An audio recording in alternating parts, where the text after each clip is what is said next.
Yeah, we're gonna do an outro to start up. 3, 2, 1. And here we go.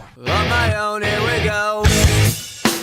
If you're looking for the guilty, you need only look into a mirror. The communists declared that the real differences among our people constituted the weakest and most vulnerable point in our social fabric. It's MAGA country. This is no hoax, ladies and gentlemen. I urge you to run for your lives while you can. We're not making this up just so we can take over the world. The old dinosaur media isn't dying, it's dead. We are the new media. This is our world now. Lay down and die. Peace was never an option. So if we don't step up and win this culture war, then who the fuck will? Let's wake the fuck up! We're gonna get naked. No. I'm locked in here with you. You're locked in here with me. That's what you've been waiting for. Be the one we need. Do not come. I'm gonna come. Global industrial complex. Yep. Uniparty. Do I really look like a guy with a plan? The point is to destroy Western civilization from within using Maoist technique. So therefore you have to vote for me. I don't know. This is probably the dumbest thing I've ever heard. Woke is Marxism, evolved to attack the West.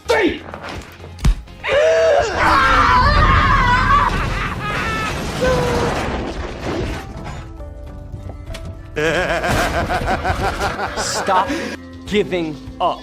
It's only just begun. Now! Do it! Yes, you can! I'm gonna do what's called a pro-gamer move. Just do it! Are people bitching about that?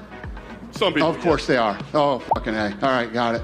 Yeah, too fucking bad. All right. Yeah.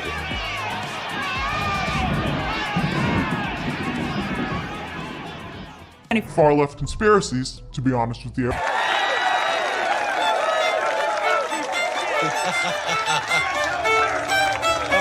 Ain't no single entity going to swoop in and save the day. You are going to be continuously let down if you place all of your hope into one individual. Instead, look inside and look around. We're doing this together. We all are fighting for the same thing, and we all see the same problem. It's time to stop being an NPC, get off your ass, and join the meme war. Shame. Shame. No, I don't like you. Shame. If we were in the wild, I would attack you. I'm sick of it, man. I'm fucking sick of it. I will not do it again. Thank you. I wonder how many people feel exactly the same way. Yeah. Be the beating drum at the head of the growing creative cavalry charge. Be vocal and profound in your passion for projects you enjoy. No more excuses. I've seen it. I can't even compute all of it. It's so fantastical. You've not seen nothing. You ain't heard nothing. You ain't smelled nothing like this. I don't have words to tell you. A new world order. We are in the beginning of a mass extinction. Some of you may die, but it's a sacrifice I am willing to make. Hey, wait a minute. You control population, you destroy the family, and then you you sow division. You don't need a destination when you're running on an omnidirectional treadmill. Are we ready for a new world order? You'll never defeat the human spirit. You'll never defeat God. You'll never win. Pray that he is watching. Against all the evil that hell can conjure, all the wickedness that mankind can produce, we will send unto them only you. On my own, here we go. Fuck this shit, I'm out. Alright then. I don't know what the fuck just happened, but I don't really. Give me the money. Give me the money, okay?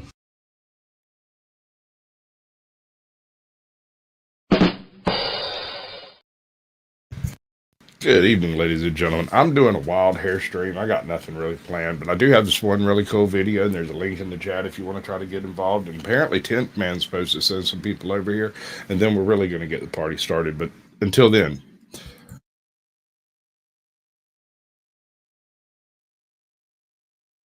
no one talks about a mysterious temple full of skulls and skeletons. But how did it get here? thank you, Tootie Bug. That is an awesome thing. I appreciate the $5. I've actually got a thing that I have not downloaded yet, but let's try some of this here. See how you like. Oh, wait, no, I like this one for a donation. I think that'll be funny. I got to get rid of some of these. There's a bunch of guns involved in all of these. I gotta bounce. Thanks a lot for proving just how ugly and immature you are. It's been real. And just so you know, I don't really care about your problems. And as a matter of fact, I've got some stuff I've actually clipped recently that I need to chew down. So we might do that while we're live tonight. We'll see. Here. Buried beneath the waters of one of the largest man-made lakes in Appalachia lies one of the greatest archaeological mysteries in Appalachian history. Temples, skulls sealed in conch shells.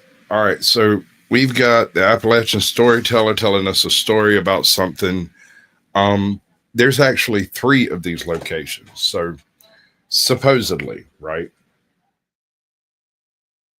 Supposedly. Back in the 20s, when all of the Southeast was being remodeled for the various water authorities across the Southeast, you had hydroelectric dams going up everywhere. Like literally every single valley was surveyed to see whether or not it could be used as a hydroelectric feature. And a lot of them that were earmarked for such things never went through with it for various reasons and whatnot. The story goes, or at least the one that's in North Georgia, the story goes 3/4 of this place was flooded by one of these valley authorities, right? But still to this day, supposedly, and I've never managed to get up there, but I'd really love to. There is a part of what appears to be, at least as far as it looks, a Mayan village just hanging out in North Georgia mountains. That it just sitting up there, all carved out of freaking granite and shit, and completely inundated by a few hundred years of detritus. And when the valley was flooded, it flooded most of it, and only like 2 or 3 outbuildings were left above the water level, and they've been more or less destroyed by modern society at this point. And all that's really left at this point are a handful of rock walls that are very reminiscent of the rock walls out of like Machu Picchu or one of the other Mayan cities. Let me see if my things are working yet. I am freaking my sinuses, man. For the past week down here in Georgia, no joke, the weather has swung so wildly that it's just my sinuses are freaking out, bro. Just freaking out, man. And a death ritual unlike anything we've ever seen. And yet, most folks have never heard a single word about it until now.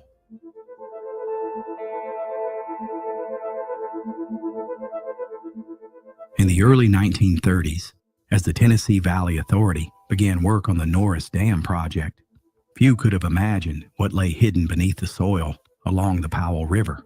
But as construction crews cut into the land, they unearthed something no one was prepared for: skeletons, temples, burial mounds, and mysteries that still remain unanswered to this day. Now, I'll admit, the gentleman is a bit long-winded, but that is something of a natural turn of the South. We have our turns of phrases and our idioms. Series of open front caves near the reservoir, workers uncovered 8 human skeletons lying completely flexed in ash-filled hollows lined with bark. Each was wrapped in twine fabric, positioned deliberately as if part of a ritual. Archaeologist Professor W.S. Webb leading the TVA excavation team, believed these may have been early Cherokee or even related to ancient mound builder cultures from Ohio. But what really shook the team was what they found just 2 miles away.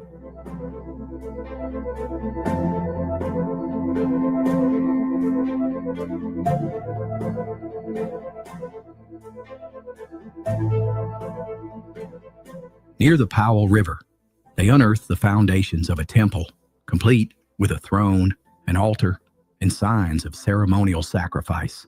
The structure was rectangular, framed by a trench, and had been topped with a thatched roof, held up by massive logs. All right, if you just look at this on its surface, you can kind of see the square layout, but the construction methods are totally different, or at least the apparent layout of the logs. You don't really hear about a lot of Mayan structures being built. That you, bud? Okay, guess not. You don't hear about a whole lot of Mayan buildings built out of wood. I mean, obviously they would have used wood to some extent in their construction, right? And that stuff doesn't survive in the jungle. There's this wild theory. I can't remember the guy who came up with it, but he pontificated that the reason there's only ever one dominant culture in South America during any given time period is because the dominant culture literally migrated from location to location. And so you'd have the Aztecs fall out of favor, and 20 years later, the Mayans build a massive city over here doing something. The Olmecs fall out of favor, and the next thing you know, the Aztecs are around. The Toltecs show up, and then, you know, there's very little dichotomy in the time frames of the American empires. Usually it was a single standalone system that would just seem to transgress to another system elsewhere, and it was really weird to me. Inside, there was evidence of fire, charred walls, and sacred paint bowls, including a perfectly preserved shade of purple, a color believed to be used by warriors and medicine men. In another shocking find, skulls of children and adults were found buried inside massive conch shells, likely transported hundreds of miles from the Gulf of Mexico. These weren't random burials. They were deliberate, ceremonial, and tied to spiritual beliefs that seemed to connect with both Cherokee and Mesoamerican cultures. Some archaeologists believe this temple shared traits with Mayan and Mexican civilizations. The layout, the clay altar, and the sacrificial fire pit all pointed to something far more complex than simple tribal life. And then it vanished, submerged forever beneath the waters of Norris Dam. Today, you can't see any of these. What up, DFDS podcast? Did I get that right? DFDS podcast. Yes, we got it right. Right up, folks. You know I love it. Tense Man popped in for a second and then failed to pop in. I don't know. Maybe he'll show up. Maybe he won't. We'll see.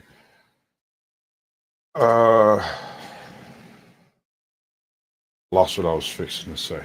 So we'll continue doing the thing. Incredible sights. They're gone, buried beneath tons of water and concrete. The TVA took photographs, collected what they could, and moved on. But how did this happen?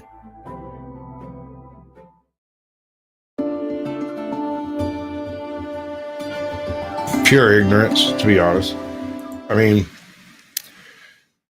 I think it might be a big ask to suggest that these structures were Mayan.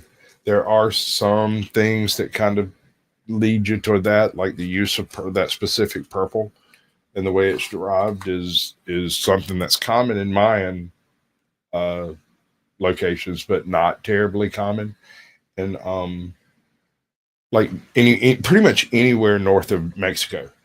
I don't know exactly why that is. I think it has something to do with the type of seashell that the color is made from or something. I can't remember. I read something about it a long time ago, and it's one of those reasons where you look at it and you go, oh, wait, well, obviously somebody from there had to have come here because they made the same stuff here. And the rocks, right? Yeah. Trying to find the right banner. Hey, yeah, high yield, mediocre, and aggressively average Sasquatch shield, so you don't have to. I haven't used that one in a while. Looks good. No, that's not it. Where's the other one? Oh, yeah, there it is. The Griftitis. I like that. There is no guest for tonight, so don't sweat that part of it. We will, yeah, sure. Certain rocks do make those colors under the right circumstances. And I mean, there was access to some of that stuff out west, but we're talking about a deeply East Coast series of what might be settlements. The stories that I heard from the site in North Georgia was that there was a medium-sized village, and that part of it was made of stone, which is really unusual for the types of cultures we had on the east of the Mississippi over here. Stone wasn't a large commodity in their building methods typically. So finding anything at all built of stone, and not just like with a stone ring wrapped around it, or maybe a couple of courses of just rocks stacked around the bottom of it or whatever, that's fairly common. But as far as building like a stone wall, there's not a whole lot of that to speak about in the Cherokee and Choctaw. It's just not a thing. There's Rock Eagle down there, and it's made of stone, but it's made of a bunch of little stones, little ones, in a place where there's nothing but sand. So they brought all the stones here to put them there for whatever reason. There's also a very close resemblance, just sort of in general, to the Mississippian mound culture, the layouts of their cities and towns and villages, to the layout of the Mayans. But that might be just a byproduct of like cultural counting and measurements and stuff like that, you know. Because if you think about it, the earth mounds were very similar to the temples and pyramids you see in like Mexico City and South America. But what do I know? I'm just a Sasquatch. Before the first light bulb ever flickered to life in the valleys of East Tennessee, and before the mighty waters of the Clinch River were tamed by concrete and steel, there was a land, untouched, wild, and ancient. The year was 1933, and the Tennessee Valley Authority had just begun one of the most ambitious... So let's consider it from this perspective. 1933, what would we have known about the Mayan civilization in the first place? Because assuming it's Mayan, I think is a step. I think that's a bit more of a step that you can do. What's up, Snark and Sass? Good to see you. But since we don't have any date associated with the age of the structures and whatnot, then there is no limit to which culture from South America or Mesoamerica, I guess, which culture it could be, because they all had a lot of very similar motifs and building styles. What's up, AJ? Links over there if you're interested. So, like I said, calling it Mayans a bit of a stretch, but yet again, Eastern Native Americans typically didn't build very heavily with stone in general. Engineering projects in American history. As part of President Franklin Roosevelt's New Deal, the TVA set out to bring electric... And as far as an availability of stone, we have this little thing over here on the East Coast called Stone Mountain. It's like a big stone. It's all granite feldspar. And I think the reason they didn't really build with stone is that shit is tough as nails, bro. It is hard to work with and has no grain to it to work with. So they just kind of skipped that and went with trees. And we're in a cloud forest, so there were trees everywhere. Electricity, flood control, and economic revival to the poorest corners of the mountains. And one of its first targets was the sleepy green hills just outside of Hello, Norris, Tootie Bug. Tennessee. How you doing? Here, along the bank. You alive? Is that actually you? Are you a real person? Yes, it is me. Awesome. Fantastic. All right. So how much of this have you been hearing? started talking about Stone Mountain, I'm like, ooh, I know about Stone Mountain. Yeah, There's several clones. I've been there a few times myself. I'll be honest with you. One of my favorite things to do at Stone Mountain is to go and get on the little train and just ride it around.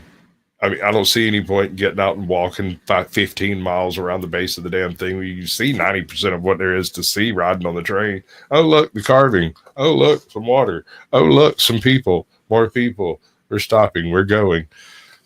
That's a great place to eat lunch. They don't like it, but it's very comfortable.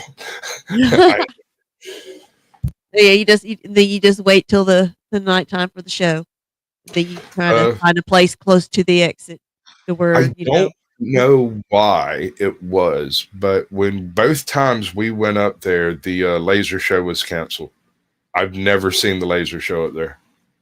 Really? Really? That's the best part. Every time I've been up there half a dozen times and been specifically to see the laser show twice.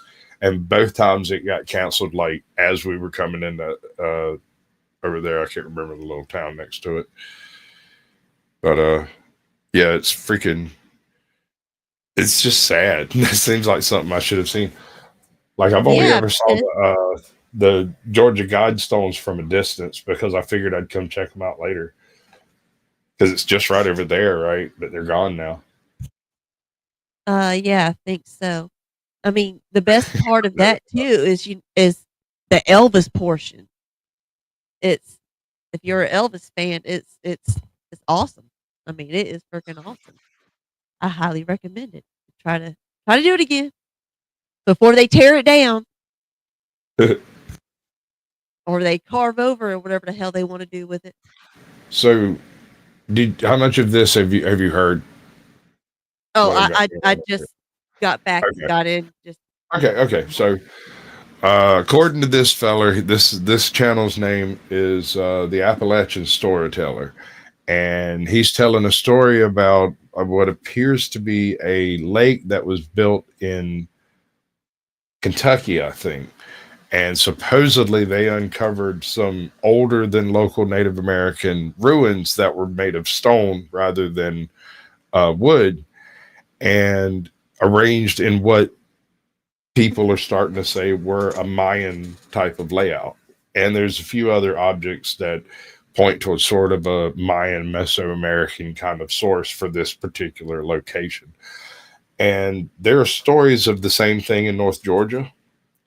And I've heard one of a West Virginia location that looks like one of those, the Mayans built those walk roads all over the place. There's like a 20 or 30 mile section of the Appalachian Trail that is virtually identical in structure to one of those walk roads they built in South America. And nobody really knows who did it. And it's kind of odd that exactly the same building style was used, 3,000 miles apart. My family is on my mom's side is from up in Kentucky. That's my Melungeon side. East or West Kentucky? East. Out there around Tug Creek type region. You know where Liberty is? About 22 miles north of Tug Creek. Yes, ma'am. You've heard of red wine? Yes, but I don't really. It's pretty much Liberty, but it's also to itself, kind of like Brooks. If you know where Brooks is over in Fayette. Not really. I've never been to Kentucky. Well, not more than driving a mountain road and hey, I'm in Kentucky and now I'm back in Tennessee or whatever.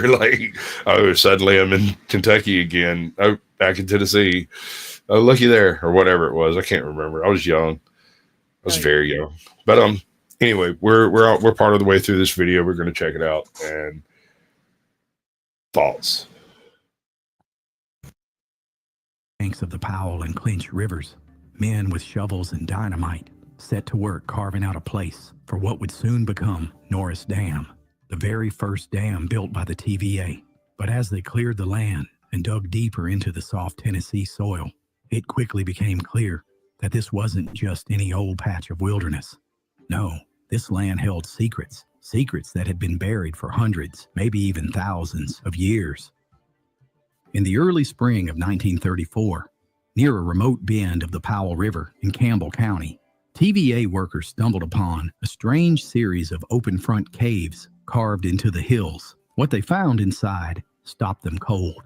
8 human skeletons, completely flexed into a fetal position, each one lying in a hollow, lined with white ash and bark.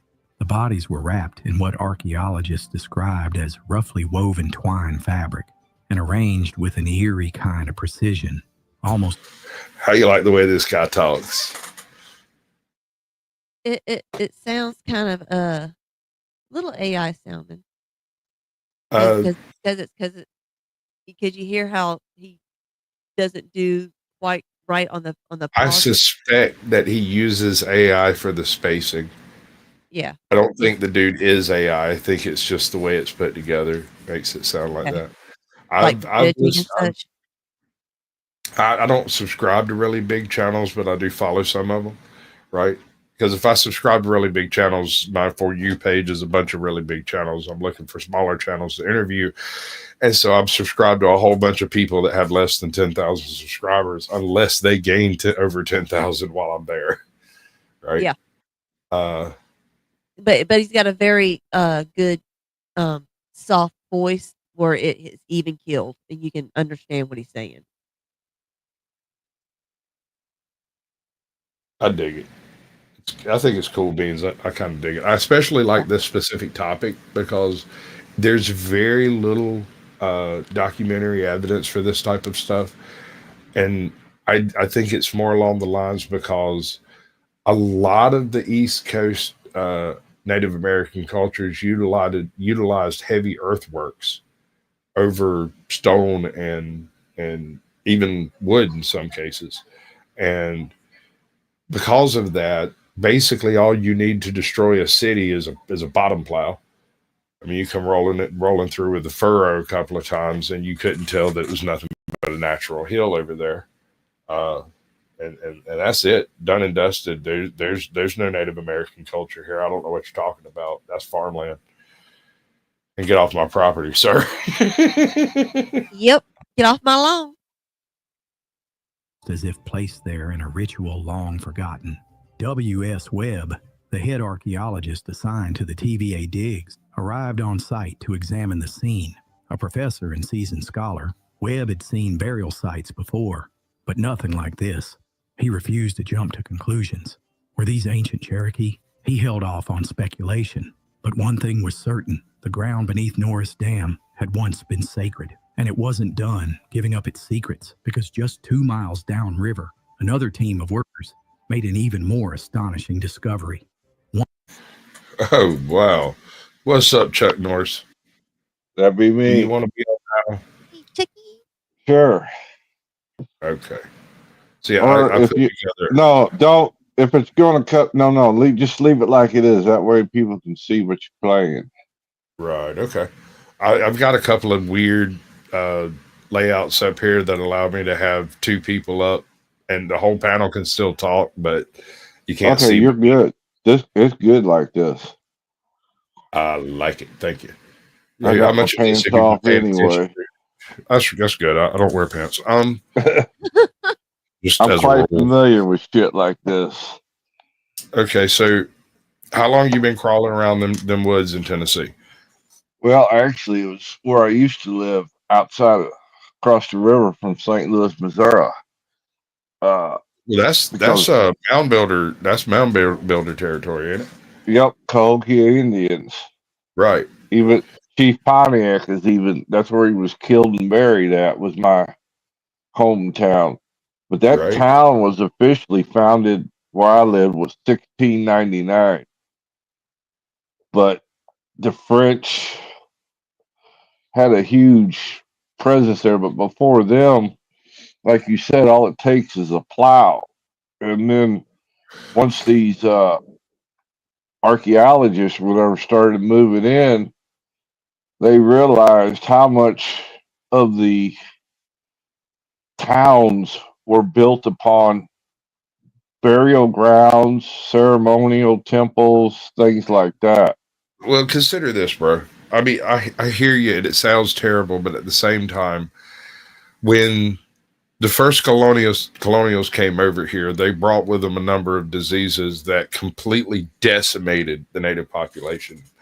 There's this idea that there was this really violent push west that took place, and for the most part, you can agree with that. The Indian wars were wars; they were wars of extermination, but they could never have taken place had the land not already been depopulated by the immensity of diseases that were brought over. Well, the Cahokia Indians were actually done in by other groups of Indians. Right. Because at one time, there where I lived was like a city of like 6,000 Cahokia Indians. I might have a video on that, actually. There's a channel called Ancient Americas that does a whole bunch of like Native American type stuff. And it wasn't the settlers that got them; it was other Indians. Yeah, one of the cultures he covers is the Cahokia civilization, and it's interesting as hell. We might go over that in a little bit. I'm derailing this one, so I'll be quiet. Well, no, I'll bring it up to speed. Basically, there are a series of stone structures that are built in Virginia, Kentucky, Tennessee, North Georgia, North Carolina, that region. Very, very, very narrow region as far as like the area that this is in. And most of the Native Americans at this point didn't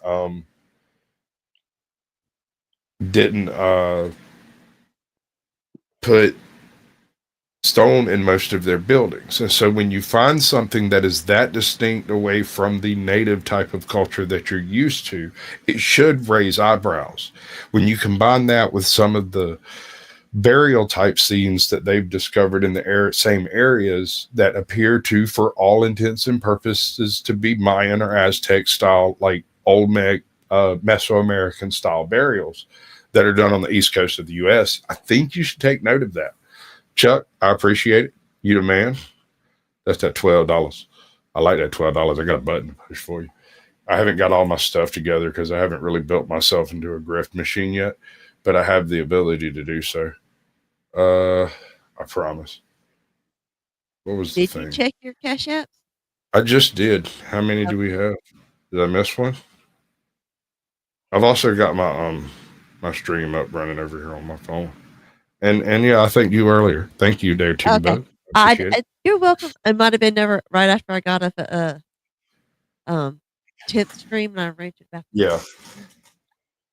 It was early on. But anyway, what I was getting at is when you've got the Orthodox guy, I appreciate it, brother.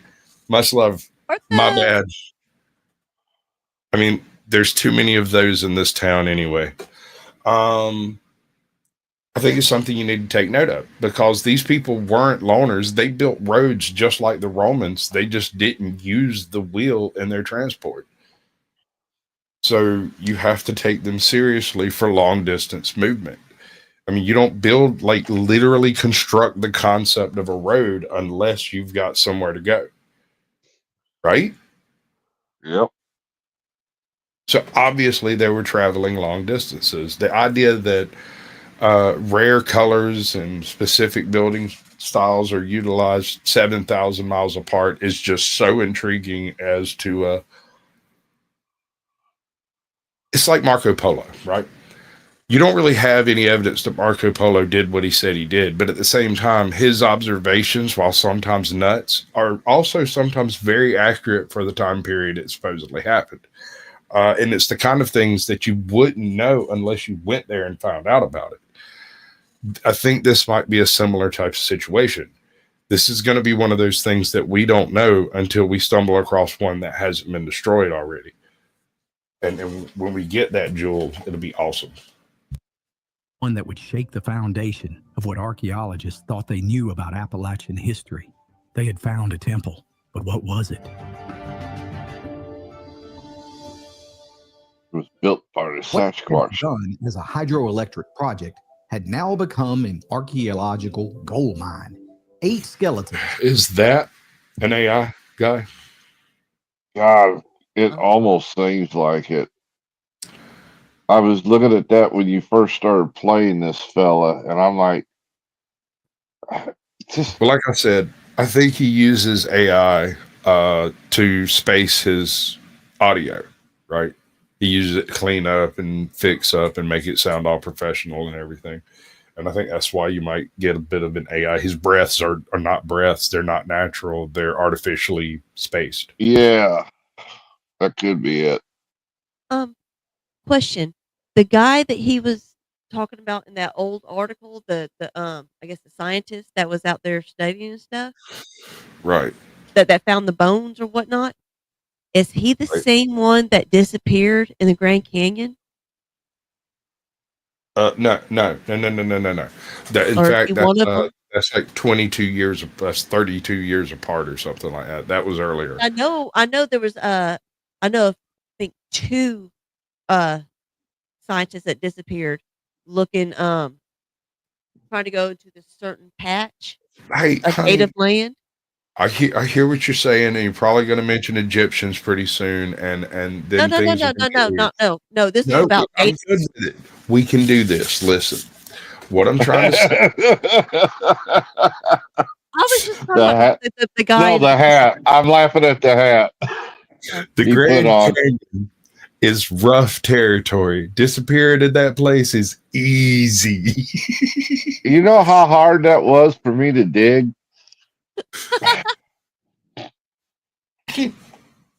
God damn it, Chuck. A nearby mound, a fire-scarred building, clues like whispers from the earth, begging to tell a story.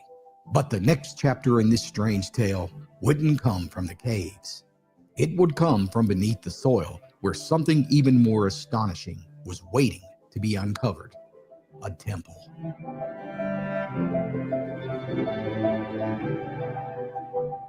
All right, so this is where everything goes all crooked. They have a very limited amount of time to do anything here. So the decision was made. We're going to remove overburden everywhere on Earth except for that one spot, and you boys best hurry, because when we run out of everywhere else to dig, we're digging that one, right? Yep, and they went in and really fast. They went through and they dug everything they could get their little wormy little fingers into, and took pictures and measurements and everything, and did the best they could with the time they had. And then they slathered that sucker in concrete and started making power for American homes. So keep that in mind, that this all happened in a very rapid fashion. The spring of 1934, while crews worked to tame the Clinch and Powell rivers for the TVA's first dam, another team, just a few miles upstream, unearthed something far older than concrete and steel. Buried beneath the soil, 8 feet below the surface, they discovered the charred outline of an ancient temple. It wasn't just a pile of old stones. This was a structured ceremonial space, complete with a throne, a clay altar, and what archaeologists described as a fire pit used for sacrifices. Okay, so I'm going to transition to a slightly different topic, but it's really the same. Are you familiar with the South American ball games? Like how every single city built south of like Texas has ball courts of various dimensions and sizes, but are all more or less the same when it comes down to how they're laid out. Every settlement of more than like 800 people had a ball court. Some of them were more advanced than others. In some cases, these ball courts might be 60, 70 meters wide, look like a modern soccer pitch, quite frankly. But instead, they had rings up off the ground, and you weren't allowed to use your hands. So it was like lacrosse without the lacrosse stick, and sometimes used the heads of your enemies. Sometimes it was a rubber ball. But different rules in different cultures. But these things are ubiquitous. The second you get north of Texas, these ball courts completely disappear from any archaeological anything, anywhere. And I find that really weird. I find that really strange, and I don't believe it. I think it's just a blind spot in American archaeology where they don't want to see ball courts, but these ceremonial spaces seem to be exactly the same size as ball courts. And the tendency to use wooden material in the Americas is more predominant than stone, whereas earthworks are more predominant than wood.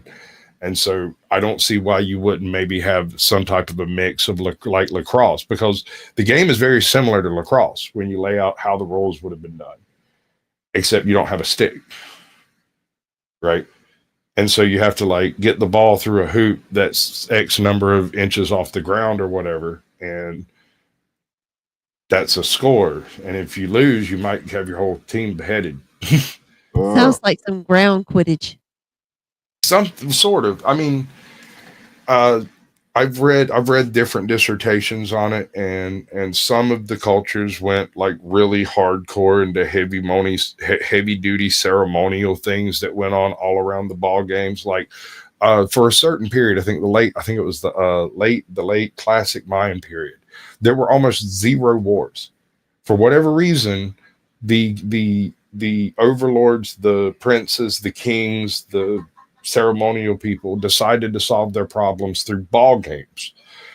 And there was a huge argument that happened amongst all the different city-states of the Mayan culture at that time, because they all had slightly different rules to the ball game. And it was determined that, well, who's emperor right now? That kid? Okay, well, whatever hometown he comes from, we're going to use his rules. And for about 250 years, there were no wars. All of the political discourse that would normally take place on the battlefield was done by chosen teams of warriors competing on a field of battle, much like football, if you could kick your opponent to death. Sounds reasonable. I'm just saying they were absolute savages, and there's I don't think necessarily there's anything wrong with it when you look at the type of cultures they come up in. What's up, Mason Drummer? How you doing, bud? Hey, what's up, man? How long have you been watching the show? I thought the last time I came on here, remember that? Like that was a yes, sir. Yes, sir. But I'm in the middle of a show, and I'm going to continue with the topic that I'm working on, and let me know when you catch up, and we'll have an open discussion about it. Okay? Yeah. All right, brother. Thank you. So I think it's weird that there's this distinction between Mesoamerican culture versus North American culture, because the actual motifs and artworks and the various types of myths and legends and oral traditions and even the types of foods and preparation methods are shared all the way from the Algonquins in Ontario all the way down to like freaking I can't remember what the name of that pass is, but there's this point south of Mexico City, just north of Panama, where once you cross that line, the cultures change a little bit and you run into like more Mayan, Aztec, South American type stuff, right? And it's not a totally different motif change, but there are lots of different like pottery changes and building materials and stuff like that. The farther south you get, the more likely you are to come across stone construction, and up to a point. Once you get south of about Peru, your stone construction drops off precipitously, and you don't really find anything really impressive south of that. I mean, Machu Picchu is pretty far south. I can't remember what the one in Venezuela is, but there's this wild freaking city over there that apparently got blown apart by something, or they took it apart and tried to carry it away or something. I don't know. I've never really figured that one out. I think it's called Pumapuku. Sometimes I can say things properly, but not always. There were trenches on all four sides where wooden poles had once stood, forming walls that were likely covered with woven reeds and topped with a thatched roof. At the center of it all sat a large flat rock. The high priest, or perhaps the tribal chief, would have sat there, presiding over the sacred fire, while smoke curled toward the stars. Nearby, workers found the remains of what they believed was a public gathering area, along with the ruins of semi-public dwellings and additional ceremonial pits. There were even child-sized burial sites with tiny skulls nestled in earth that hadn't seen daylight for over 1,000 years. Professor W.S. Webb called the find one of a kind in all of Eastern America. The deeper they dug, the more questions they found. The structure had burned. Was it destroyed in a raid, abandoned during migration, or had it been purposefully consumed as part of a final ceremony? And then came something unexpected, a clue not made of bone or stone, but color. As the team carefully sifted through the soil, they unearthed an earthen bowl, sealed tightly by the ground. Inside, perfectly preserved, was a dry powder made of natural pigments. Not just one, but many shades, reds, yellows, blues, and one shade never seen before in this context, purple. In native tradition, purple was a color of mystery, power, and the sacred. Okay, so the reason purple was such a powerful color is that here on the East Coast, we have something called paint rocks. They've got a technical freaking name of them, but what they essentially come down to is they're different types of oxide clay pigments that have dried in a specific way that leaves essentially paint inside of a rock. I know it sounds crazy, but you take a harder rock and you rub the top of it until you crack the outside shell and there's a powder inside. You take the powder out, put it in a mortar and pestle, and you can literally make earthenware type paint. Some of it's fairly vibrant for a while, but typically it kind of fades out to rust eventually. It's something you would have to do on a regular basis. And so there was a massive trade in those things from my specific local area because they're fairly plentiful around here. And so those things were traded all over the Southeast. You find them as far as north as Ontario and as far south as the Mississippian. I mean, the Seminole culture. That would make sense. To them. Yeah, I mean, yeah, it was once they're a rock, once you get it separated from the clay that it was made in, you dry it out. You just leave it in the sun a couple days, and then you stick it in a bag, carry it around with you. That stuff can travel miles and miles and miles and be just as good when it gets where it's going as it was when you dug it out of the ground. And this wasn't from crushed berries or flowers.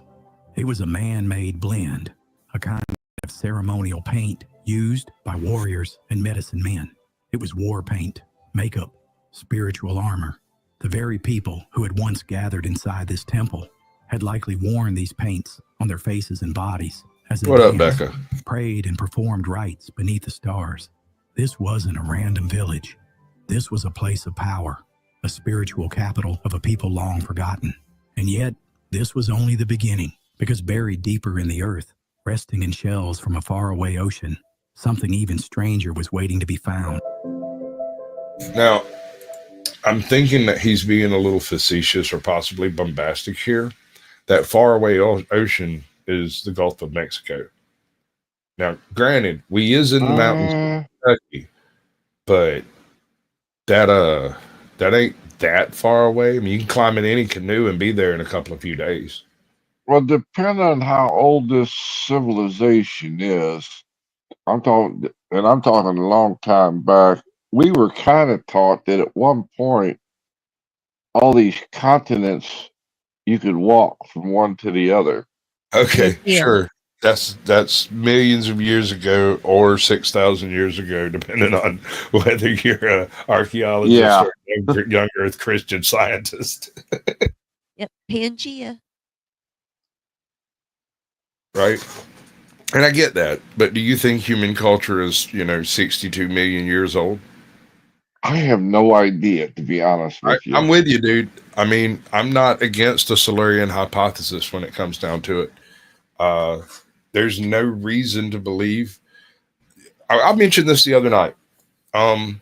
There is a cycle of extinction that takes place on this planet that happens approximately every 22,000 years. And it seems to take out the largest land mammals and like a random scattering of other animals at the times that it occurs. There's all kinds of theories about what this is, sun cycles, the freaking ice age cycles, all of this stuff is related and connected, and like sea changes and all kinds of stuff. Anyway, what if that's the cycle of civilizations they rise to a certain point, and then the climate changes enough that it disposes of the top species because they were, of course, the most vulnerable. I mean, what would happen if tomorrow some thing came along and just dropped us off the earth like a fucking surface nuisance? I mean, think about it. That makes a lot of damn sense. I mean, because the Mayans poof disappeared, the Aztecs poof disappeared. No, the Aztecs. Well, we know what happened to the Aztecs, bro. The Aztecs pretty much had their or the Incans. Was it the Incans or I think it was Aztecs that the conquistadors fucked up. Eliminated. Yeah. Well, dear Lord, how much do you know about that? I was trying to be nice about it. I was just saying. See, the thing is, the actual conquistadors didn't actually do that much battle. They just walked in, looked around, and was like, "Who'd like to depose these fuckers?" And a whole bunch of guys raised their hands, and they was like, "All right, let's go. We're gonna go depose these fuckers." And they just marched into the freaking city because if anybody that stood against them got hit with a cannon, and it took them a while to realize that they couldn't do that, but just so often. They thought they could just do it at will, and so a lot of people were like, "You know what? Fuck that, fuck that." You ever seen a shit's cannon being drugged by 200 people? True. They ain't have shit for that one, dude. Hey guys, JD Phillips here from the Appalachian Storyteller. Today's video is sponsored by tnnursery.net. Family owned and operated. I'm happy as hell for you, bro. TN Nursery ships beautiful plants and trees. Beautiful plants and trees. They are absolutely lovely. To your location. All the links are in the description. They're all down yonder if you want to go check them out. Feel free. Skulls and shells. This is an interesting point. I've never seen this done anywhere else.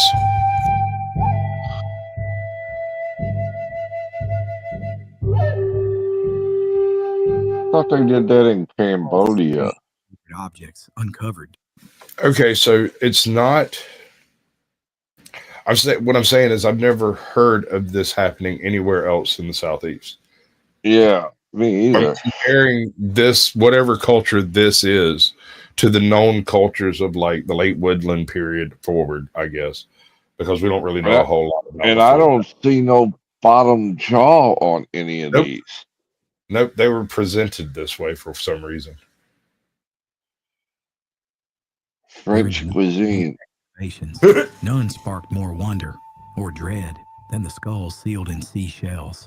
As the TVA crews pushed deeper into the valleys along the Powell River, they came across something that made even seasoned archaeologists pause. Human skulls encased in massive conch shells. These weren't simple grave goods or ceremonial ornaments. These were the actual remains of men, women, and children. Their skulls nestled inside enormous shells, deliberately placed in the ground as part of a burial ritual, unlike anything ever seen in East Tennessee. The conch shells themselves were remarkable. These weren't native to the Appalachian region. No, these shells had traveled hundreds of miles inland from the warm coastal waters of the Gulf of Mexico. All right. You were right. You were right. I might know a rather absurd amount about traveling methods and distances of Native American peoples. I did a lot of reading, and I've stayed more or less up to date on it because it's so easy. You can it's there online. Just go check it out. Okay, so conch shells, specifically this one, which is a lightning whelk. They're not horribly uncommon up the east coast of Florida. But they are much more common in the Mississippi Delta area. You can find them relatively commonly, but they're more common in the south equatorial region of the Gulf of Mexico, from Mexico City south. Look at the detail of that artwork, though. It's great, dude. I love the motifs, and I love the subtle variations of motifs from one culture to another in the Native American sequences. they're very reminiscent of Japanese type transitions. Yeah. They're more subtle than, your European transitions where you'd have an entirely different clay culture and a completely new tool culture just poof appear overnight. And it's because, well, they showed up and burned everybody out. This seems to be more of a transitional nature where one culture is evolving into another culture, if that makes sense. Well, I see a coral snake on the bottom. I see a rattlesnake in the middle. And the top one almost like a water moccasin, just from the markings. And there's another coral snake at the top. And little figures that may be deer. What was that? I was just saying you can see actually 4 snakes. Yeah, I see that. Yeah. That's neat. Some of this stuff almost appears to be writing, but apparently is not, I guess. Is that a dinosaur head? Probably not, but could have been a stegodont. Someone long ago had carried them over river, ridge, and valley for a purpose, and that purpose was sacred. The symbolism was powerful across countless ancient cultures. Tell me that doesn't look like writing. Yeah. Is this one carved? Yes. Damn. Is that carved into stone or the bone? No, it's in it may as well be stone. It's in a seashell. It's in okay. Yeah, an eastern shell. This is your common eastern conch. Yeah. This one probably came from, over along the barrier islands, which is interesting, given that one comes from the middle of the freaking Gulf and the other one comes from the East Coast. Look at the priest or priestess on the right-hand side with the hands together. Yeah. Am I looking at that right? Yeah. He appears to have a nose piercing and a backpack, or maybe he's sitting in a throne or something like that. Oh, wait, no, that's a snake wrapped around the figure. Like a cartoon. Did you see the figure that's on the far right? It looks like... That's what I'm talking about. Okay. From how I'm looking at it, like a hat and stuff, it looks like he's wearing almost a suit, like you were talking about with the... If you look at drawings of how they look closely at this, it looks like he's wearing the hat with the... Yeah. And she's doing that microphone thing again. Yeah. Sorry. I was leaning back because I was doing like this. Sorry. Yeah, my bad. It might work better if you flip your arm upside down and have. I'm not telling. Don't do it right now. Don't do it right now. Play with it later when you get a chance. But if you'll look at the way I've got mine set up, right? Where the microphone points down, you can get it above your hands and you can still talk with your hands and it not get in the way. Okay. Gotcha. Thank you. It may or may not work. It depends on the quality of the arm and how heavy the microphone is. This figure at the very top on this particular piece vaguely resembles the wings of Horus, but appears to be snakes instead of wings. And if that's not an eyeball, I might eat my hat. That's just so neat to me. But it looks like language. It looks like script to me. It looks like this is a dedication to some particular freaking event or something. Or maybe a series of names of ancestors or something. Yeah, it's definitely got meaning. Right? To it. The conch shell represents life, death, and rebirth. It's the vessel of the ocean, the echo of the divine. To bury the skull inside the shell was to return it to the womb of the earth, to seal it in silence and mystery forever. What up, P. Fletch? Archaeologists noted that each Welcome shell in, burial bud. was intentional. No bones were scattered or crushed. The skulls were clean, placed carefully, perhaps ritually. Some were adult, others were unmistakably children.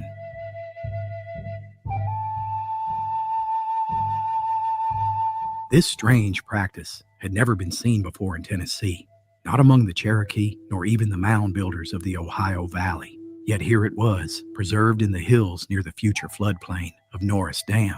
But the question remains, who were these people? A temple. This strange place had never been before seen in Tennessee, not even among the Cherokee or the mound builders of the Ohio Valley. Yeah, we heard you the first time. Here it was, preserved in the hills for the future floodplain of Norris Dam. That's about the fourth time. Speculated that they were part of a spiritual elite. Does it say Cthulhu was here? Buried in ways that mirrored distant tribes. Well, they found a neon sign that said "Eat it, Joe's." Kilroy was here. Where conch shells were seen as tools of transformation.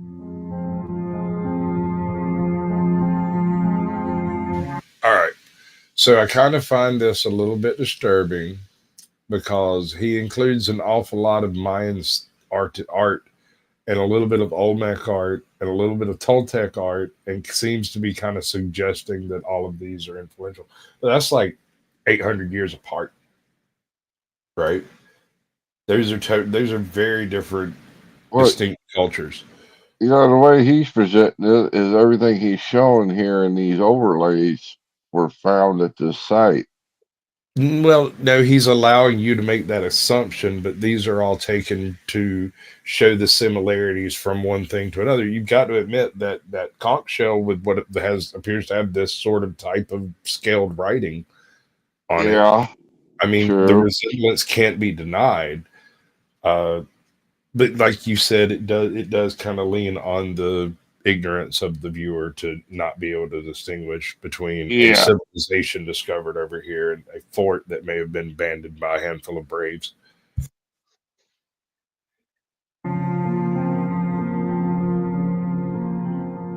Others believed the burials were symbolic of journeys, the soul sailing through the afterlife in a seashell vessel carried back to the Creator through water. But no matter how you interpret it, one thing is clear. These weren't just burials. They were statements of belief, of power, of identity, and their meaning was swallowed by the river not long after they were found. Because just as archaeologists began piecing together this incredible prehistoric puzzle, the waters rose.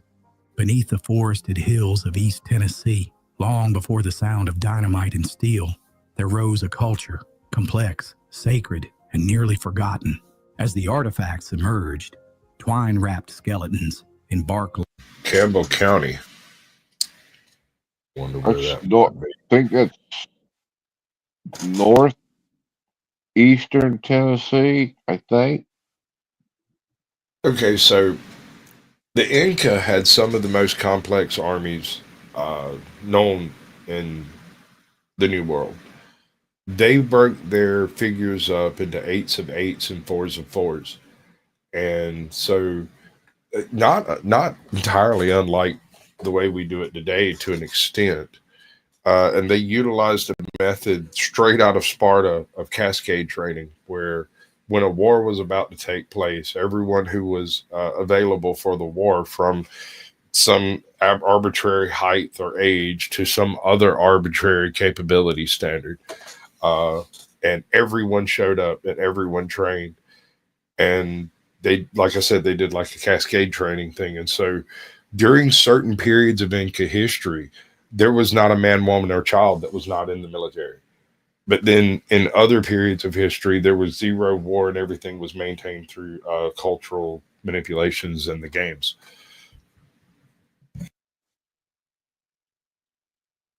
I don't know why that came out. I read it somewhere. Did you check out our boy's thumbnail? Which one? Who? Where? Mr. Dusty. Oh, no. No, I didn't know he was live. I didn't either. Neat. Just I found the thumbnail interesting. Is it a good one? Let's see. We'll check it out. I'll check it out. I'm gonna let y'all wonder about it though. Because I saw it. Well, don't spoil it. It's postponed, y'all. Oh no. But did you read the one in the middle? Did you read the one in the middle? I'm back on my bullshit. Yeah, I get it. Okay. I mean, I thought it was interesting. He's out there paddle surfing. That's what he do. Ah, okay. Right. And that's one way to handle it. Gotcha. Where was I at? Back to the Indians. Indians. Pigments. Or whatever we found. Fire pits. Archaeologists began to piece together a story that didn't quite fit with what they thought they knew about the region's past. This wasn't simply an old Cherokee village. It wasn't a scatter of burials or the ruins of a hunting camp. No, this was the center of something, a ceremonial hub, a place of gathering, worship, and reverence. Some began to whisper the unthinkable. Could this be evidence of a previously unknown culture? One that predated the Cherokee? One that merged with them or was pushed out by them, leaving behind only bones, bowls, and symbols? Others looked even further south. The layout of the temple, the presence of fire altars, and the elaborate funerary rites bore an eerie resemblance to what had been found in the ruins of Mesoamerican civilizations from the Gulf Coast to the heart of the Yucatan. Of course, no one claimed they'd found a Mayan temple in the mountains of Tennessee, but there were enough similarities. No, but there was a distinct claim of a Mayan-like village found in North Georgia before one of the dams went up. I can't for the life of me remember what it was. I always wondered if it was a misallocation of this story, but apparently some of it's still on the surface. It's just a handful of like terraces, but that's it. Basically stone walls. But like I said, the Eastern Native Americans, for the most part, didn't use a lot of stone. At least not this far south. To make people wonder, had there once been cultural contact between the South and Central America? And now it seemed East Tennessee may have held one of those sacred outposts, but just as quickly as the pieces began to fall into place, they were swept away. The TVA was on a tight timeline. Dams had to be built. Electricity had to flow. Progress could not be delayed.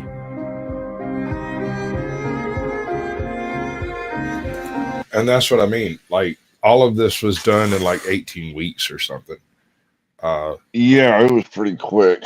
Because from the time they broke down, I mean, what was it, a 5-year project or something?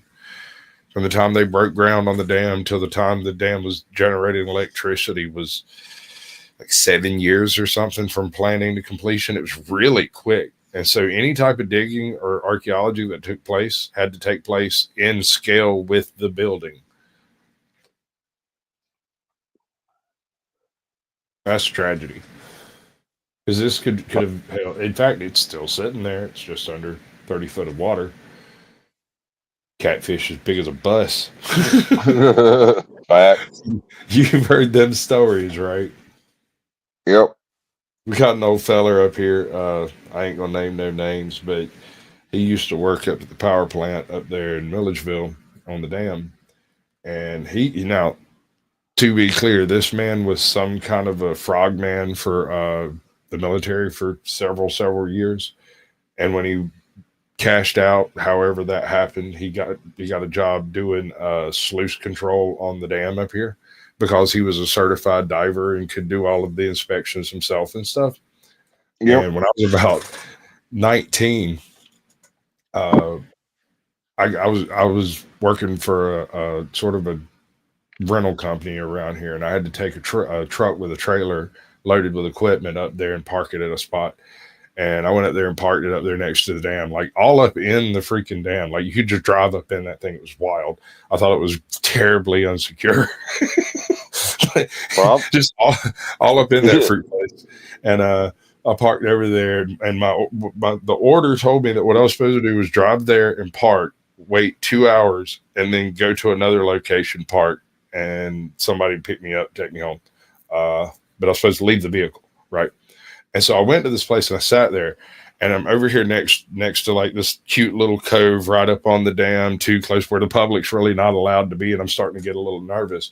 And some dude literally walks up a flight of steps out of the water wearing full scuba gear, flops over to the truck, unloads everything into bins in the truck, and then climbs in the seat next to me and says, "Continue." I was like, okay. He was still in it. It was wild, but he told me the story. He's like, dude, Bond. it was weird. I mean, he just hopped in and was like, "Continue." And I was like, "Very well then." Creature from the Black Lagoon climbs in your truck. What are you going to say? No, right? I mean, I found out later that he, like I said, he did sluice control for the dam, and but he tells me the story. He's like, "Dude, look, there's 2 reasons we don't let people fish over here. There's absolutely nothing dangerous unless you fall in. If you fall in, you might get sucked through some gizmos, and there's no saving your ass then." But the other reason is there are catfish in there so big they will drag your ass in if you've got tackle big enough to hold it. Biggest one I ever seen was 75. We used to trout line the river over here under the dam, and I've pulled in personally a 35-pound cat, and that was no easy thing. Now, granted, we had really janky ass fucking scales, so they may not have been accurate. I don't know what the records are or anything. I just know what the old janky ass scale said. Yeah.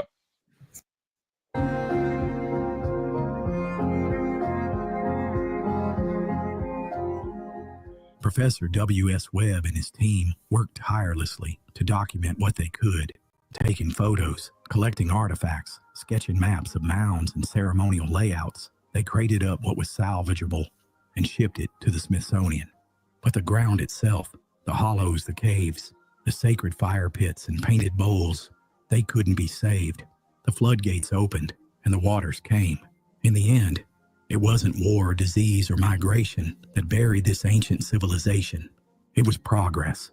The land tried to speak, but the water came faster. By the fall of 1934, the Tennessee Valley Authority was racing against time. Everything that hadn't been removed, every hollow, every ancient fire pit, every unmarked grave would vanish beneath Norris Lake forever. Today, visitors come to Norris Lake in the summer, riding boats and casting lines. They swim in its coves and picnic along the shoreline. Few know what lies beneath, and maybe that's the cruelest irony of all. In the name of progress, the past was erased. What was found beneath Norris Dam could have changed the way we see the ancient history of Appalachia. A link, perhaps, to cultures far older and more widespread than we. So, in line with that thought process, that sounds like some Lake Lanier shit.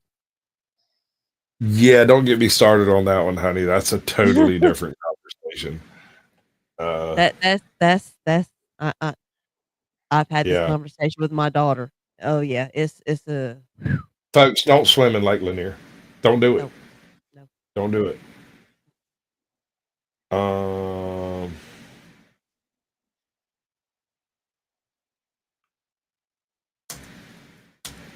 Let's see if I can find it. So as far as I know, approximately 2,000 years ago. Shut up. Get some help. I'm working on it, bruh. No, that's not quite right. Let's do it this way. Is that better? Not really. A big sea turtle? No. Well, Looks actually, like it. there's some debate on that. It is called Rock Eagle. It's in Effingham County. It's down not too or Chatham County. I think it's Effingham. It's in Effingham County, and it's down there not too terrible far away from Savannah. It's sort of right in between the conjunction of 3 different contemporary tribes or nations, because we're a collection of diverse groups of tribes, and I think they almost all of them were like Creek and Choctaw. And the debate is not so much whether it's an eagle or a turtle. I've always kind of thought it looked like a turtle. I've been to this place like half a dozen times. It's a pile of rocks. that shouldn't be there. I don't, that's what it is. It's in that shape right there. But I'm going to let Homeboy explain it because I think it's kind of neat. In the area now recognized as Putnam County, Georgia, indigenous peoples constructed stone effigies for a purpose which remains a mystery to this day. This is Rock Eagle Mound, and it was constructed during the Woodland period along with the similar Rock Hawk effigy mound located 12 miles to the east. What makes these complexes most peculiar is that they are among only a handful of known stone effigies. Right.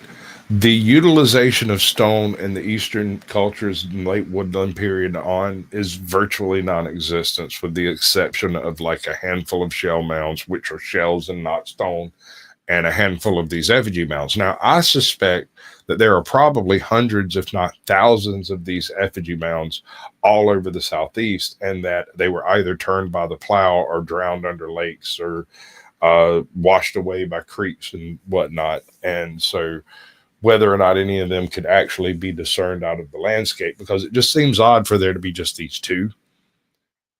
And they're virtually identical as far as their construction methods and making and everything. It's just weird to me. I feel like there should be more. I mean, doesn't Allatoona have its own shady history too, along with Jackson? Let me just say this and say it right. It's not about Jackson.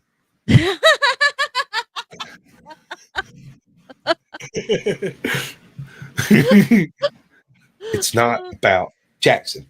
Okay. In the southeast, 3 of which represent birds. Rock Eagle features a 120-foot wingspan and is 102 feet long measured from head to tail. It's built from white quartzite stone, which makes it stand out in the natural environment. Its total prominence is about 10 feet. Excavations by Dr. A.R. Kelly revealed evidence of a now destroyed stone wall surrounding the base of both the Rock Eagle and Rock Hawk effigies. While dubbed an eagle, it's not clear what bird is represented. Or necessarily that it actually is a bird. Yeah, now, I was saying, don't look like a bird to me. We're going to go one more step away from it, and we're going to do Rock Eagle quote, right? Because funny thing about this place,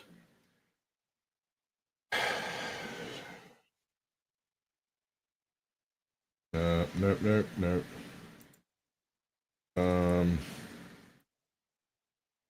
Yeah, I hate it when Google doesn't cooperate. Yeah, it says, tread softly here, white man, for long ere you came.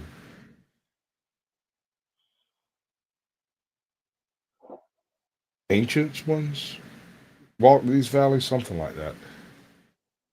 I bet I can get it that way. I hate it when this happens.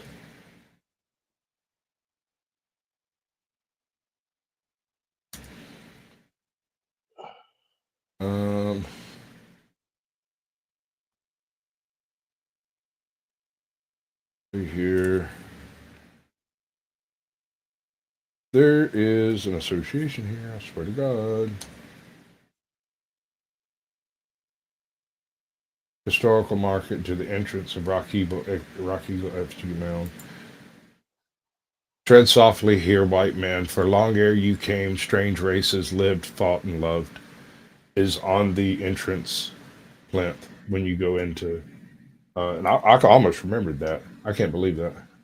Well, we had a thing called a pious saw that we found tons of the depiction up there where I lived.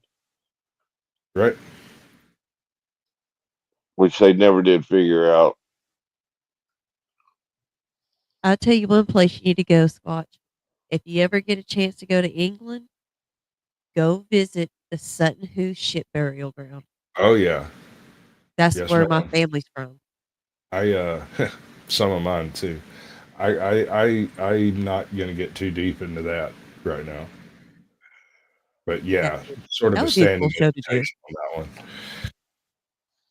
Now, if you guys really want to see an ancient ritual, go to Tupelo, Mississippi, and go by Elvis's birthplace. I almost got my ass in trouble at that place. because I'm like, why the hell are these people standing outside this house crying like somebody died? Well, Elvis is dead, son. Elvis is dead. No, he's I know, not. and I know at this point he'd been dead for I have quite a some few years. I have some interesting stuff. Would y'all like to help me pick through? Oh, wait, no, that might not be it. Okay, I got a couple of tunes that were submitted for my Tuesday night show, the Naughty Corner, and the host of that show has sent them to me, and I would like your opinion on them. But I got one already in the chute, so I'm gonna play it first. This was the first submission, right?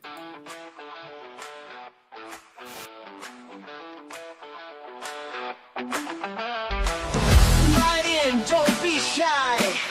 It's the naughty corner, we don't ask why. Last reactions wild on the screen. Say what you thinking, you know what I mean. We're watching the clips, blue lights flashing, raw dogs running, dash cam action. But hold up, what's that? Something absurd. Pause that frame, gotta drop a word. From fails on take to the memes you missed, to the strange and the funny that just can't be dissed. It's a place where your filter takes a holiday. Speak your mind, let the naughty out to play. Welcome to the naughty corner, where the laughs just keep getting warmer. Say the stuff you couldn't say all day. We react, we roast, we play. It's a safe space for your cheeky thoughts. Comedy, chaos, connect the dots. So sit back, relax, let's all be free. In the naughty corner with you and me. We got the weird, the wild, the what did I see? Internet goes, straight to live at the D. Not judging, just laughing, keeping it light. A little bit naughty, but it feels so right. No cuffs, no sales, just jokes and fun. Every clip's a trip till the vid is done. We'll call it how we see it, you know that's true. The corner's always open, but yet too. Welcome to the naughty corner, where the laughs just keep getting warmer. Say the stuff you couldn't say all day. We react, we roast, we play. It's a safe space for your cheeky thoughts. Comedy, chaos, connect the dots. So sit back, relax, let's all be free. In the naughty corner with you and me.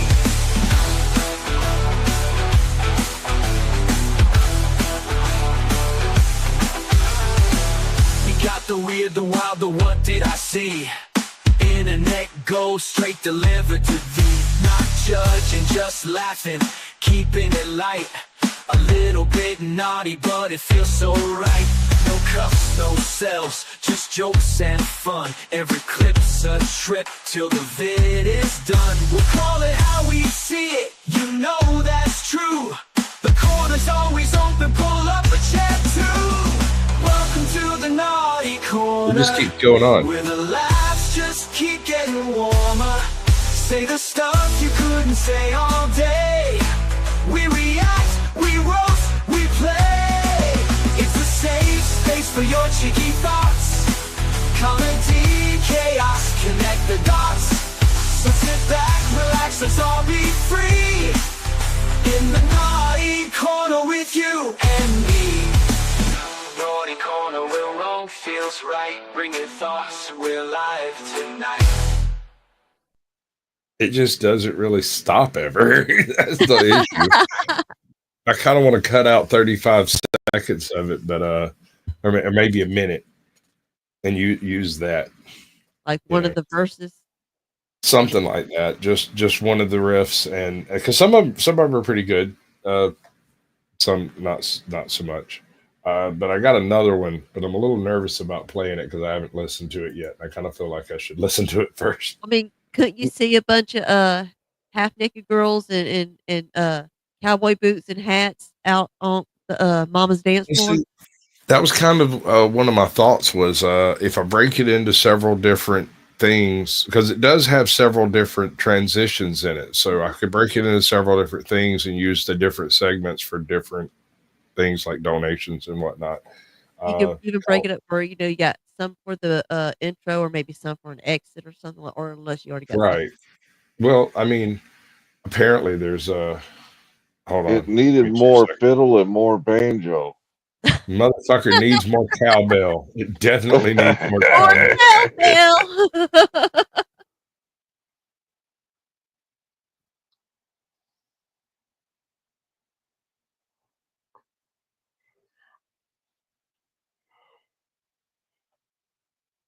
I think that's actually the same tune. I think I just uploaded it twice.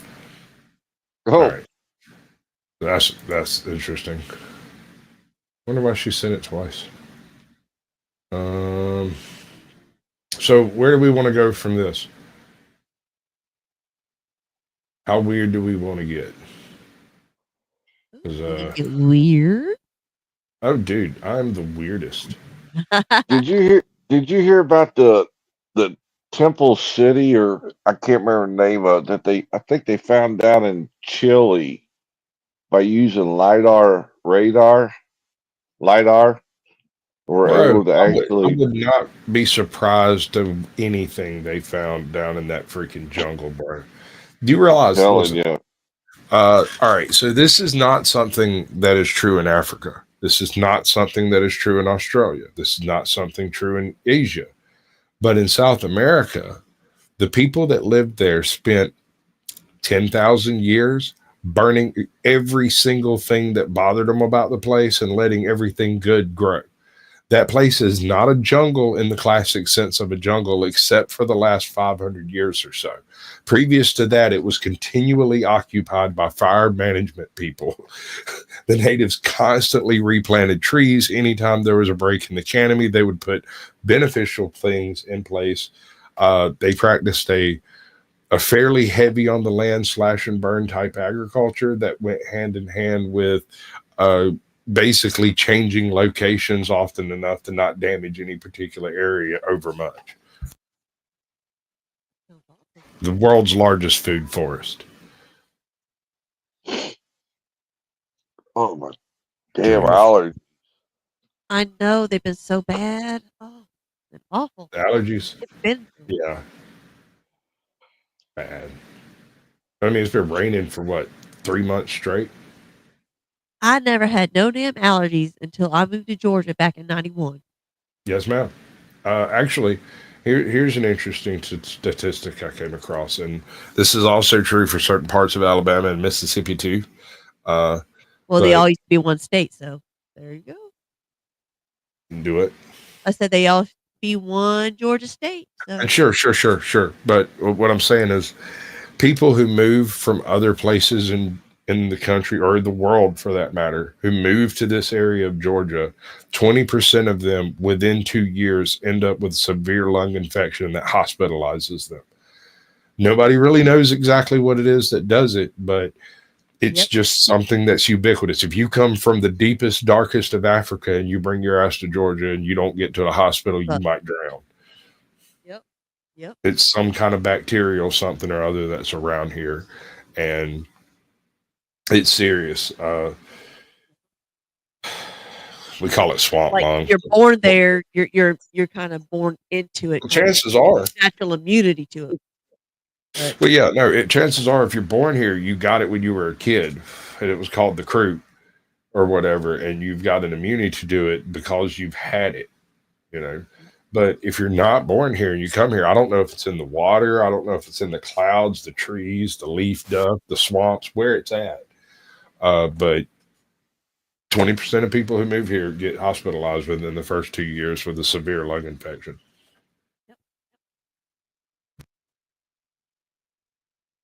Got cheat codes in life. Let's see. Witness cover up the second Vegas shooter theory.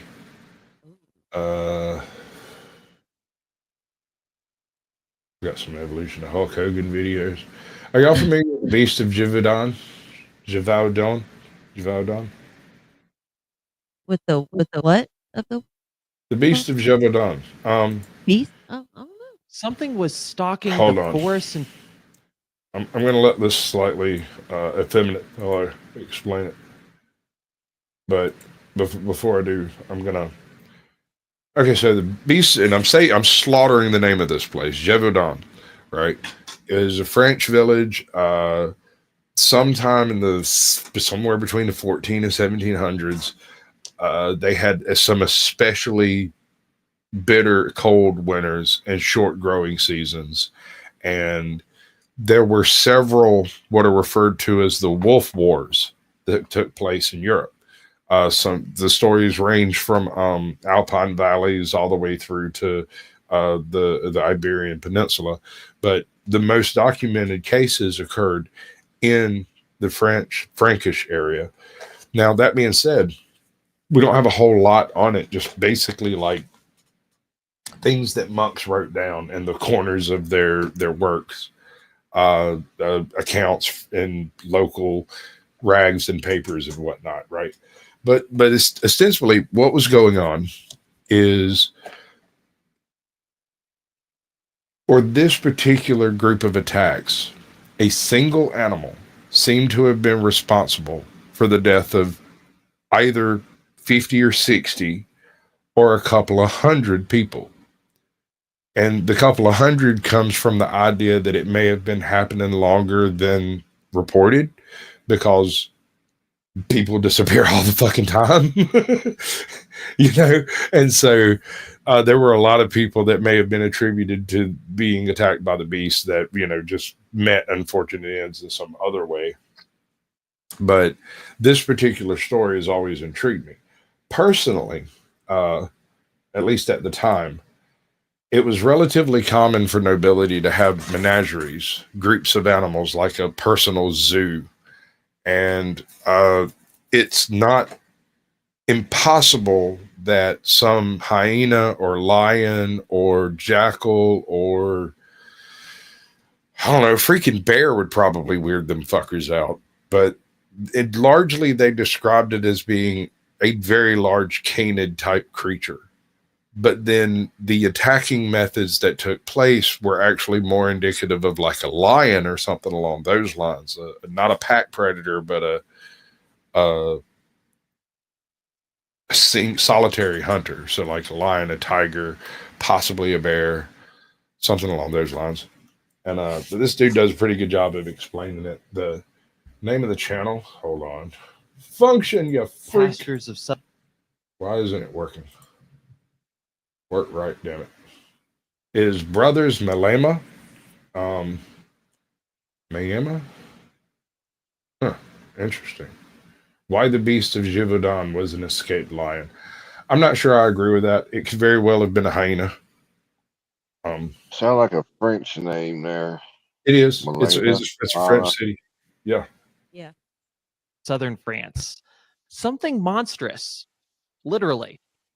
Between 1764 and 1767, around 100 people in the Gévaudan region of southern France met violent deaths. Right. So the accounts actually range between like 65 people and like 325, depending on which historian type individual you decide to believe or agree with. And we're talking about a 3-year period. Give or take, yeah. And it was 3 extremely difficult years, to be clear. It was not like your average growing season type years. It was some of that little ice age bullshit you hear about. Yeah. Around 50 or so people were able to survive the terrifying and brutal attacks. According to the locals, the culprit behind these killings was a creature known simply as the Beast of Gévaudan. Gévaudan. For centuries, lots of different candidates have been proposed. Some say it was just some extraordinary wolf or pack. All right, so what is this thing? First of all, we're going to cast the art completely out and probably wait until we hear the written description from later. Does that make sense? Yeah. Maybe a beast some rich, prominent person came from their travels abroad and brought it home and it lost control of it? Well, there were actually regular shipments of weird animals from Africa to like the French aristocracy. That was a bona fide thing. I believe Louis XIV had a collection of like cockatiels or some goddamn shit. Like, I think he had giraffes too. Yeah, you've sold me queer giraffes.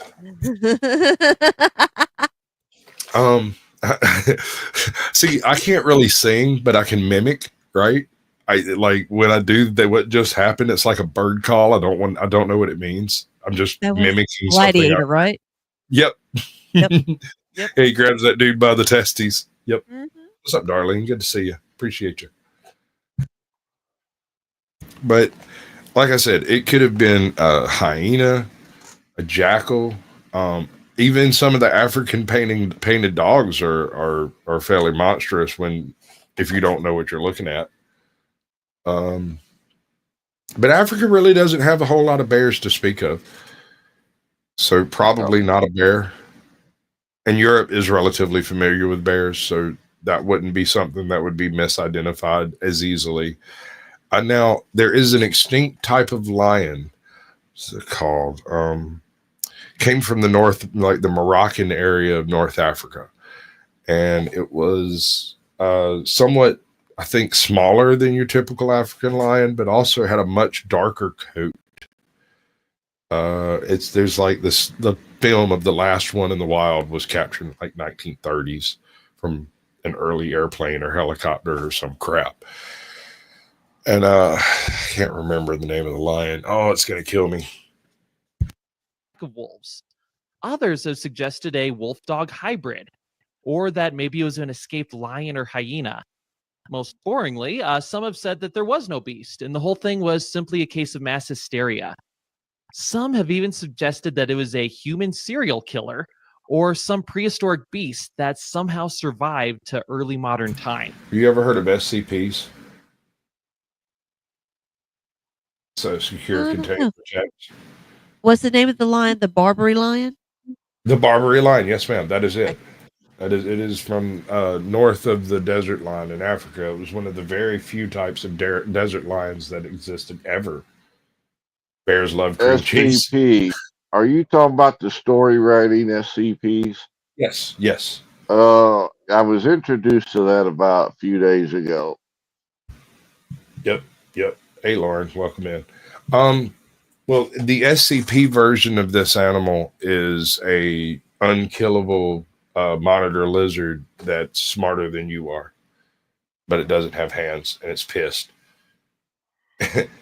and they just basically trap it in a big maze somewhere. Well, when they said serial killer, I was thinking of Descendant of Flows. Ancestor? Possibly. I don't know. I don't think he's all that dangerous. Not really. As long as you stay outside of his freaking circle, you'll be fine. Now, Katie, on the other hand, some quiet ones you got to watch out for. You know why you got to watch the quiet ones, Chuck? You don't hear them coming, and they don't tell you what they're fixing to do. That's true.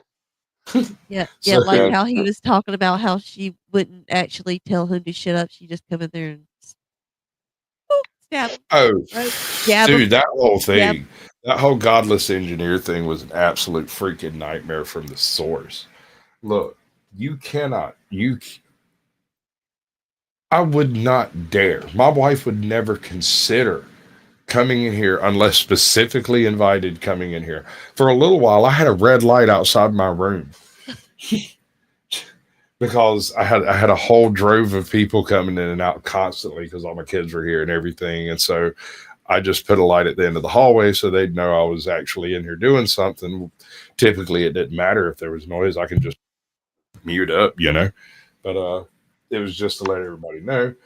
That light blew, and I don't really give a shit anymore. Y'all can get over it. I might buy a new light. I don't know. Probably not. I'll be honest with you. My next purchase is going to be a new computer. This thing smells like burned rubber when it fucking fires up. That's not good. That's not good. But it is belt driven. It's a big hamster and it has a heart palpitation. Right? I'm Matt, and I'm a novelist. I'm Brian. I'm a designer and illustrator. I'm Drew, and I'm a physical therapist. Where did they get these soft voice fellas at? All three of them. Chuck, I suspect you have more testosterone than all three of these guys, and this one's put together. Yeah. But this one's juicing. I mean, this is the obvious chat. Books about dinosaurs, ancient cultures, and mysteries. We love this stuff. But we don't always agree. We are.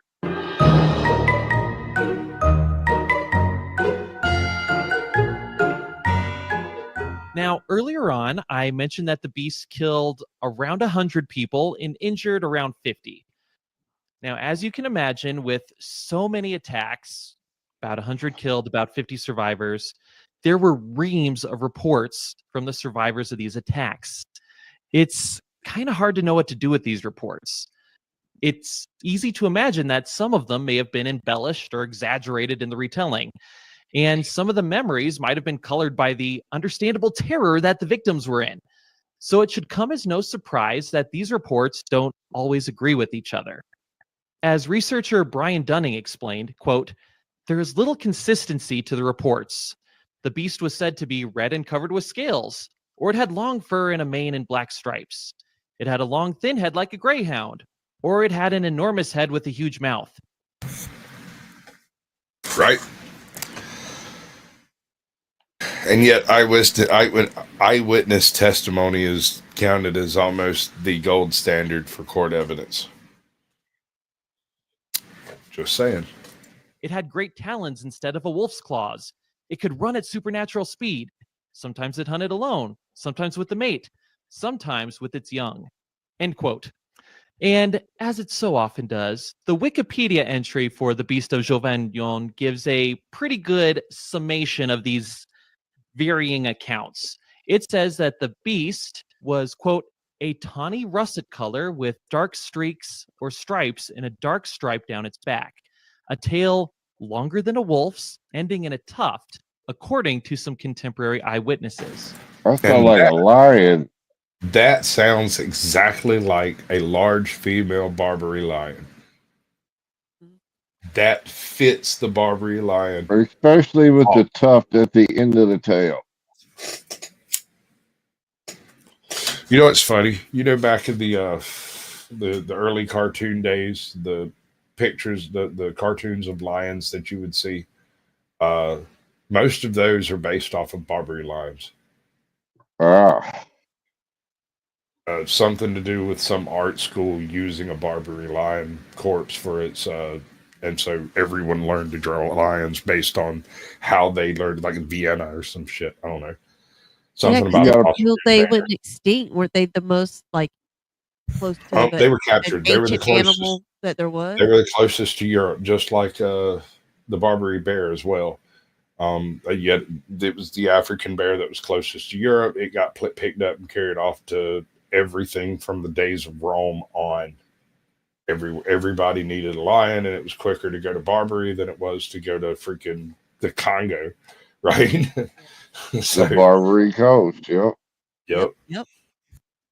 It was said to attack with formidable teeth and claws and appeared to be the size of a calf or cow and seemed to fly or bound across the fields toward its victims, end quote. And again, with all these different accounts factored in, there are a few other themes as well. First, and most troubling, was the beast's choice of prey. It never attacked the herds of cattle or sheep. It only attacked the humans. Some of the bodies were found. All right, so never attacked herd. How do you come to that conclusion?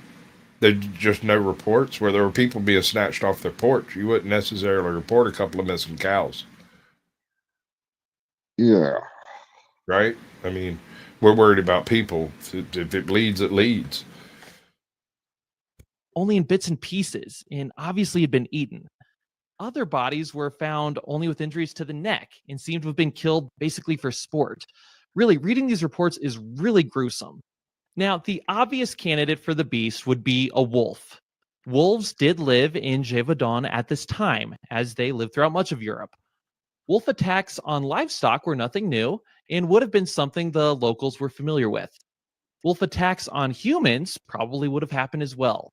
though these would have been much more rare. It's now well established that wolves, in general, don't view humans as a prey source.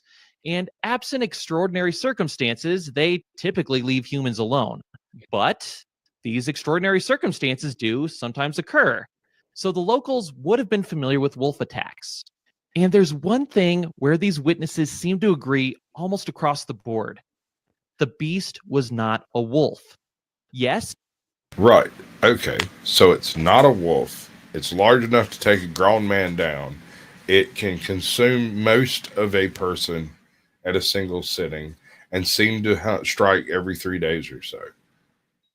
It was dark, furred, and had a tuft on its tail with massive claws and huge teeth. God, it does sound like a lion, though. What am I? Yeah. I mean, you ever seen the teeth on a lion? I mean, they're huge. They're huge. If this was in North America, I would almost immediately say a cougar. Right? It fits it perfectly. And there are Native American stories that are virtually identical to this story about cougars, but not so much Americans, because we shoot first and ask questions later. It had many wolf-like characteristics, but the locals, who again would be very familiar with the wildlife in their region, said there were key differences between the beast and the wolves. Now, eventually, news of these killings in Gévaudan began to spread as the killings themselves piled up. Soon, Gévaudan was crawling with monster hunters. During one hunt, an estimated 30,000 men were participating. Their tactics included traps of all kinds, everything from using poisoned meat as bait to dressing soldiers up as women to trick the beast into attacking. Nothing worked. The beast seemed impervious to harm, either from spears or from guns. There were several reports of the beast seeming to be mortally wounded, only to later get up off the ground and escape. Some of the attacks happened in quick succession over an impossibly large distance, leading some to suggest that there was more than one beast. Some even attributed supernatural... Okay, so let's imagine there is a shipment of animals heading to a menagerie into the royal court, right? 2 lions, 2 jackals, 2 hyenas. Something happens, natural disaster, a flood, a freaking, I don't know. In any event, these animals are released in the Lower France region and scattered to the 4 freaking winds. This isn't enough of a population to establish a breeding population, but it is enough of a population to tear a mortal hail across the countryside, because jackals don't hunt like dogs and wolves. Lions don't hunt like dogs and wolves, and there's nothing lion-like in this area that's bigger than a lynx. So these people are completely open game. They just walk alone from one city to the other. What creature is known for wanting humans as prey? Well, I mean, tigers and bears, largely. Is there one? I mean, tigers and bears, but Yeah, preferable they'll do over. that slow hunting prey. what behind about you. panthers? Well, that's some cat. I was speaking big cats and bears. You know. Okay. But panthers, see, that's another thing. Had it been a panther, it would have been described as black or very, very dark, not just, Sure. tawny, right? And they don't have a tough tail. The Barbary line is almost a perfect visual, probably a scraggly one if it's only a little bigger than a wolf, right? So not doing well. Although if it killed so many people, you'd figure it'd be eating pretty decent. I don't know. powers to the beast and suggested it could walk on 2 legs, kind of like a werewolf. And the beast was also clever, apparently able to see through even the most wily of traps that the hunters set. The man credited with the final kill. And that kind of fits with the Barbary line as well, because it was one of the most trapped big cats in the world at the time, up there with the tiger of India. these cats would be exceptionally adept at spotting your common, human type traps. Was a local hunter and poacher named Jean Chastel. For his part, Chastel thought the creature was a werewolf. So he apparently loaded his musket with silver in addition to all the usual fare and began stalking the creature through the woods.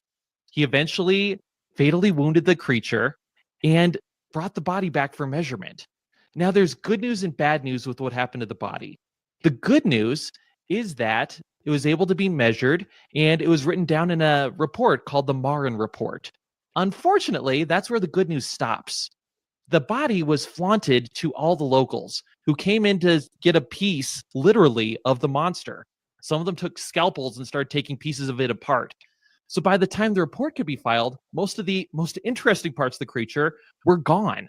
Furthermore, many wanted to bring it up to Paris, where the more scientifically trained biologists could try to identify it. But apparently, the beast had already been sitting in a box in the hot French summers and had reached such a state of putrefaction that they just buried it. The remains were therefore lost forever. However, after this, the killings finally stopped for good. The MAYAN report notes that the dimensions of the beast are roughly the size of a wolf.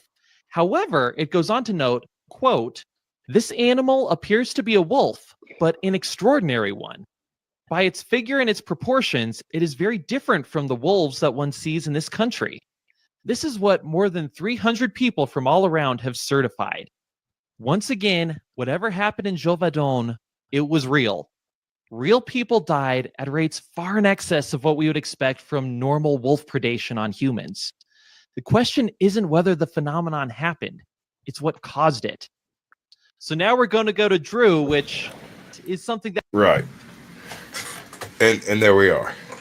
Do you think this is the creature that could have stemmed the stories of or the story of Red Riding Hood? Red Riding Hood's way older. Okay. It's I'll go dig up a video. The what's the I can't remember the name of the channel off the top of my head. It's Retro Tales. No, that's not it. DuckTales. A Gen Xer cannot say woo. We cannot go without saying woo. Every day after school. Hell yeah. Right? It's built in. So that pretty well covers the beast of Gévaudan. See, that's how they were able to control us children back then. Just give us something to woo. Mm-hmm. What's the name of it? It's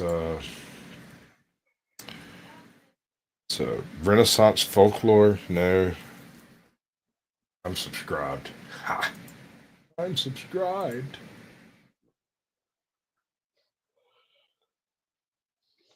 Give me all of them.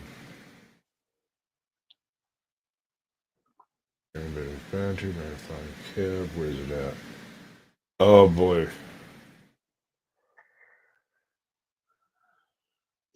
And this is how it is. Ooh, that's close. Nope. To be a YouTuber in the modern era, right? and if they've changed the name of their channel, I'll never find them. I'll just type in whatever you're looking for, the lore Red Riding Hood or something.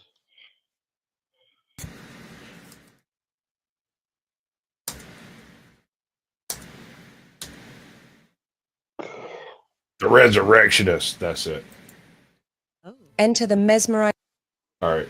So I love this particular world of channel. little- Jesus Christ, go away. Red Riding I Hood. highlighted some shit and I want it to stop. My bad. No, it did it again. We're just going to go from there. The technical issues are part of the show. That's not right.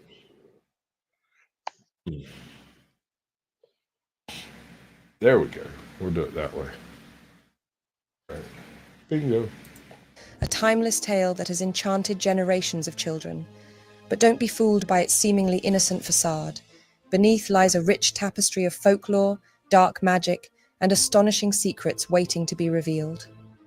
What evolved into a cautionary tale for children began life as a macabre and unsettling narrative, interwoven with themes of sexual taboo and the occult.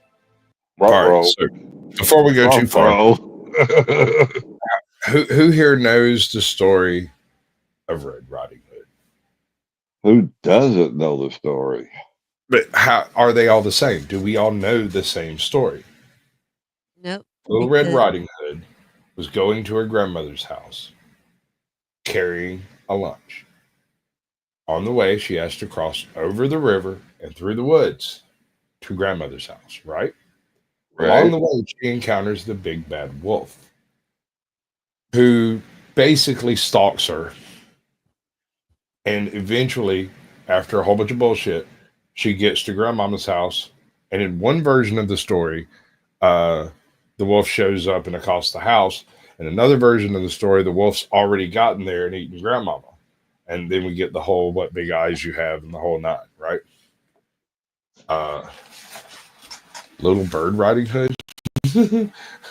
Typos. Yet what sets the story apart is the tantalizing possibility that its origins may be rooted in truth. Could the menacing wolf be more than just a creature of legend? Is it possible that Little Red Riding Hood's tale is based on a real-life historical event? Join me on an enthralling expedition through the ancient forests of myth and legend as we uncover the winding path that led to the creation of this timeless tale. But brace yourself, for as we venture deeper into the shadows, we may confront a truth more unsettling than we ever dared to imagine.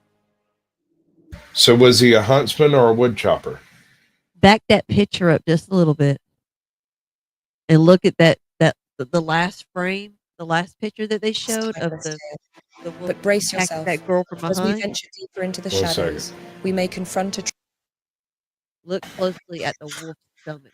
What is Yeah, it? the wolf's tail. That's the beast of Gévaudan. No, but look at the stomach of the wolf. It looks like a weenie. It's been stabbed and shot. Okay. I mean, Oh, homie's it looks like the red rocket coming out. Truth more unsettling than we ever dared to imagine. That's why you're here, Welcome to keep back, us honest. Before we delve into the rich history behind the tale, let's first examine the most widely recognized rendition of the Little Red Riding Hood story. Numerous renditions of Little Red Riding Hood exist, with the earliest iterations decidedly unsuitable for children, steeped in dark and mature themes. However, the version that most of us are familiar with today closely mirrors the one published by the Brothers Grimm in their 1812 collection, Children's and Household Tales. And almost every single version you find anywhere ever will be almost always derived from this original source book. But it's a tale that they collected, which means it was already extant in the culture when they did it. Didn't Disney basically jack it from the family? Hold on. The works of these fairy tales are so old that they are predating all copyright anywhere. Disney hijacked almost everything from it and copyrighted in their own format, but almost everyone tries to utilize Disney copyright material for stuff because it's so famous, and that's where people get tripped up. You can go make your own Little Red Riding Hood of any description you want. You just can't go pluck it out of the Disney lineup to try to do it. You know what I'm saying? In the Brothers Grimm's rendition, Little Red Riding Hood is portrayed as a gentle and innocent child. Her affectionate nickname stems from the gift of a red-hooded cloak bestowed upon her by her grandmother, a treasured possession that she wears at all times. One day, Little Red Riding Hood's mother gives her a basket with cake and wine. She tells... Right, now I want to reiterate this question. Was the nice gentleman that helps a wood chopper or a huntsman? Okay, I think for Red Riding Hood, it was a wood chopper or a logger, like Dolly was saying, and then in Snow White, I think it was a huntsman. Right. Okay. The girl, "Take these to your grandmother. She's not feeling well, and they will make her better. But remember, don't talk to strangers, and stay on the path. Little Red Riding Hood promises to heed her words, and sets off into the woods. But along the way, she meets a sly wolf. The wolf greets her, concealing his sinister intentions. All right, I love this bit of art here. You see the wood choppers in the back. You see the wolf here wearing clothes and in a sheepskin coat. This is a literal wolf in sheep's clothing standing here. I freaking love it. Asks her where she is going and what she has in her basket. Oblivious to the danger, Little Red Riding Hood innocently tells him everything. The cunning wolf pretends to be friendly and suggests, "Little Red Riding Hood, why rush? Take your time and enjoy the forest. Look at the beautiful flowers. They're growing over there, just beyond the path." What up, Mike? Excited, Welcome Little in, Red Riding Pops. Hood replies, "I'll go and pick some for my grandmother. She'll love them." And off she goes, chasing after one flower and then another, straying far from the safety of the path. Meanwhile, the wolf eagerly dashes to the grandmother's cottage, hunger driving his steps. Upon discovering Little Red Riding Hood's grandmother in bed, he swiftly devours her. Then, donning her nightgown and bed cap, he nestles into the bed, his appetite growing as he waits patiently for Little Red Riding Hood's arrival. As Little Red Riding Hood approaches the cottage, she notices the door slightly ajar, and upon entering, she finds her grandmother lying in bed, her cap pulled low over her face. Noticing her Okay, so there's some subtext here that's typically missing. She notices this door is slightly ajar, right? Which is obviously something her grandmother would never do. I mean, think about it. Little old lady living in a cottage all by herself. I doubt she'd be leaving the door open, which gives you the uncouth nature of the beast involved. Doesn't even shut doors. But you're missing the much, much darker undertone about this. Why does he go and take the bigger meal of the granny? He just gobbles her up for no reason, just to gobble her up to get her gone, right? You figure he'd be satisfied with the bigger catch. No. He waits for the little girl.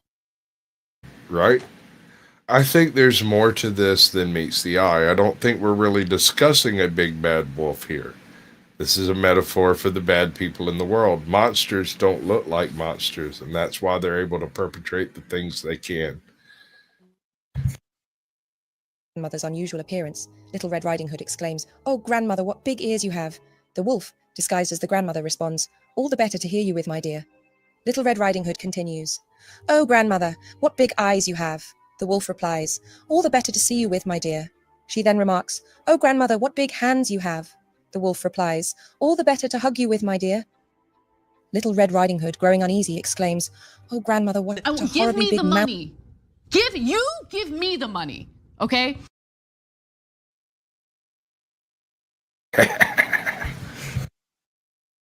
Mouth you have. With a sinister grin, the wolf declares, "All the better to eat you with." And in an instant, he leaps out of bed and eats Little Red Riding Hood. The wolf then nestles back into bed, drifting into a deep slumber, his snores echoing through the cottage. Further evidence of severely uncouth behavior, right? He doesn't even leave the place where he's just killed two people, but instead moves directly into taking a nap in Grandma's bed. By stroke of luck, a passing huntsman hears the peculiar snoring and decides to investigate. As the huntsman steps into the cottage... Okay, so a random homeboy wandering down the street just decides to check in on little old lady for reasons. Finds a wolf in the bed.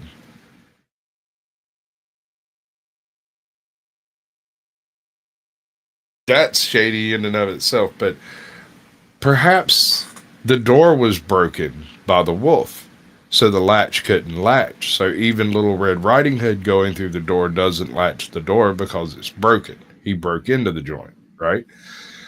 Woodman's walking down the street, sees the latch broken on the door, goes in prep for war. That actually makes a little bit of sense. His eyes fall upon the sight of the wolf sprawled out in the bed. A solemn thought crosses his mind. The grandmother has been eaten, but maybe there's still a chance to save her. Taking a pair of scissors, the huntsman begins to cut open the wolf's belly. He catches sight of a glimmer of red, the unmistakable hue of Little Red Riding Hood's cap, With each incision, anticipation mounts until suddenly Little Red Riding Hood jumps out trembling and exclaims, "I was so scared, it was so dark in there." Her grandmother then also emerges unharmed. Together they gather hefty stones and fill the wolf's body with them. When the wolf stirs and attempts to flee, he finds himself immobilized by the weight of the stones and falls down dead. The huntsman takes the... So, the guy with the axe, right? It just fucking went off the damn rails, man. Woo! He didn't just lop that wolf's head off and have done with it. Instead, they just crept around for a couple of hours performing open heart surgery on a wolf. I'm not sure I'm grasping it, but And yeah, he remained alive through it all too. Yeah, until he woke up so he could die. Yeah. Nice. Wolf's pelt. Trolling. Grandmother eats the cake and wine brought by Little Red Riding Hood, and as they sit together, Little Red Riding Hood reflects, "As long as I live, I will never leave the path and run off into the woods by myself if Mother tells me not to." In the Grimm's tale, there's also an intriguing after-story where Little Red Riding Hood and her grandmother... Do what? This reminds me of a version that I had seen in Germany. However, it wasn't a wolf. It was a wood chipper candidate. Yeah. That checks out. Follow what I'm saying? Oh, I got you, bro. That's exactly the reference that I was trying to make to him, not caring about the bigger satisfying meal of the grandma, but only focused on wanting that little girl. Yeah, he wanted those sweet cakes that the mother packed for her. Right? Yeah. That was, I had to think about that. Well, I would have responded sooner, except the servant's bell went off and I had to go play servant. Yeah, there you go. Good man. So there is a interesting side bit to this. During one period, or off and on throughout European history, the placing of hot stones on a prostrate individual was a method of killing them. If they did certain crimes, yes. They would stake your ass out on the ground and then build a big fire and heat stones in the fire and then stack them over the top of you until you died. Basically baked to death. Yep. This isn't exactly the same, but the utilization of stones for the he's obviously not being stoned in the classical sense. But apparently they're saying there's a little catch at the end here. Right. Grandma. Yeah, let's do it. Face another wolf. However, this time they outsmart the creature by luring it to fall from the cottage roof, where it tumbles into a trough of water and drowns. This rendition, alongside the variations we grew up with, carries a powerful message urging children to heed their parents' guidance and warnings. It serves as a stark reminder of the perils of engaging with strangers, emphasizing the importance of caution and obedience for their own safety. But previously, the story conveyed a rather different moral warning. The Grimms undoubtedly reimagined the tale from an earlier version, published in 1697, Le Petit Chaperon Rouge, written for primarily adult audiences by author Charles Perrault. In Perrault's version, Little Red Riding Hood is portrayed as exceptionally beautiful, described as the prettiest creature who was ever seen. A significant difference occurs when she enters her grandmother's cottage, where the wolf invites Little Red Riding Hood to join him in bed. To the wolf's delight, she complies, removing all her clothing and slipping beneath the covers. The iconic exchange follows, but instead of remarking on the size of the wolf's mouth, Little Red Riding Hood exclaims, "Grandmother, what big teeth you have got," to which the wolf chillingly responds, "All the better to eat you up with." In this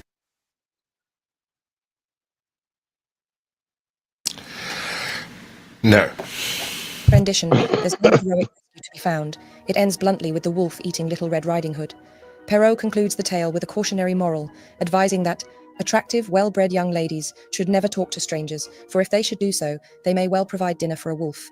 I say wolf, but there are various kinds of wolves. There are also those who are charming, quiet, polite, unassuming, complacent, and sweet, who pursue young women at home and in the streets. And unfortunately, it is these gentle wolves who are the most dangerous ones of all. Almost every single fairy tale, legend, myth, origin story that you ever hear are all of them are cautionary tales. The truth about Alice in Wonderland, right? All of them. You know the truth about Alice in Wonderland, right? We can jump into that one in a bit if you'd like. Yeah. No, I'd rather not discuss the actual real aspects of that, but we can discuss Alice in Wonderland, not the rest of that, I don't think. And yeah, to some extent, there would be some level of truth. And the analogy of the wolf, I mean, we call them predators today. That's sort of the same analogy that we're talking about. And they do tend to flock in packs, do they not? Yep. Perrault's rendition serves as a stark warning against the dangers of men's sexual desire and the repercussions of yielding to temptation. This rendition, with its moral teachings, aligns perfectly with the societal norms and context of Perrault's era. Perrault initially pursued a legal career before transitioning into government service, eventually finding himself in the esteemed court of King Louis XIV. Within this setting, where the pursuit of advantageous marriages was common, young women from affluent families were often courted by ambitious suitors seeking to elevate their own social standing. In this light, the tale of Little Red Riding Hood is advising young women to exercise caution against the allure of charm and to safeguard their virtue. It's difficult to envision the tale without the iconic image of Little Red Riding Hood clad in her distinctive red cloak. However, it was Perrault who bestowed this trademark garment upon her. Prior to his rendition, there was no mention of what the story's heroine wore, nor was she referred to as Little Red Riding Hood. Some speculate that Perrault's choice of attire may have been influenced by the symbolism associated with the colour red. Historically, red carried connotations of sin, sensuality, and the devil, often associated with Furthermore, what grandmother in her right mind would give her beautiful child a bright red hood to walk around in the woods? Maybe if she has a tendency of wandering off the path, it'd make her easier to find. But it makes her easier to find too, for the predators. Definitely easier to identify. Jesus Christ, I just started sneezing. Scandalous behavior and prostitution. Additionally, red could symbolize sexual maturity, marking the transition into womanhood and the loss of innocence, encapsulating themes of puberty and the onset of menstruation. It's widely believed that Perrault drew inspiration from a folktale known as the False Grandmother when crafting Little Red Riding Hood. This precursor story possesses a darker tone in many respects. On her journey to her grandmother's house, the heroine encounters not a wolf, but a werewolf at a crossroads, who inquires whether she's taking the path of needles or the path of pins. Opting for the path of needles, the girl watches as the werewolf selects the path of pins. The werewolf arrives at the grandmother's cottage ahead of the girl and devours the old woman, then places some of her flesh in the pantry and her blood in a bottle. When the girl arrives, the werewolf urges her to partake of the food and wine from the pantry. As the girl begins her meal, the grandmother's cat speaks to her, stating, "A slut is she who eats the flesh and drinks the blood of her grandmother." The werewolf then instructs the girl to undress and join him in bed. Agreeing, she asks, "What should I do with my apron?" The wolf replies, "Toss it into the fire, my child. You won't be needing it anymore." She takes off each article of clothing, one at a time, her bodice, dress, skirt, and stockings. Each time she inquires where to put these items, and the werewolf tells her to throw them into the fire, where the flames consume them.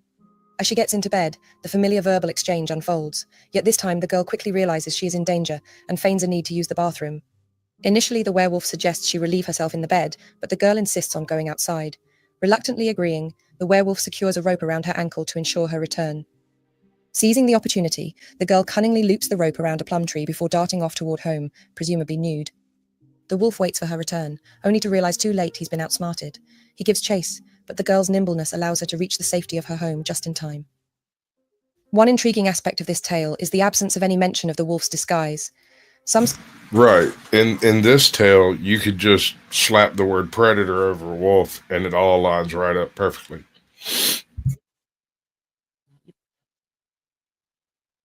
Scholars speculate that the heroine was already aware of the true identity of the creature in the bed. After all, it seems illogical that anyone would strip naked and climb in bed with their grandmother. Viewed through this lens, the gradual removal of each item of clothing could be interpreted as a striptease. Likewise, the verbal exchanges of, "Oh grandmother, what big hands you have," and so forth, could be seen as flirtatious taunting. Undoubtedly, there's a peculiar and unsettling sexual undertone to this story. The precise age of the false grandmother remains shrouded in mystery, as it was orally transmitted in Europe until folklorists began documenting these narratives in the 20th century. Oh shit. Oh my god, that thought just made a wrinkle appear in my brain.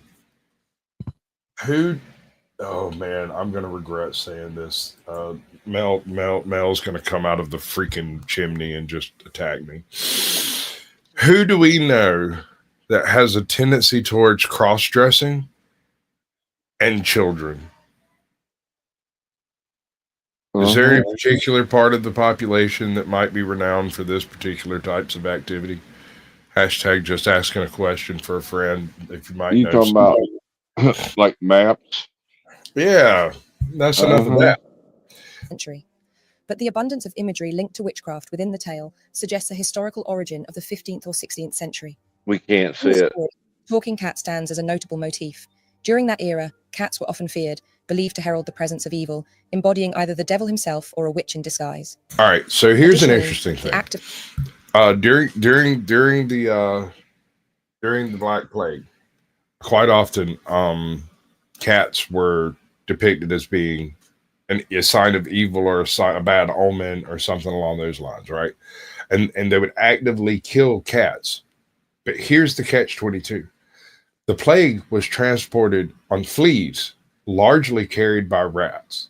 And so the attempt to exterminate the familiars of witches, aka cats, resulted in a wider, faster spread of the plague than had they done nothing. Yeah, because that's a natural enemy of rats. Consuming flesh and blood within the narrative bears resemblance to the Eucharist, the sacramental ritual of consuming the body and blood of Christ. But this consumption is of the flesh and blood of her grandmother, so appears to be an act of witchcraft, perhaps even a satanic ritual, a kind of black mass. The inclusion of the werewolf in the tale adds another layer of intrigue. Although werewolf legends have ancient roots, the belief in werewolves emerged in tandem with the belief in witches, reaching a pinnacle of widespread terror from the 15th to the 17th centuries. Okay. Witches are way older than that. I mean, Greek tales talk about female magic users that operated specifically against men. You have the Isle of Lesbos, you have the Isle of Circe, the Isle of Isis. You have all sorts of locations where there was a lone sorceress, a curse to exist there by themselves. The island was created specifically to be their prison. So, I don't know about that. Was a witch different from a sorceress? So a lot of the things that are mentioned in medieval texts as being witchcraft were mentioned in Greek texts as either being touched by the gods or turned by some form of lower creature. So, like the Lamia is a Greco-Roman type witch that when she does the congress with evil that seemingly all of these evil witchy creatures do, this one turns into a half snake, half woman thing and goes out and does it as that. It's wild. I'm just saying the concept of women being magical is as old as time. It's worth noting that our modern conception of werewolves as half-man, half-wolf entities differs significantly from historical portrayals. Prior to the 1941 film The Wolf Man, most depictions of werewolves either presented them in human form or resembling ordinary wolves. This evolution in imagery might shed light on how Little Red Riding Hood could mistake a wolf for her grandmother, as he would have appeared as a regular human man who just happened to be a werewolf. The term werewolf also often served as a metaphor for Satan. Dressed up as an old lady. Like walk in and find Mrs. Doubtfire laying in bed instead of Granny. Like, what are we saying here, yo? What is this?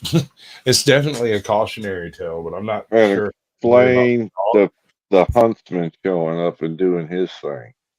Well, like I said, if the wolf is a man and the man broke the door and the door is broken when Little Red Riding Hood goes in, then it makes sense that the neighbor of the woman, the lumber guy who our house every single day and was probably hoping to get one of them little sweet cakes on his way back through because that would be his daily commute, so to speak. And they gave the wolf a bad name. Damn right. They did wolves dirty by comparing them to predators. Damn right, bro. Rocky gets it. This association stemmed from the imagery of Jesus as a shepherd, with devout Christians likened to his flock. When the heroine first meets the werewolf, it is at a crossroads. In Western folk mythology, a crossroads can be used to summon a demon or the devil in order to make a deal. This legend can be seen in many stories. Historically, if that's not the best bullshit face I've ever seen, she looks like she's in the process of rolling her eyes. Like, come on, bitch. Ain't no way you my grandma. Just leave the money on the nightstand like they said you would. Well, let's not also forget in Bram Stoker, Dracula. Stoker. Yeah. Stoker, God. Stroker Ace. Stoker Ace. Hell yeah. That's you, baby. But yeah, yes, sir. Oh, cool beans, bro. Yeah, he's here. I've got that's Ortho guy. Okay. Oh, yeah, there's a sweetheart. scene in it where she's wearing What's up, Chuck? Sass to the red hood, the red veil, and that's never he's in his werewolf form, and they, The main point that I have showing this is to say that while you're familiar with the story of Little Red Riding Hood, it is based off of a story that's older than Little Red Riding Hood, and that story is quite different. And then that story itself is based off of an even older story that's sort of a bare bones, dry run dress rehearsal of Red Riding Hood, where it's literally just some prostitute going to meet a John. And be careful because you can't trust them all, right? What kind of world is that where you can't trust your whore? I'm saying it's based on a predator. Oh, you can't trust a John? Hey, right. Fair enough. Yeah, that's the cautionary tale of the original version is, and yes, it is rife with wood chipper type activity. Yeah. Every version of it. That was the version I seen when I was in Germany when I was doing went down to the local library in the town. Yeah, that's a good place to find some of the earlier versions. I mean, like the original Little Mermaid is a fucking nightmare tale. It's now, wasn't Alice in Wonderland? Wasn't that based We'll get back to Alice in Wonderland. Okay? Like, we're not there yet. You got any thoughts on this, OG? I've been doing my rounds and I've been trying to keep up with your stream because I found it particularly interesting, and that's why you want to back it up for him. I don't care. I saved the best for last because I really like this tale, and I'm gonna say this: I love the original, not family friendly versions of fairy tales. Yeah, because dark. People don't realize like the fairy tale ending was almost never a good ending when they were at their peak in human society. It was like cautionary tales type shit. Every single one of them is a cautionary tale. And if you sit down and you tally up all of the cautionary tales into a little book, you end up with a pretty good list of life lessons that would keep you safe in most environments. Absolutely. And that's the reason they existed. And that's why I push so hard for us creating our own content and our own culture again, because this manufactured corpo bullshit destroys the reason for video games, books, fairy tales. You're supposed to teach a lesson of morality with your story, and not some pseudo ideological propaganda. Like, you're supposed to tell people the dangers of the world using the entertainment medium so they are better people. There have always been storytellers. Always. But now it seems the dangers of the world have become the accepted thing, and they are rejoiced now. No, the existence of these tales tells you that it was accepted then, that the dangers of the world were so ubiquitous that every single family told their children these little lessons that they didn't even know they were learning. But we all know the story of Little Red Riding Hood, and whether or not you're consciously aware of the cautionary tale that it gives you, the life lessons built into it, subconsciously it's soaked in. Yeah, entertainment and storytelling are so ingrained in human DNA, regardless of where you're from or even the genetics. Like, it is so ingrained in humanity and like subdeviations of humanity that it's like you can pick up like a child when you tell a modern story of Little Red Riding Hood, right? they can pick up on the ancient subtext and the dangers on it almost immediately. It's something that boosts genetic memory, in my opinion, these fairy tales. I don't. First of all, I don't really ascribe so much to genetic memory, but if such a thing exists, oral storytelling and genetic memory would go hand in hand with one another. They would reinforce each other. It would be hard for one to exist without the other. Right. Well, no. Oral tradition can be maintained for thousands of years as long as there's no influx of other culture into it. The general themes will remain fairly unchanged. I mean, look at the distinctions between North American Native American cultures versus South American Native American cultures. While the general premises are all the same, the characters within can be very different from culture to culture. Like the two twins origin story versus the Thunderbird and the birth of the world and all that stuff. It's the characters are all the same, but they're different.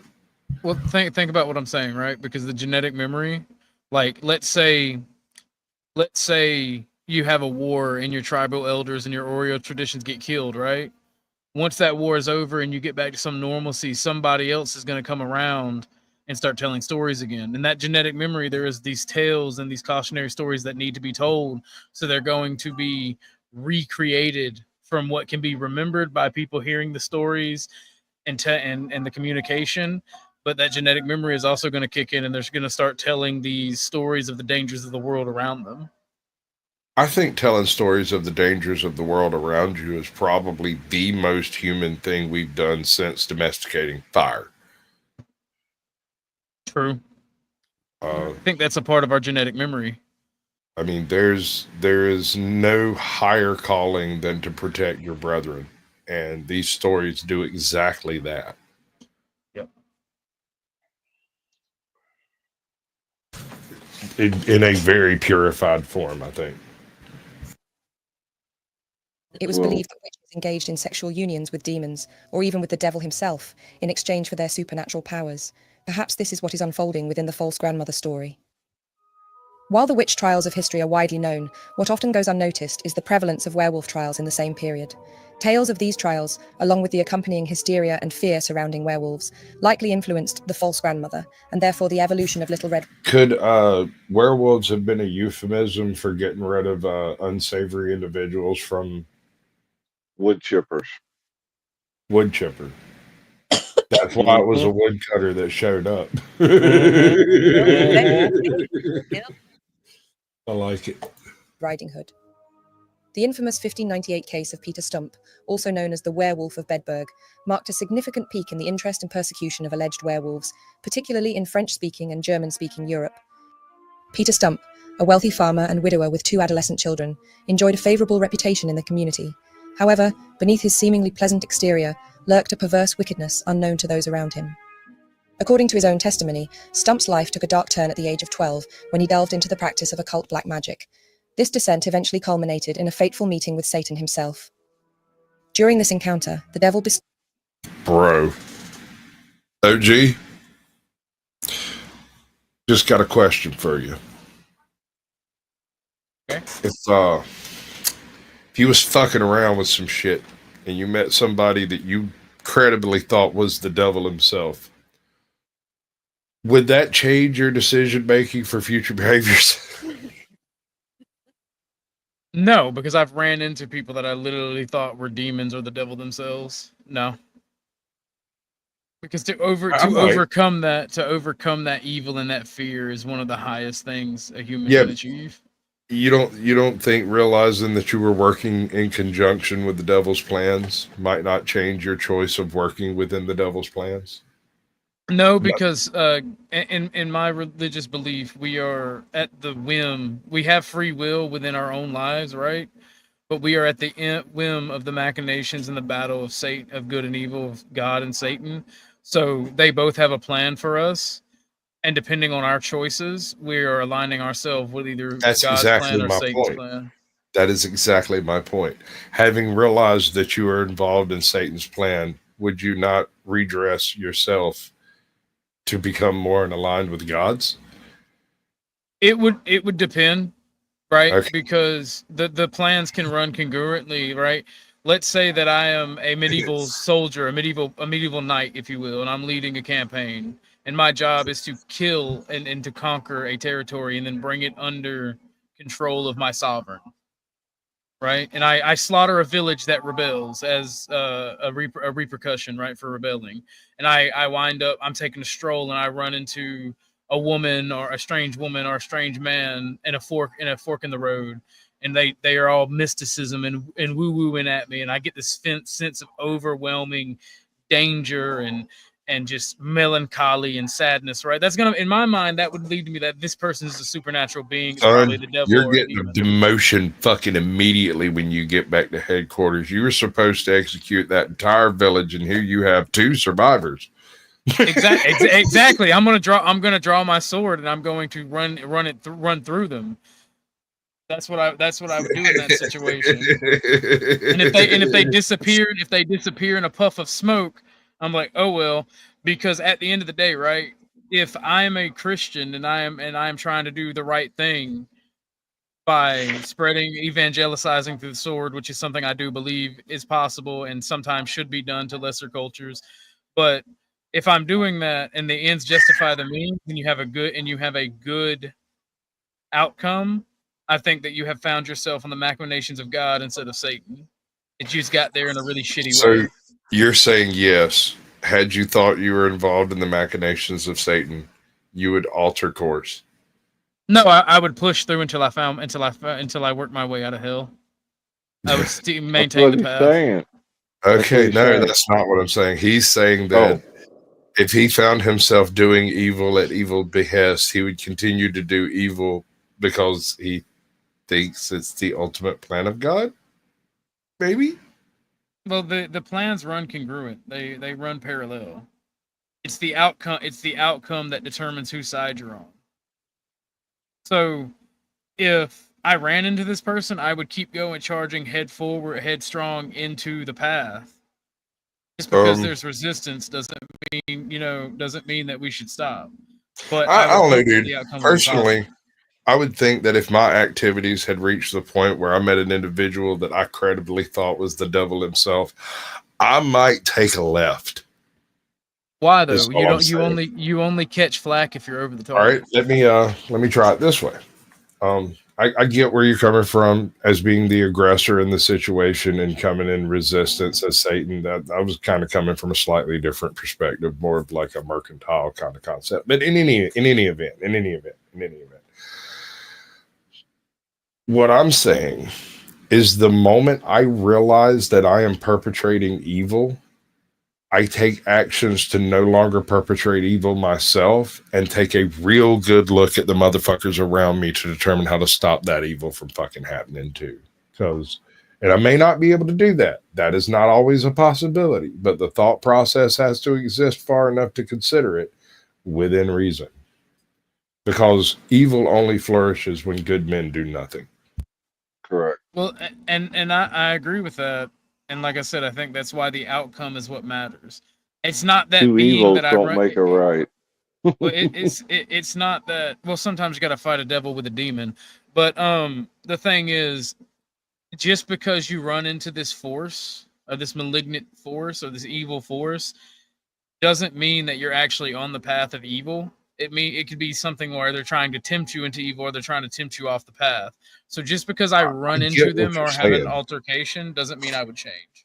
I understand what you're saying, but I'm saying, is there not what? It doesn't matter. Let's finish the video, then we'll argue about it. I'm sorry. I'm really not trying to deflect. Like the way I see it. It's fine. I know. You're trying to dig deeper into the concept of good and evil and fighting and whether or not, the congruent, concordant plans are actually do the video. Sorry, Squatch. Granting him the ability to transform into the likeness of a greedy, devouring wolf, strong and mighty, with eyes great and large, which in the night sparkled like fire, a mouth great and wide with most sharp and cruel teeth, a huge body and mighty paws. Peter confessed to murdering and devouring 14 children, one of which was his own son, as well as 2 pregnant women. He would This story actually goes back a little bit further than the Red Riding Hood story, but and it may very well be the source, the original nexus of truth behind the cautionary tale that became Little Red Riding Hood. Same concept, though. Sort of. This period of early medieval period was like the great. What was the time period they say?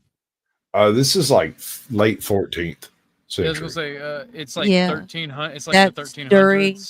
Yeah, okay. That would be right before Henry VIII. Right. So we're talking about. My bad, Squatch. Go ahead, bro. That would also be a time of a very bad famine and very low trust because of economic problems. And the Little Red Riding Hood story, part of the tale is sometimes you can't even trust your own family. Sometimes Right. your own family has malicious intent. And you have to navigate through that. Right. But what I was getting at is the fact that during this time period, there were multiple wars, multiple crusades, and poverty was rife. And occasionally children were let out into the woods and just left there because the family couldn't feed them. And sometimes people found those children and fed their family. And this is the case here. But it's still, I'm not trying to offer any excuses. I'm just explaining this type of tale came from a time period of great famine. Stalk his unsuspecting victims, often young maidens, sexually assaulting the women before murdering them. Many of these victims disappeared never to be seen again. It was reported that while in wolf form, Stump also attacked and mutilated animals such as deer, sheep, and goats, devouring their flesh raw. In those times, there was a prevailing belief that women were... This actually goes along with the idea of serial killers enacting their fantasies on animals and pets before they start on humans. Just tossing that one out there to marinate. responsible for leading men astray, reminiscent of Eve's influence over Adam in the Bible.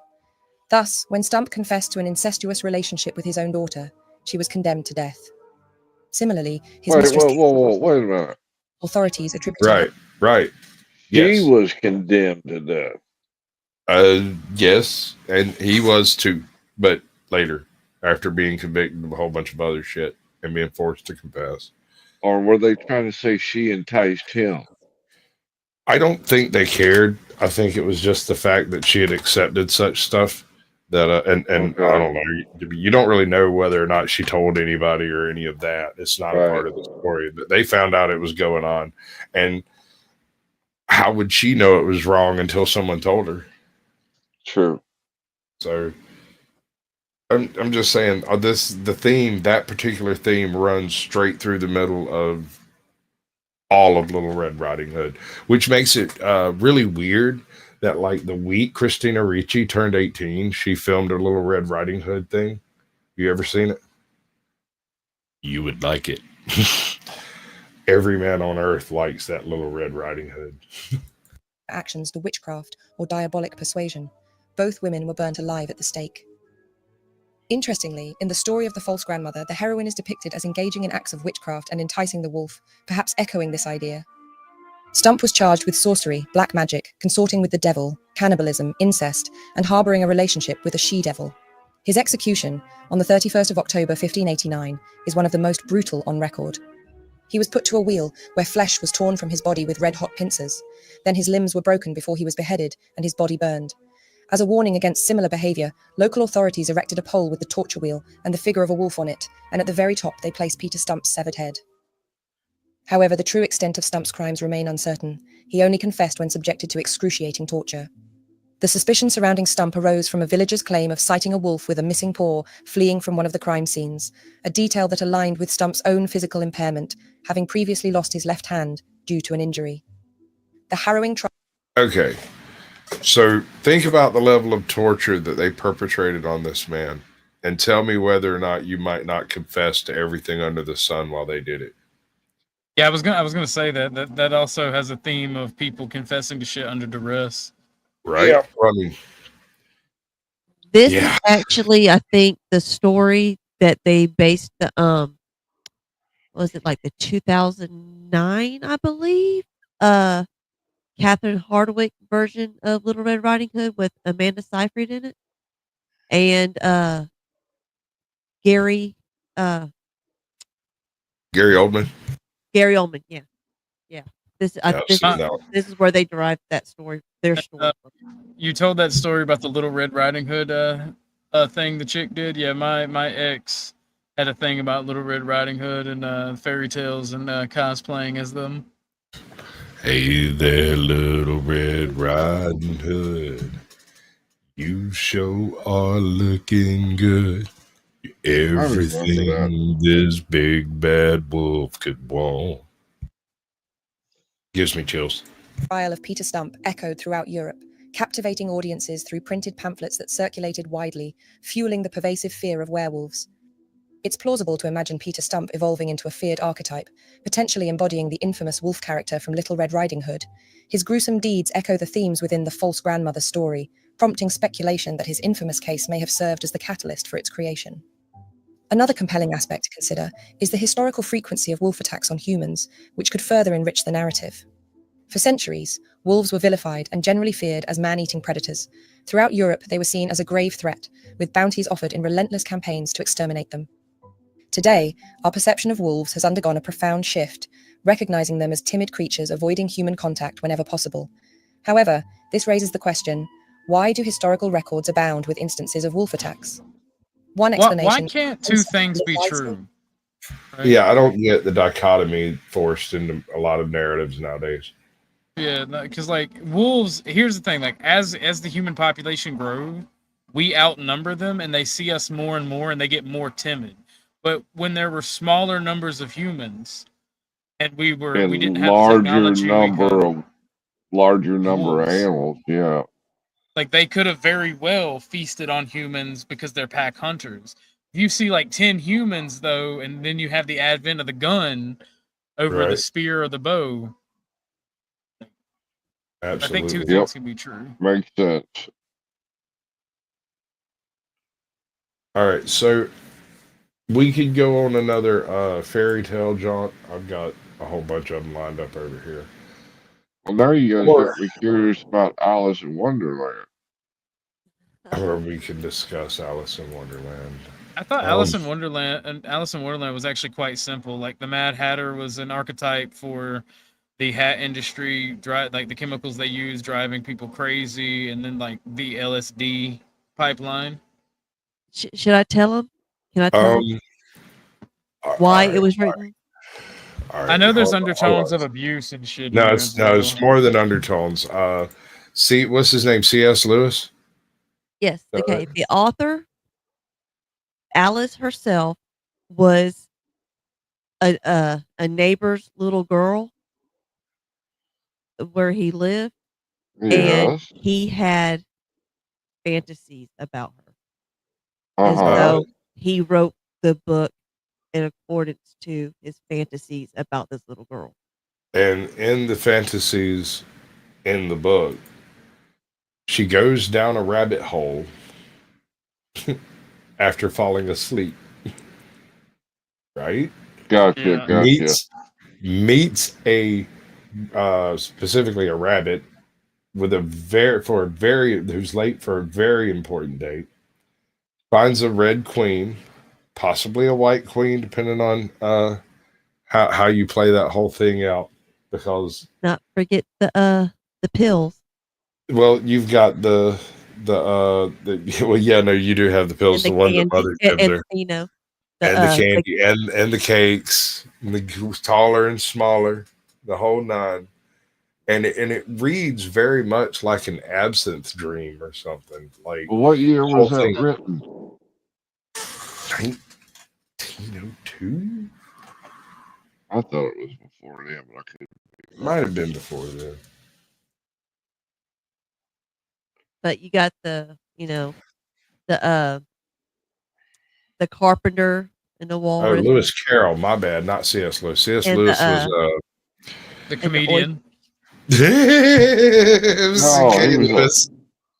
was a cowboy writer, wasn't he? I'm getting my authors mixed up. We're talking about Lewis Carroll here. My bad. What year? 1865. Yeah, and if you go through the movie or the story, and in each little scene that she goes to, it's something even more depressing. Yeah, it's always more outlandish. Each cycle, even when you go into the through the looking glass. Through the looking glass is probably the more intriguing of the two stories. Alice in Wonderland was largely based off of The Younger Neighbor. Through the Looking Glass had part of that, but also his niece, I think, who was many years his junior, although I don't think she was actually underaged for the time, right? And so Through the Looking Glass is a much darker tale. I mean, Alice in Wonderland ain't exactly a walk in the park. When was Through the Looking Glass made? Written. Checking.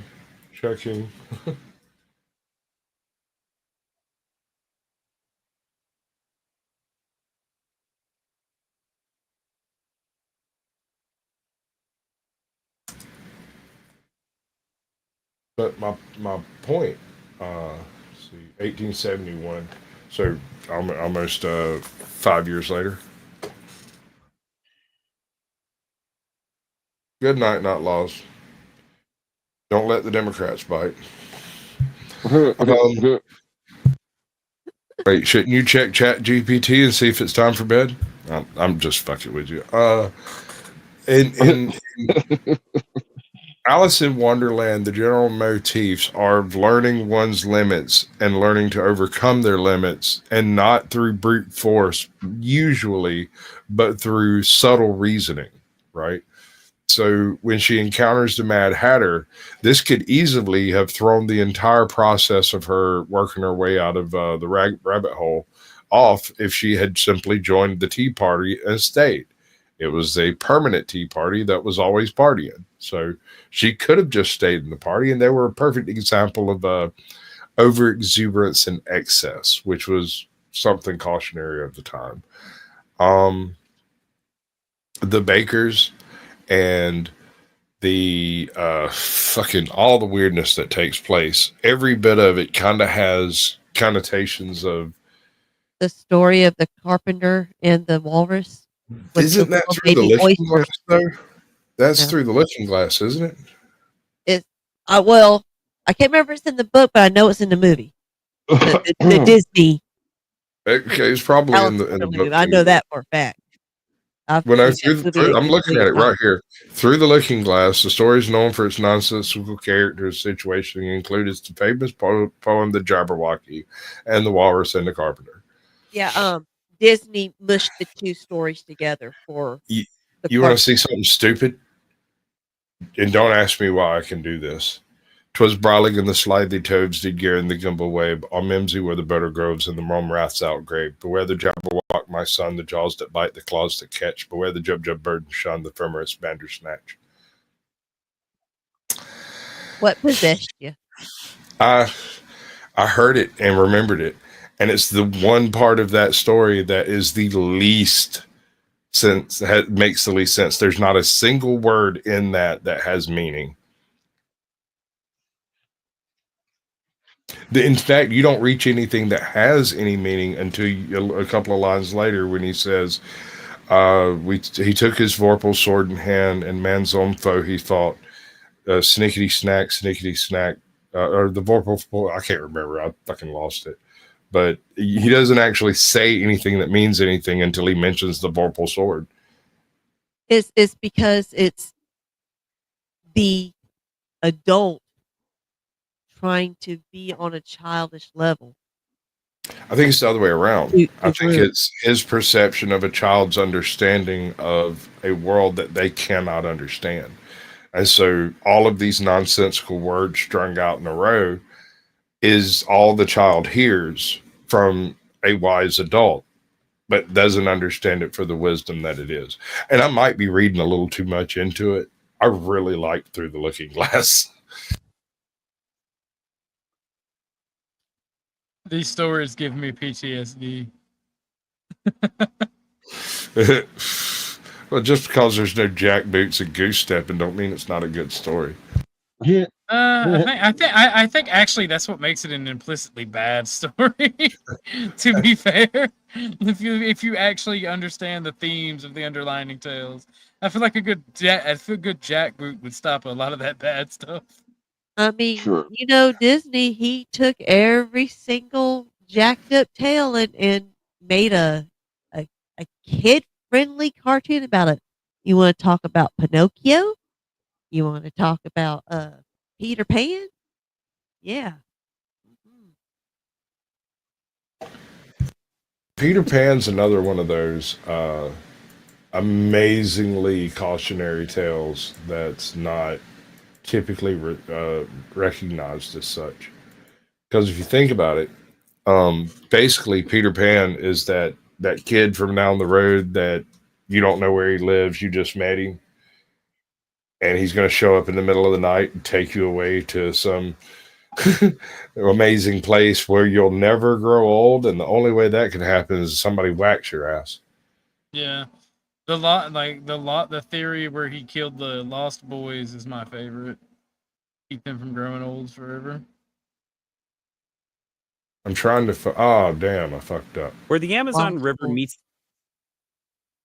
Well, that was what 1902 when that was written. Which one? Peter Pan. Oh, I'd have to check. I'm actually looking for the Cahokia and Indians. Well, the video that I watched on it. It was And then, you know, Pinocchio. really good. What it's based on. Have you ever seen the meat cannon? Have you ever seen the meat cannon video about Pinocchio? That shit gave me chills, but it's fucking hilarious. I must consume you, father. All of Meat Canyon's work is just beautiful. Oh my god, it's horrible and great. No, the Bugs Bunny one. The Bugs Bunny one was what introduced me to Meat Cannon. Stop it. Get some help. Like a double wide surprise. Pinocchio was mid 1800s when it was written. Yeah, these are all basically cautionary tales trying to protect. And that's actually that the island that they take, you know, the little boys to, where they, you know, never get seen again. That is based there. There's a real island that was up. I think it's somewhere. What was Alice in Wonderland, like, do you think that was a predator who felt guilty? One of those people that have that it comes from a mental disorder and not a desire. So he felt guilty and wanted to warn people about it. He was a sick, twisted motherfucker that lusted for his little neighbor girl. Okay. None of these are right. He came out and openly admitted this stuff. But that's why I was asking what I was asking, because like some people claim to feel guilty about that shit, and they try to say they want to do better and whatnot.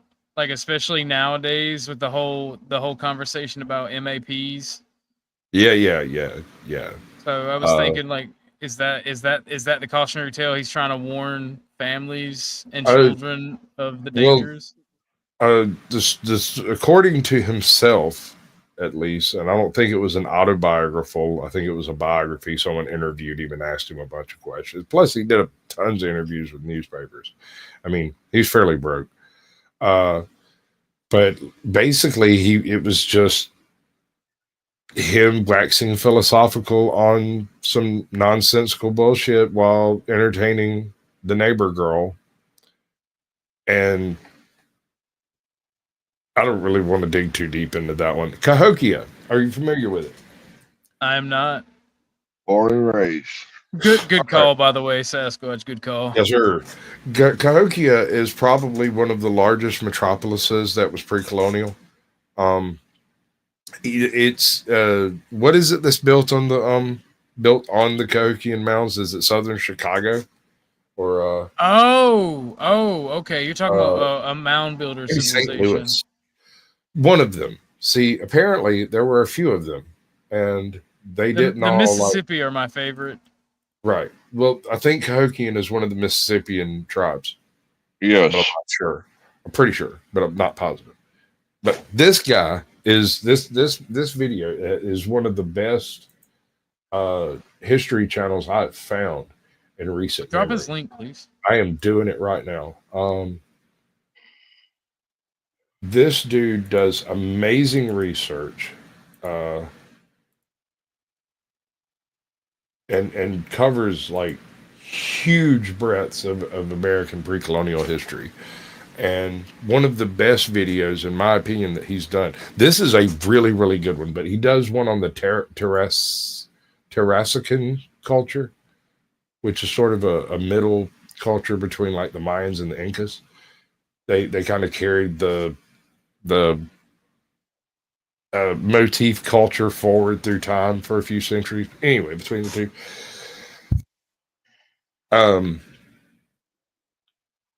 He does one on Manakape, who is basically the Native American version of Marco Polo.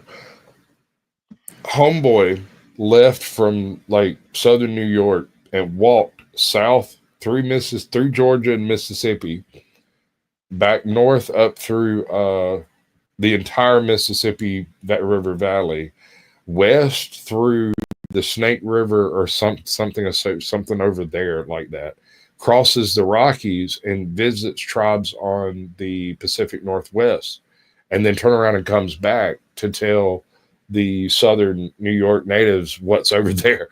And that was the whole purpose of the adventure.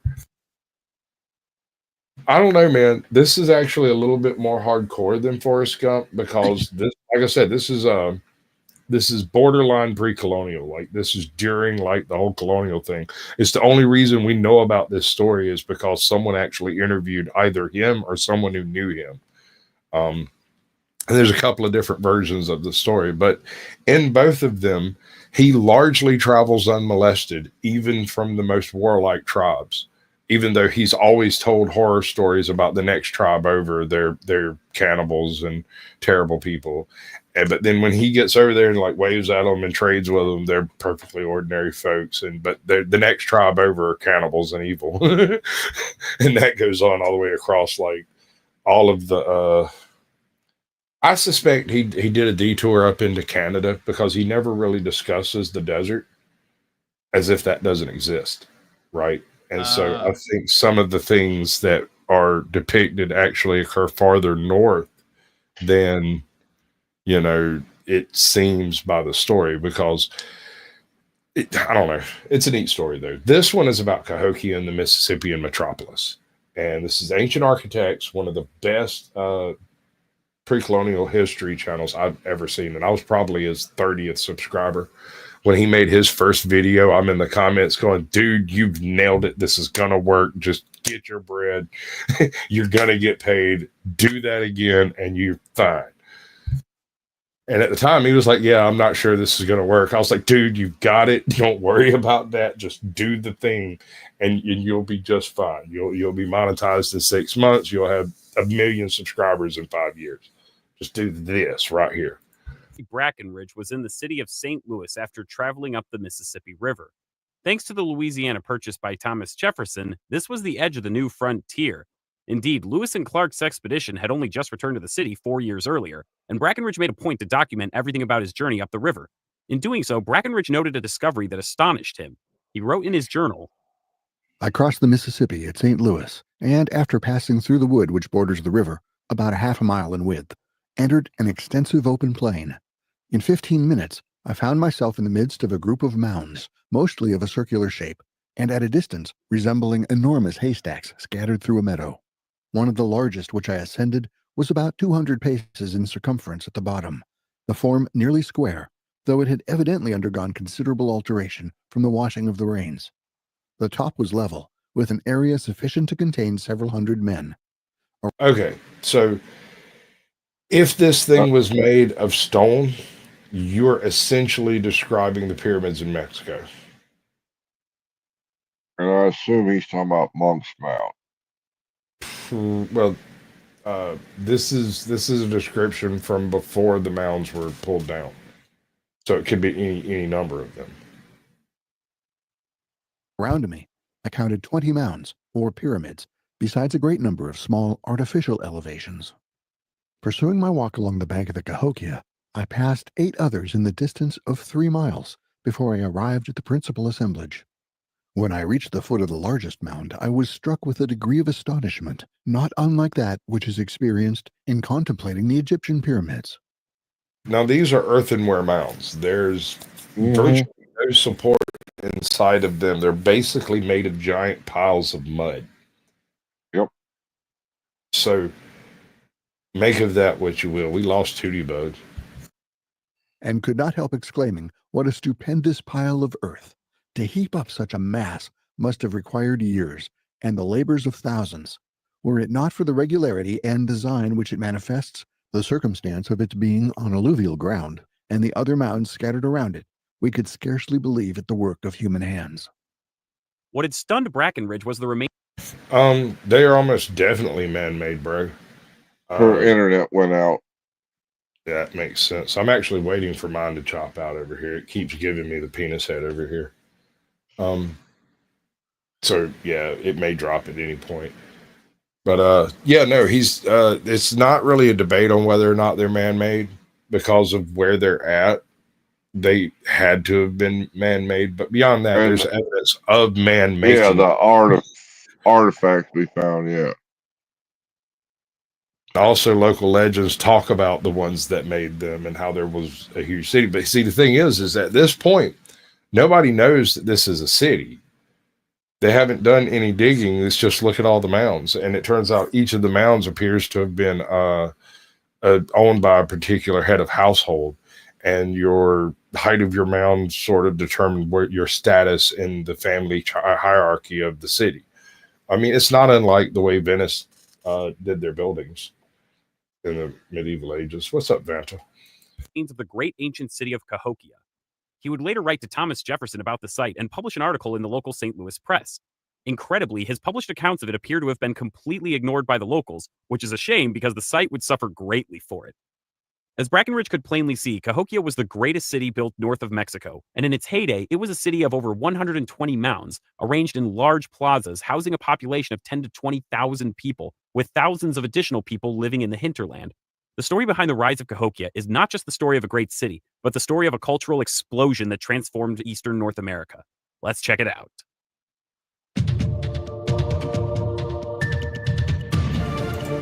All right, I'm gonna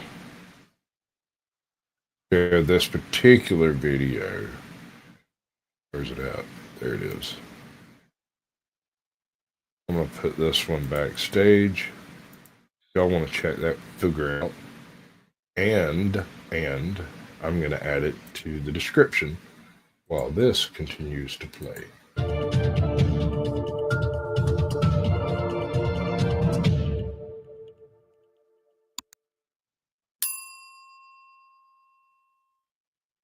Cahokia lies along the Mississippi, across from the modern-day city of St. Louis, and that's not a coincidence. For any of you not very familiar with the gateway to the west, St. Louis sits right where the Missouri drains into the Mississippi River. Not only is this area blessed with an abundance of natural resources, but these rivers make it ideal for the transport of people and goods. Making this even more appealing is that at the confluence of the two rivers is a wide floodplain, called the American Bottom. In case you find that term strange, bottom used to be a common term for floodplains, and in this instance, it stuck around, so cut out that snickering. This is history. We are serious. These floodplains made the area very fertile and well-suited for agriculture. Now, Cahokia didn't just pop up out of nowhere. For most of its history, Cahokia was a larger woodland settlement that had been inhabited since 700 CE. Woodland culture had developed out of the archaic around 800 BCE in eastern North America, and was characterized by small settlements practicing agriculture, hunting, fishing, and foraging. Late woodland communities were fairly insular, and for the most part, there wasn't much interaction between settlements. By the time Cahokia was founded, or Old Cahokia as it's referred to in the late woodland period, the times were changing. After the introduction of the bow and arrow from the west around 700 CE, give or take, communities began to increasingly cluster in villages, which necessitated an increased reliance on agriculture. During this time, Old Cahokia was a larger woodland settlement, and after about 900 CE, it began to grow steadily as more and more people moved in. By the way, the name Cahokia is not the original indigenous name. The name actually comes from the tribe that was living there when the French first explored the area. The original indigenous name has unfortunately been lost to time. Because of the floodplains, Cahokia had plenty of productive and fertile land for crops, especially maize. Maize, or corn as English speakers colloquially call it, was far more productive than anything else woodland peoples had previously cultivated. That's not to say that maize hadn't been around in the late woodland period. It was there, but it was farmed sparingly, and it wasn't a staple crop. It's not until the late woodland, early Mississippian period that this changes. This may be because, in part, at 950 CE, the medieval warm period began and turned the American bottom into a warmer and wetter area that allowed maize crops to thrive. So just to recap, at 1000 CE, Cahokia was a prosperous settlement, steadily growing in size and farming maize more and more intensively in a very fertile area. Longtime viewers of this channel should know that when maize begins to take off, things have a tendency to change profoundly, and I'll just say now you won't be disappointed here. Around 1050, for reasons that are not entirely understood, everything at Cahokia changed abruptly. This is one of those moments where we can only... Isn't that about the same time that the Council of Versailles decided on exactly which version of the Gospels would be included in the Bible? Wasn't that the Council of Versailles? I don't know when that was. Was that earlier? I think it was 1071. This is in like 1075. So I think that's just interesting. Frustratingly speculate at what caused such an incredible change. Perhaps some charismatic leader inspired other Cahokians with a vision. Maybe Cahokia reached a tipping point in food surplus and population and had to reorganize. Dr. Timothy Caucquatch has theorized that the appearance of the supernova SN 1054, which was recorded worldwide in the year 1054, may have been seen as a cosmic sign by the Cahokian leadership, and perhaps this was a catalyst in the justification of the new order. While this is very speculative and unprovable, it is, I think, an interesting coincidence. By the way, if you have a telescope, you can still see the remains of this terrific supernova when you zoom into the Crab Nebula. Nearly 1,000 years ago, that thing would have been visible in the daylight. Whatever the reason, seemingly out of nowhere, Cahokia exploded in size, and I do not exaggerate. Old Cahokia had a population of perhaps 2,000 people during the late woodland, but it would grow to a city of more than 10,000 in just decades. To accommodate this sudden swell in population, the site underwent a complete redesign. Old Cahokia was razed, and in its place, a new planned city began to take shape that would be dominated by huge mounds, plazas, and causeways. Right, let's take a look at this picture right here. If these structures were made of stone, it would not look out of place in any location in South America. From the Olmec on all the way through to the Aztec. That one in the background is called Monk's Mound. That I do know. It's one of the better preserved ones we have, but yep. 90% of these, and if you look off in the distance, those aren't trees. Those are other mounds from other families and villages and stuff off in the distance. But yeah, it's a city by any other name. So startlingly abrupt that it shouldn't come as a surprise to learn that archaeologists refer to this moment as the Big Bang of Cahokia. Now let's get out our magnifying glasses and dissect this Big Bang. First of all, who was migrating to Cahokia and why? If we look at the early pottery at the site, we can gain some insight into this. Early pottery at Cahokia is fairly diverse in style, which means that people from outside the area were moving in and taking their cultural traditions with them. Among them, people of the Coles Creek culture in modern Louisiana and Plum Bayou culture in modern Arkansas. Cahokia-style pottery even shows up at some of those sites as well, showing that there were older connections. A good example of this migration can be seen in the decline of the impressive Toltec mound site in central Arkansas. Now, just to clear something up, especially for you Mesoamerican enthusiasts out there, there's no connection between the Toltec mound site in Arkansas and the Toltec Empire in Mexico. That's a modern name, and one that shows us that enthusiastic archaeologists of ages past did not always come up with the most clear and precise names. Facts. Sometimes they do things just because it was trendy. They name something. It's like naming your live stream after some trendy event that's happening in the news today, right?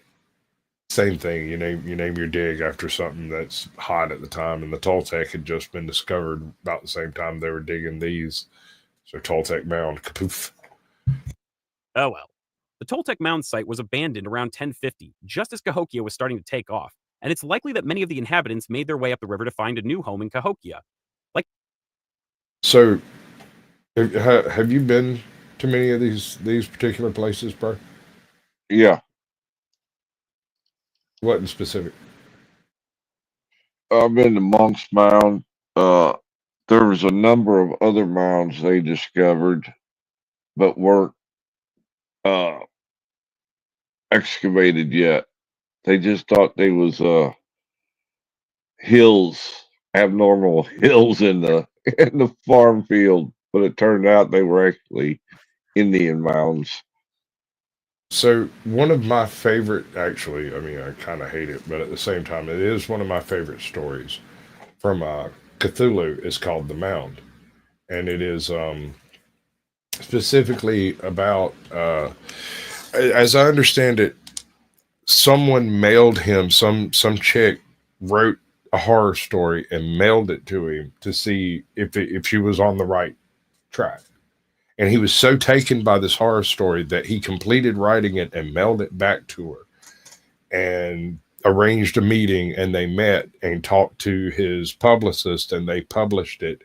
But she didn't want to be named in the publishing because, you know, she was just some dude's housewife and had just written something scary because she had read some H.P. Lovecraft, right? But The Mound is one of the most terrifying H.P. Lovecraft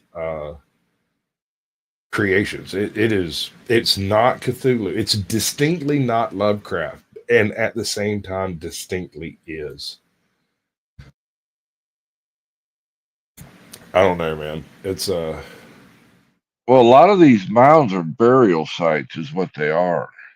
In some cases, like I've been to Chatham Mound, I've been to, I think, Tantham Mound, and I've been to another mound. I can't remember the name of it. I've been to Rock Eagle. I've been to the Rock Hawk, which isn't quite as distinct, or at least wasn't then. I think they've cleaned it up some now. And there was another place we went where I got in trouble because we were climbing the hills, and they got really pissed about it. But I was really young at that point. I was 8, maybe. And I was never really taken with much of it when I was young. Like, it was just something to get out of class back then. It wasn't until I was like, actually, I'll tell you exactly what it was that twigged me to looking into like Native American structures and culture and whatnot. When I was about 12, there was a full burial found at a town not far from here. A little bitty town, about 300 people live in it. And they were in the process of remodeling, refurbishing the trestle over the river, and uncovered a like a 2 or 3 family burial or something like that. And at the time I was in school working through hello, Vanta. Are you safe? Yeah. Salutes all the way from London. Yeah, we've met. I'm pretty sure we've met. Yeah. I'll start to interrupt. Go ahead, sir. I'm sorry. Middle of a thought. Let me finish. And in the process of doing my social studies, and because I'd scored so high in reading, they didn't put me in reading. They put me in another program, like resource based, where we go and do stuff instead of sitting around trying to learn to read. One of the things we did was go and tour the little dig site. And it just so happened that dig site was, I don't know, 4 miles from my house.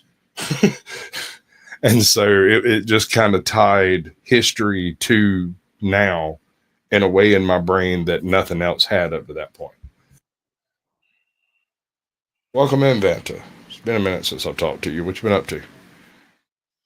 Well, I'm good, man. You know, I have a week off in London, so I have the whole week to myself. You know, it's what time? It's like 15 past 7 in the morning in London. So I don't know. I just want to say regarding, you talk about, you know, native land. Am I wrong? Native lands and stuff. And my question for you is,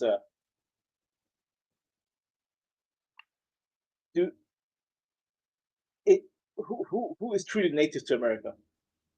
Who is truly native? That's what I want to know. The term Native American refer to the people immediately before the colonial period. And no one else. It doesn't go any further back than that because those people were already dead when we got here. So I don't really see how you have whoever was here before they got the post. Right. Do you believe they came from Central Asia through the Ice Age? Ooh,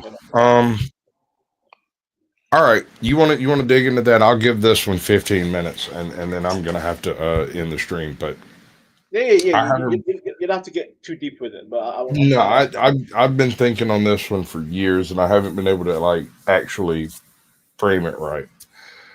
I think out of Africa is correct, but for the wrong reasons. Okay. When you look at the expansion of the modern human physique, you can carry that all the way back to something called Homo erectus, which for all intents and purposes were modern humans with a slightly smaller brain case. Otherwise, you if you ran into one on a subway and he was wearing a suit, you wouldn't realize that you were dealing with something until it ate your face. Other than us, right? So all of Africa is covered with remains of various human-looking creatures that didn't do any of the human type of stuff that humans do, right? And yet humans, modern Graysaw skeleton humans, the modern form, springs fully formed into the middle of Africa like really suddenly 200,000 years ago. They go from literally not having fire, not having houses, living in hollows and caves, and not very differently from the hominids before them, to suddenly and specifically Homo erectus's only tool of note was a hammerstone. It was a hand axe, right? So for fucking 3 million years, every human race that exists that you would maybe call human uses the same technology. And then 200,000 years ago, it goes from just the hand axe to a plethora of lithic technology that is just seems to spring fully formed from the African frontier. Specifically, the Horn of Africa is where we find most of these. Somalis from the Horn. Understand? Yeah. Well, I mean, the Rift Valley is like paradise if you think about it, right? But I don't think that our tribe of humans evolved in Africa the way they talk about it. I think that our tribe of humans evolved on an island off the coast of Africa somewhere, and like the Indian Ocean over there. Not just one either. I think it's the Sulawesi problem. Are you familiar with Sulawesi? Sulawesi, and you also got the what's it called, Sakrata. What's that island called between East Africa and Yemen? There's that one little island, Sakrata, where it has a very interesting nature structure, and. Well, yeah, go ahead. Because the Sulawesi, the point I brought up with Sulawesi, and it's only tangentially important as evidence of something like this having happened. I'm not saying this is where the evolution took place. I'm saying something like this took place. Off the coast of Sulawesi are 9 islands. On Luchon, the island Luchon, they've found a diminutive human type race that have teeth that are virtually identical to ours, but smaller. On Homo, what was the name of the thing? Flores Island, they found the hobbit, whose teeth are slightly different from ours, but similar in a different sort of way. Each one of the little islands around Sulawesi has a native population of somewhat island dwarfed humans. We haven't made a distinguishing between them, but I imagine a situation where you have a big island like Sulawesi or Madagascar that is large enough to maintain the human frame, and many small islands around it that are each occupied by more genetically drifted populations, and that interbreeding takes place amongst these small islands on rare occasion, allowing something of an evolutionary pump to take place in the human history. The people that are crawling around in Africa at this time aren't modern humans at all. They vaguely resemble us and do similar things to us, but they don't keep fire. They don't use weapons. They don't have spears. They don't use boats. None of that stuff, right? Whether or not they speak or not is a totally debatable point. But what I'm getting at is a period between 200,000 years ago and 2 million years ago is virtually missing from our history. All we have are supposed earlier evolutionary stages of humans, and yet we don't really have the human transitional stage between the archaic in Africa and the modern in Africa. What we have is evidence of humans showing up and absolutely slaughtering all of the archaic humans. None of their genes are actually in our population at this point, right? So there was almost no crossbreeding with any of the people from the mainland for whatever reason. I would assume it was cultural, because I am assuming that the interaction between the central island where we originally evolved and the smaller islands would have taught us something of a heavy racism, right? We don't tolerate things that are very similar to humans, but not humans to be around because they're dangerous for whatever reason. And that would go to breeding with, or they probably used them for food, to be honest, if I had to guess. It's the uncanny valley effect. Yes, sir. Yes, sir. An evolutionary uncanny valley effect. Exactly. And I think further that this particular island was probably large and volcanic. And when I say volcanic, I mean something like Kilauea, the way it's just constantly kind of popping off, because we had to be somewhere in close proximity to the fire long enough to get over the base fear of fire, and even longer to be able to domesticate it and then decide, you know what, fuck the volcano, we can do it ourselves. I think that process would have taken a long time for some crazy people to be like, it's not so bad, beside it just stays over there, and then, you know, they burn the fucking house down. Look what I got, Dad. You know, that kind of shit happening 10 million times till somebody got it right. And that set of skills, including things like possibly the domestication of the dog, which happened very, very early, and we don't really know exactly when or where. Possibly the development of things like nets and certain types of fishing spears that don't necessarily maintain through, fucking 2 million years of fucking history.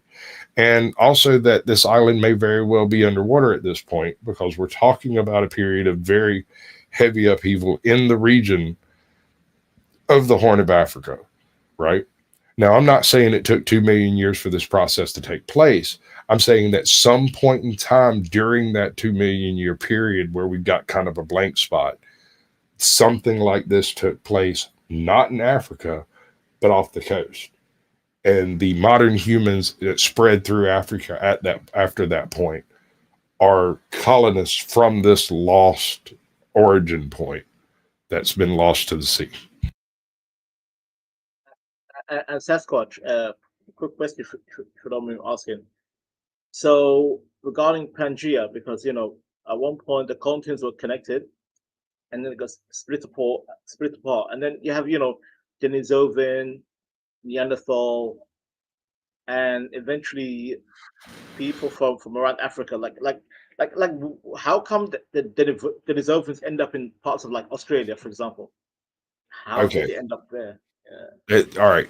So there's a YouTube channel called MASSAMAN, MASSAMAN.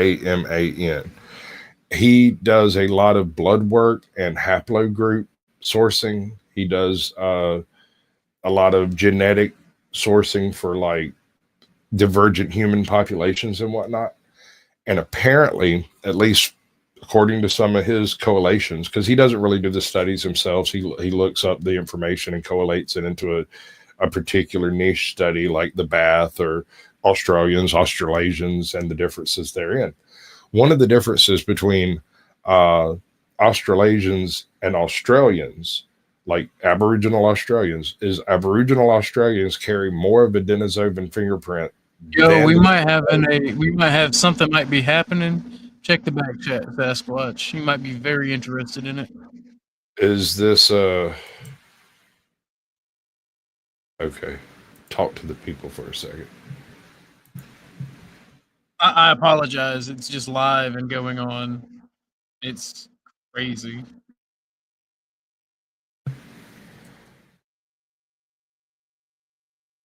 Oh shit! Really? Okay.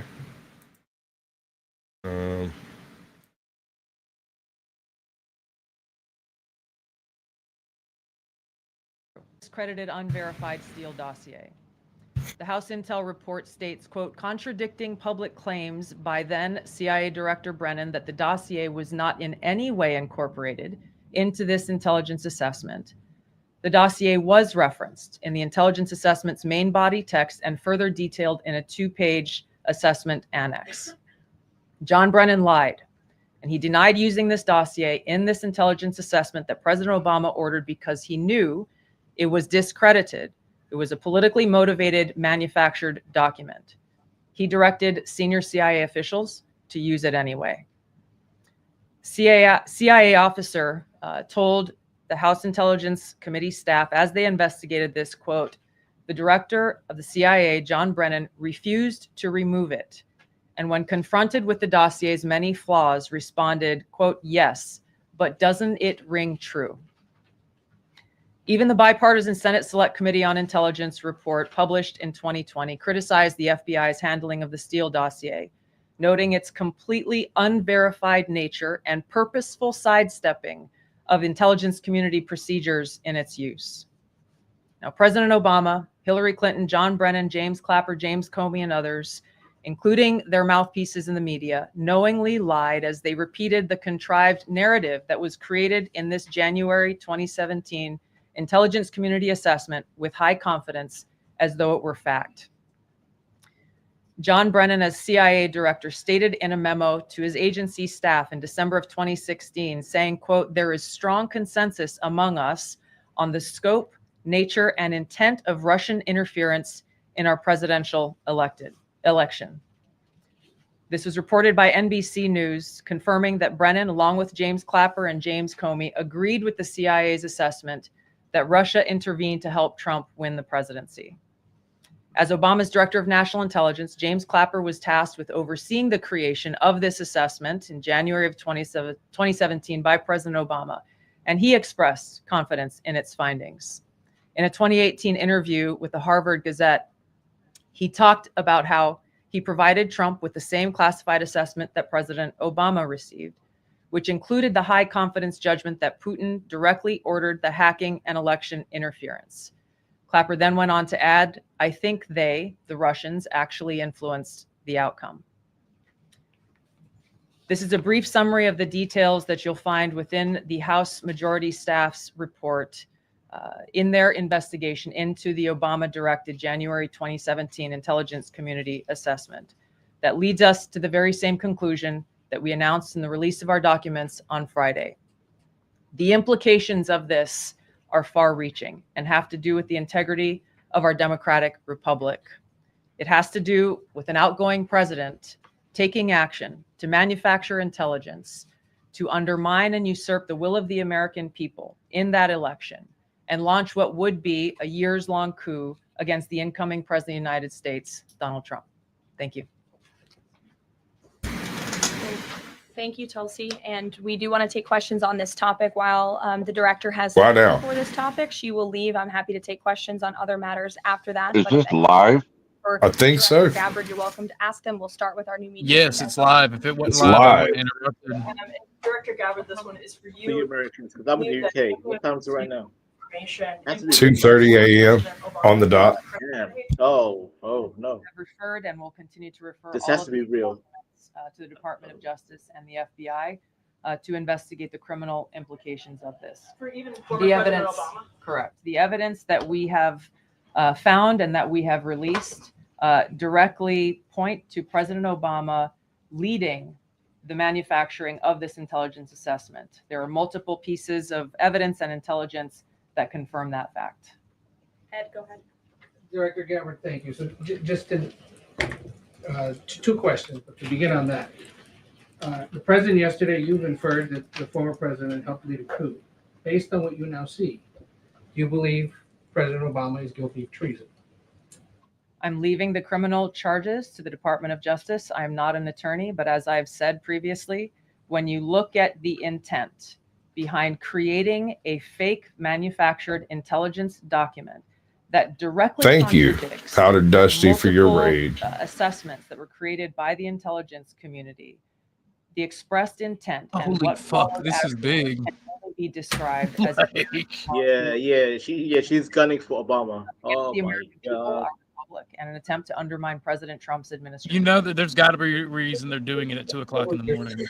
Yeah, I know. Yeah. This has to be real. That you Is this happening right now? Yes, this is live. Yeah, I randomly saw it, and I'm like, "Yo, Caucquatch, this is fucking serious. Something might be happening." They put it out. Tulsi don't play. He's not playing. That refutes those two. Sure. I will encourage you in my role as the Director of National Intelligence. My job, again, as I said when I came into this role, was to make sure that we are telling the truth to the American people and that we are ensuring that the intelligence community is not being politicized. So I'm not asking you to take my word for it. I'm asking you in the media to conduct honest journalism and the American people to see for yourself in the documents that we've released now, close to 200 pages that point in multiple references, multiple examples to include comments that have been made by senior intelligence professionals who are some still working within these agencies today that confirm the conclusions that we have drawn, that President Obama directed an intelligence community assessment to be created to further this contrived false narrative that ultimately led to a years-long coup to try to undermine President Trump's presidency. And it's your belief that those two previous investigations missed that or covered it up? I'm telling you to look at the evidence. Look at the evidence and you will know the truth. John. Thanks, Caroline. Thanks, Director Gabbard. You declassified these documents, if I'm not mistaken, Friday of last week, correct? We released them on Friday of last week, the first tranche, yes. This isn't the first time that President Trump has been president of the United States. He was president from 2017 to 2021. Couldn't the prior DNI under President Trump have declassified these documents? And why didn't that DNI do that at that time? I can't speak to what happened there. There were several DNIs under the first Trump administration. President Trump faced many challenges from those who were working in the government who sought to undermine his presidency. That's been clearly detailed. What I can speak to is the fact that this was one of the first things that we started to investigate here within this Trump administration. And have released the results upon the conclusion. Ryan and Melanie are going to have a field day tomorrow.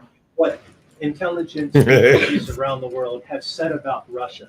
Their heads might be imploding right now. I'm going to go see if I can find their live reaction.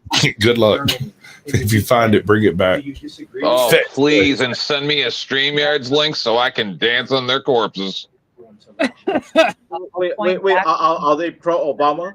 President Trump has ordered declassified. No, Ryan, the radical coder, just happens to have TDS. Oh yeah, Ryan. Oh yeah, that liberal. Motives were to try to sow discord and chaos within the U.S. election, which is a clear distinction from showing a preference for or against a specific candidate, which is what the Obama manufactured intelligence document alleges, that Russia preferred Donald Trump and tried to help Donald Trump get elected. Again, going back to the most important point here, with the intent to undermine the legitimacy of President Trump's election and therefore subvert the will of the American people who chose to send him to the White House. Reagan.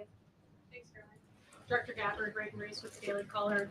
You laid out that the documents revealed that the Obama administration did not publish a December 2016 presidential daily briefing that demonstrated that Russia did not steal the election. Trump was receiving these briefings at the time because he was president-elect. Are you of the view that that information was kept out of the briefing because then President-elect Donald Trump would have seen it? I don't have any documents that speak to exactly what the new guidance was that was given as the reason for pulling that document, which, by the way, still has never been published until we released it last week, Friday. One could assume that they didn't want President Trump to see a document that came from the intelligence community that would contradict the Russia hoax narrative that began through the Hillary Clinton campaign with the Steele dossier. One more, maybe either for you or Caroline. The president said yesterday that Obama committed treason. Do you or the White House believe that the Supreme Court's immunity decision protects Obama from prosecution? Look, I can speak to the president's feelings on this matter. He spoke to all of you yesterday in the Oval Office, but I also spoke to him about this morning. And he wants to see all those who perpetuated this fraud against our country, who betrayed our country and the Constitution, to be thoroughly investigated and held accountable. And it's been 10 years of this. And I would just add, based on everything the director has said and declassified, all of you in this room should go through it and take a look at this report and review the intelligence, because unfortunately that hasn't happened. And many of the people who perpetuated this hoax, Clapper, Andy McCabe, James Comey, and many others, have been hired by major networks in this room to go on television and continue to spew these lies, knowing that they are lies. And if you all recall, just flashback to 2016 and the years after, the entire Trump 1 presidency was embroiled in this scandal that was perpetuated by the Democrat Party. And you had major Democrat Party officials in this city, namely Adam Schiff, Hillary Clinton, Elizabeth Warren, who went on television and told the American people, Donald Trump is an asset of Russia. It was a lie. They always knew it. Hillary Clinton herself said that President Trump would be a puppet for Putin. Senator Tim Kaine at the time called President Trump Vladimir Putin's defense lawyer. Adam Schiff stated, and one of the worst things a lawmaker can do is to tell the American people, I know something you don't know, it's just classified and I can't tell you. And that's what he said. I can tell you that the case is more than that. I can't go into the particulars, but there is more than circumstantial evidence now. And not enough people in this room, not enough journalists in this country pushed Adam Schiff to say, what are you talking about? What evidence do you have? Everybody just ran with the lies, and it led to impeachments. It led to the division of our country. Unfortunately, so many Americans, from listening to outlets in this room, believed in these lies. And it's a complete scam, and it's a scandal, and the president wants to see accountability for that. Phil. Question for Director Gabbard. A spokesperson for former President Obama said in a statement earlier this week, quote, nothing in the documents issued last week undercuts the widely accepted conclusion that Russia worked to influence the 2016 election, but did not successfully manipulate any votes. How do you respond to critics like former President Obama and also others on the Hill who say that the administration is conflating apples and oranges here, conflating I don't allegations think this is live. of voter machines? Yeah, I'm having my doubts currently. Because when I went to the link that Ortho dropped in the back, it says 1 month ago. Yeah. Well, it's saying it's live. Yeah, they fake that a lot. You'll see the UFO hearings and it shows live and they're just repeating it over and over and over. This is crazy. Yes. It's the wonderful world of misinformation. That's okay, Orthodox. I thought I'd seen this before. That's what threw me off. Here's the thing, right? We talk about certain subjects, we get our channels banned. But these news agencies can do that. Yep. But Orthodox, you have me up, bro. Like as an East African, I want that Obama arrested. He's a Kenyan, and he was the most diabolical president I've seen in my lifetime. From 2008 to 2016, he was the worst president in my whole. I was born in '88. He's the worst president I've seen in my whole lifetime. Orthodox. That's on me, guys. That's on me. I apologize. You got me gassed, fam. You got me gassed. I've made the same mistake as well. You got me to start typing in, I want them all in chains and capital chains with it. And then they're like, this isn't even live. And I'm like, well, this is very embarrassing. I still want them all in chains. But for a totally different reason now. I'm not even embarrassed. I'm not even embarrassed by it, bro. Oh, even though Even though I haven't seen it, it tells us even though it's a month ago, it tells us where our country's at, where there's even a possibility for another former president to be brought up on treason charges. I mean, to be fair, Orthodox, like even me, all the way from the UK, I know. I don't know if I can say on YouTube, but you know, that same president from 08, he tried to undermine Orange Man and the whole Russia thing. What was Democrat run? Be careful. We're not a news agency. We can't say I'm trying certain to hop around. things. I feel like a bunny just hopping around everywhere. God. I'm telling you. I hate YouTube, man. I hate YouTube. God damn it, YouTube. Yeah, well, it's what we're working with here. I know. I'm so sorry for interrupting Squatch. I Oh, thought that's fine, brother. that was live. I was about to wrap it up myself. I just shared the video I was looking at. I was going to play that out till I figured out what was going on, and I was over here with another window open trying to figure out why I couldn't find it anywhere else. And the newsroom seemed awful fucking full for 2 a.m. Yeah, you going live on Yeah, something? yeah, that was bizarre. It's like it's 2 a.m. Like you guys are all chilled out, sitting there. It was bizarre. I can if the audience wants me to. If Squatch is gonna end it, that's up Well, to we you. got 45 people rolling in chat right now, and I appreciate Dusty dumping this over on me. That's absolutely fucking awesome.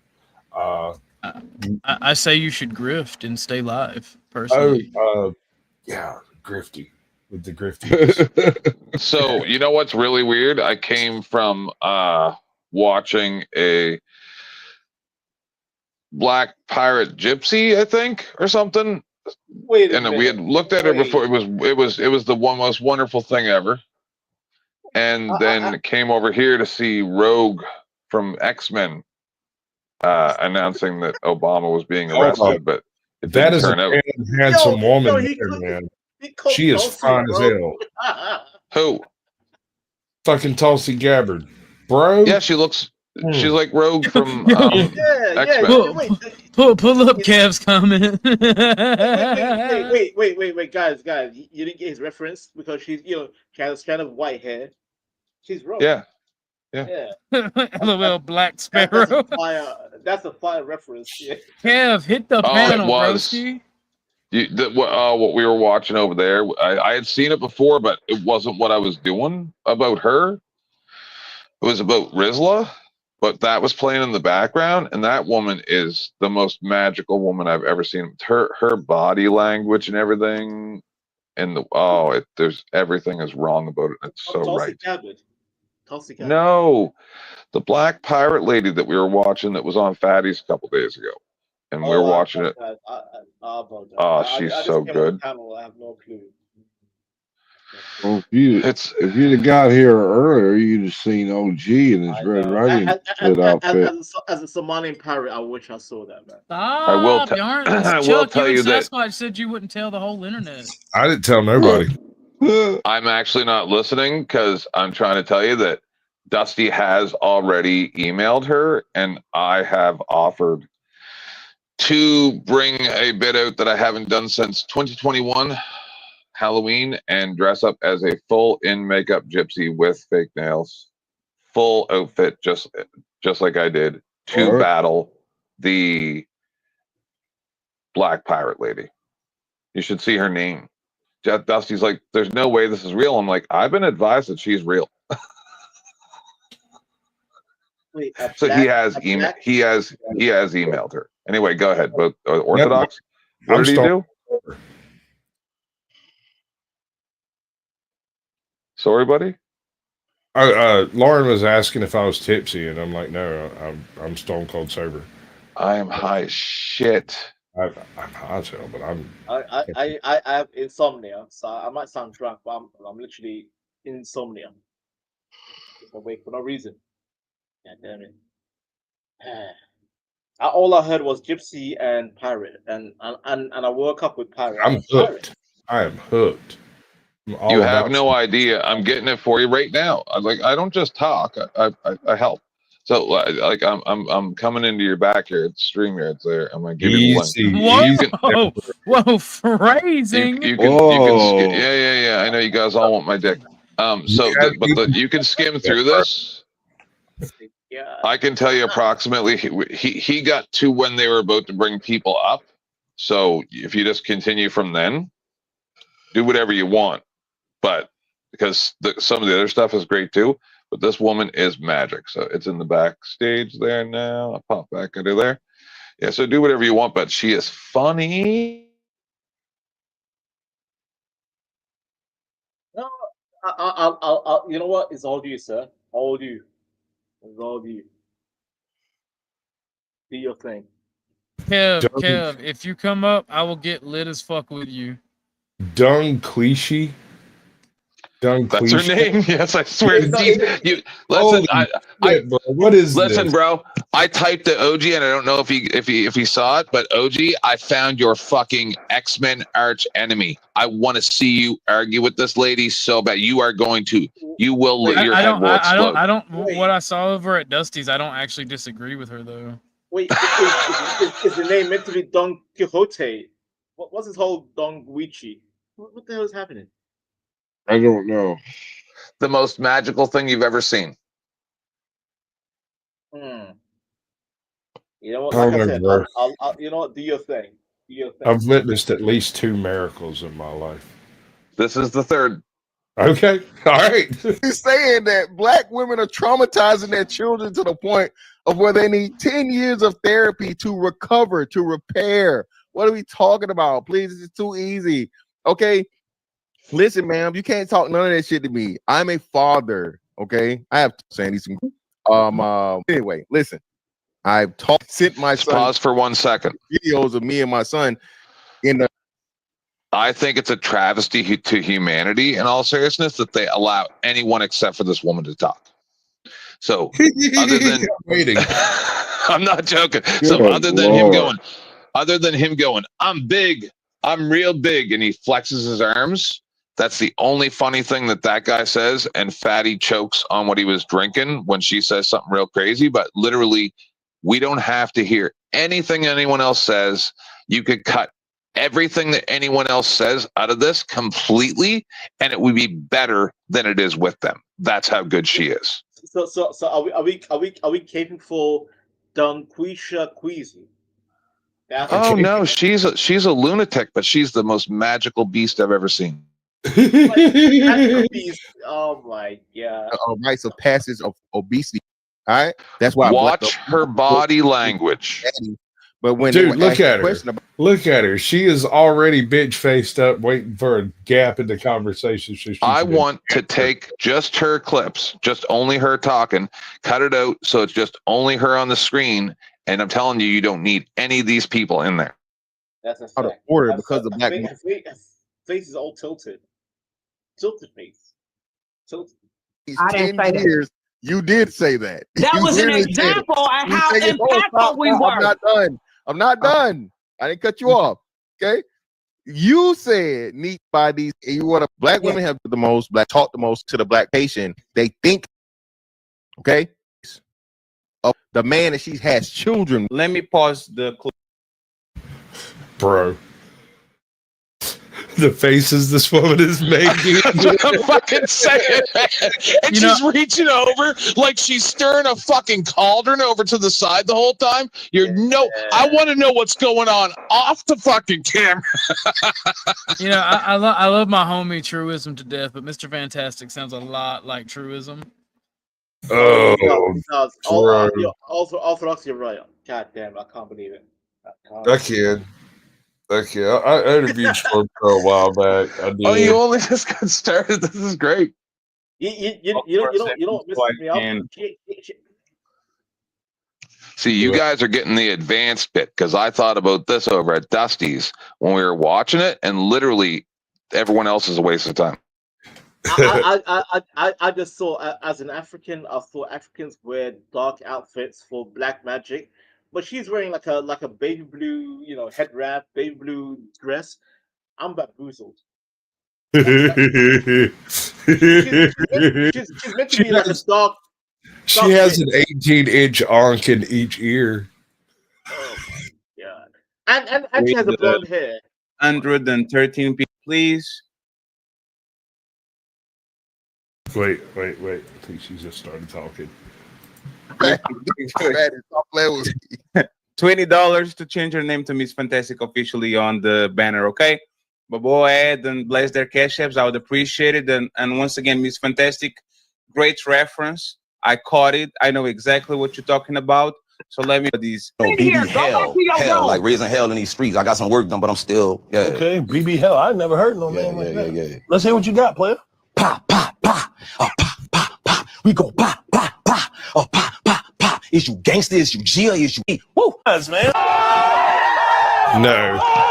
Before anyone asks, yes, she has a grill. I know. Obviously, like she's over here got it poked into the camera, so you can't miss the damn thing. She won't even let her lip curl down because she wants you to see it. You're continuing it from where we left off on the other one, pretty much, right? But just get this is good. I can't lie. She Miss looks like a Fantastic pirate was Williams. definitely line. So, TJ, through the fire podcast with broke. Get your ass off the line. Through the fire podcast, and those is this question for the made you. You can shut up. Those are stories. Those are allegorical stories with y'all dumbasses. It's not real. Shut your ass up. Go ahead. Shut your ass up. Thank you very much. I'm gonna beat somebody's ass tonight. It's so good. They want you. We were talking. We were talking about this on Dusty's, and Steph said, "I kind of want Sasquatch to talk to her," and Dusty goes, "I don't know." With his accent, she might just blitz right out. That's much. If you don't want to talk to her, I'll talk to her. It's too funny. Bro, do you know who she reminds me of? She reminds me of Wendy Williams. That's some pirate Wendy Williams right there. That's a pirate version of her. My God. This is what going mad feels like. It's so good. It feels so good. Sasquatch, would you engage with this crazy ass black woman? Oh, dude. Oh, honey. Yes. Yes. He said, "Oh, honey, you're stupid." Yes. Y'all get turned on by the strangest shit.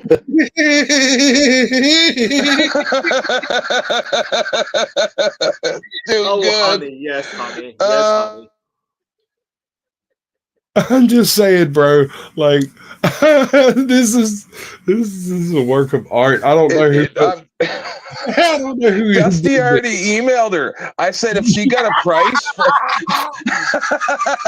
I'll put $100 on it to pay her. I swear to Jesus, just to have my name in the description.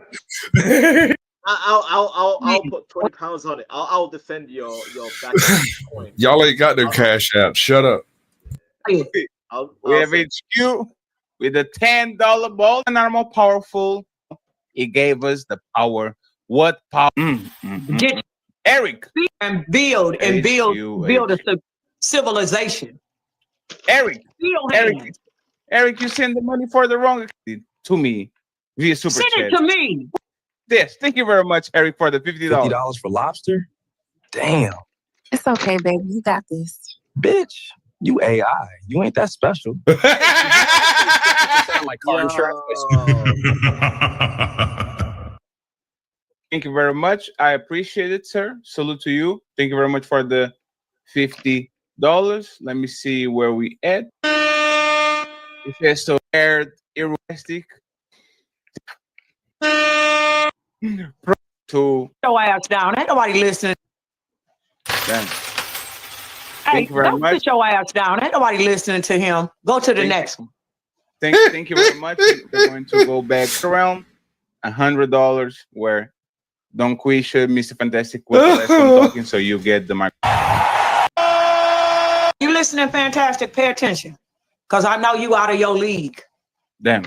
Do you know that the number one trait of a good leader is one that has integrity? All the psychological studies shows that y'all asses is pathological liars. Ooh.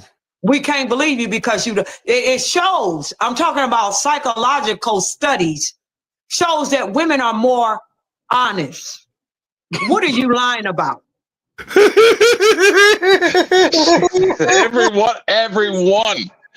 every single. Yes. That's what. That's what. Every single one. Oh God, oh God, I'm so glad I got this on my channel. I'm absolutely gonna cut this chick in so many fucking shorts. Like you Hold have on, never- you're missing the best part because you skipped over it.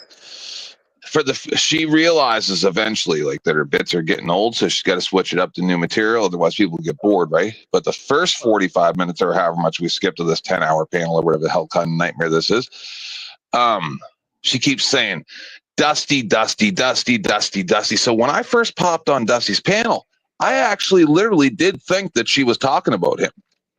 But then I realized that she wasn't, and Dusty was bursting out laughing, and I'm like, as far as I'm concerned right now, she is actually talking about the powder Dusty. She's channeling. Yes. Like, that's what she's saying as far as I'm concerned. Oh, that totally checks the fuck out. I'm good with that. I have no problem with that interpretation. Okay, people, keep it together.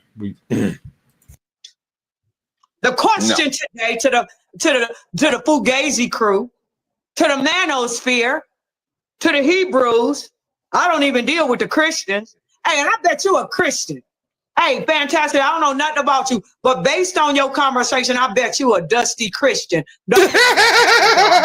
Listen. See? I like her. I like her. Listen, I don't dislike her. I want to interview her immediately. Like stat. Bring her. Email's been sent. Email's been sent. Summon this woman. It shows that you all are the number one liars. It shows this is psychology. This is the psychologists that have done many tests. Why are you lying? What's making a black man a liar? I'll tell you why. You're lying because you got to pump yourself up so women can deal with you.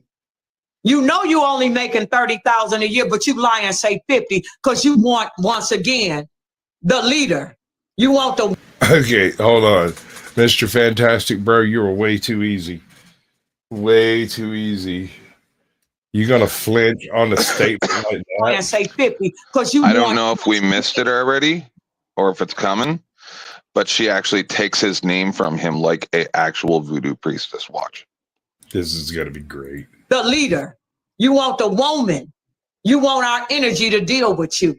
You know you in a hoopty, but you lying and saying you in a Lexus. You know you ain't in no leadership nowhere in this damn country, but you lying talking about you leading your kids.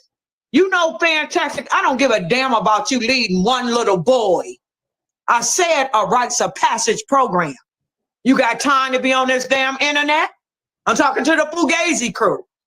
You got time to be on the internet talking about the black woman all day? You got time to be on social media, Instagram, Facebook, Twitter. But I want to know why you ain't got a rite of passage program, because I'm going to drill that. You're not doing anything to help the young black man. You ain't doing shit. So this is what I'm trying to say to you. We don't trust you because you're a liar. And that is what the psychologists and the different studies shows, that you don't tell the truth.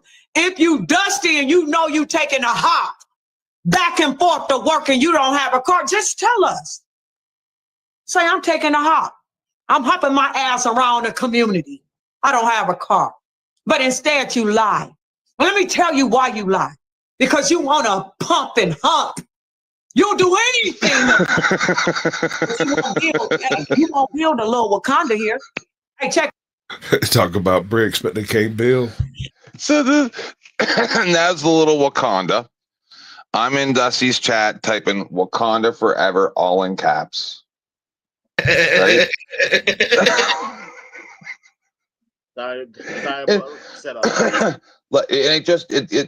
We are back. We're watching some of the stuff here. What you have no idea. It's only just picking up. And now you'll see why. Like someone in the chat said, why is this funnier the second time? And I'm like, because I've refined the process. We realize we only need to see her parts. The rest is nonsense.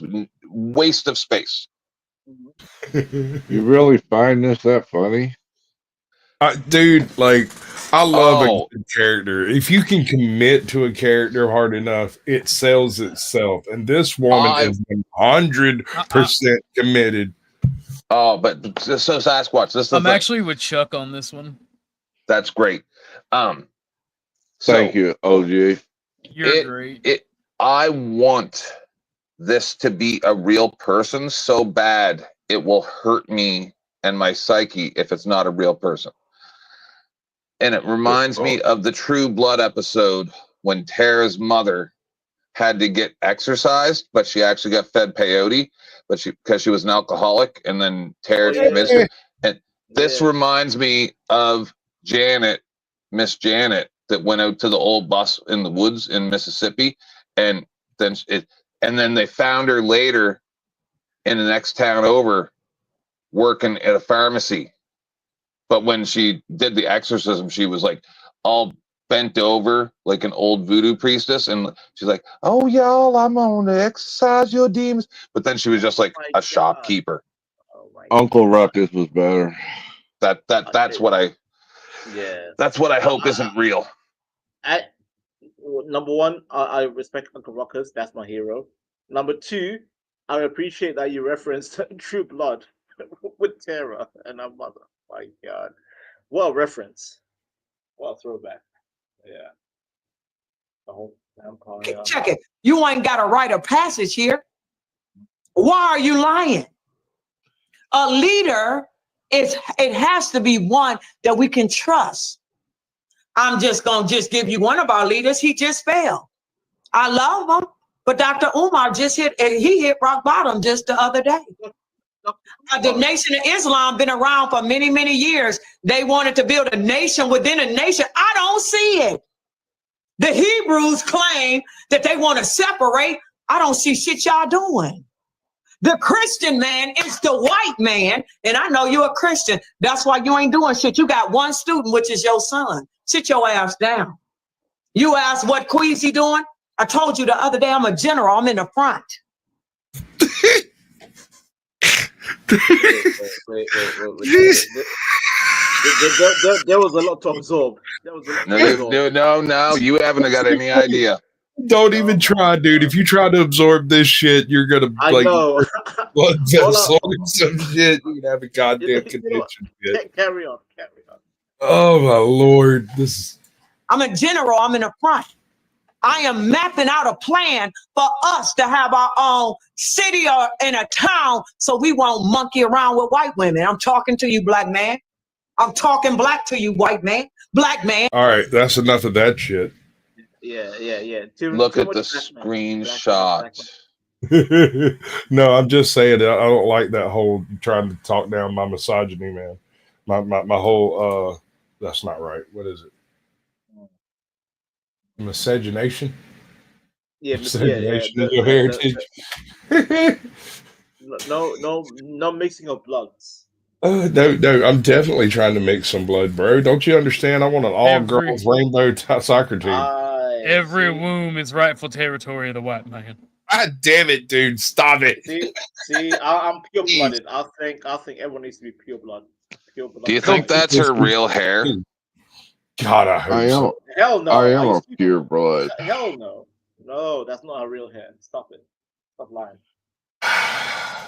Well, matter of fact, I could say white man, because if you're a Christian, you got the same mind as the white man. Oh, yes, you want to integrate. I'm not trying to integrate. I'm telling you, the black woman is the natural leader. I've been on a panel with her before. Are you serious? Dude, I'm dead Yeah. serious. He sees my name, my screen name, her head would fucking explode.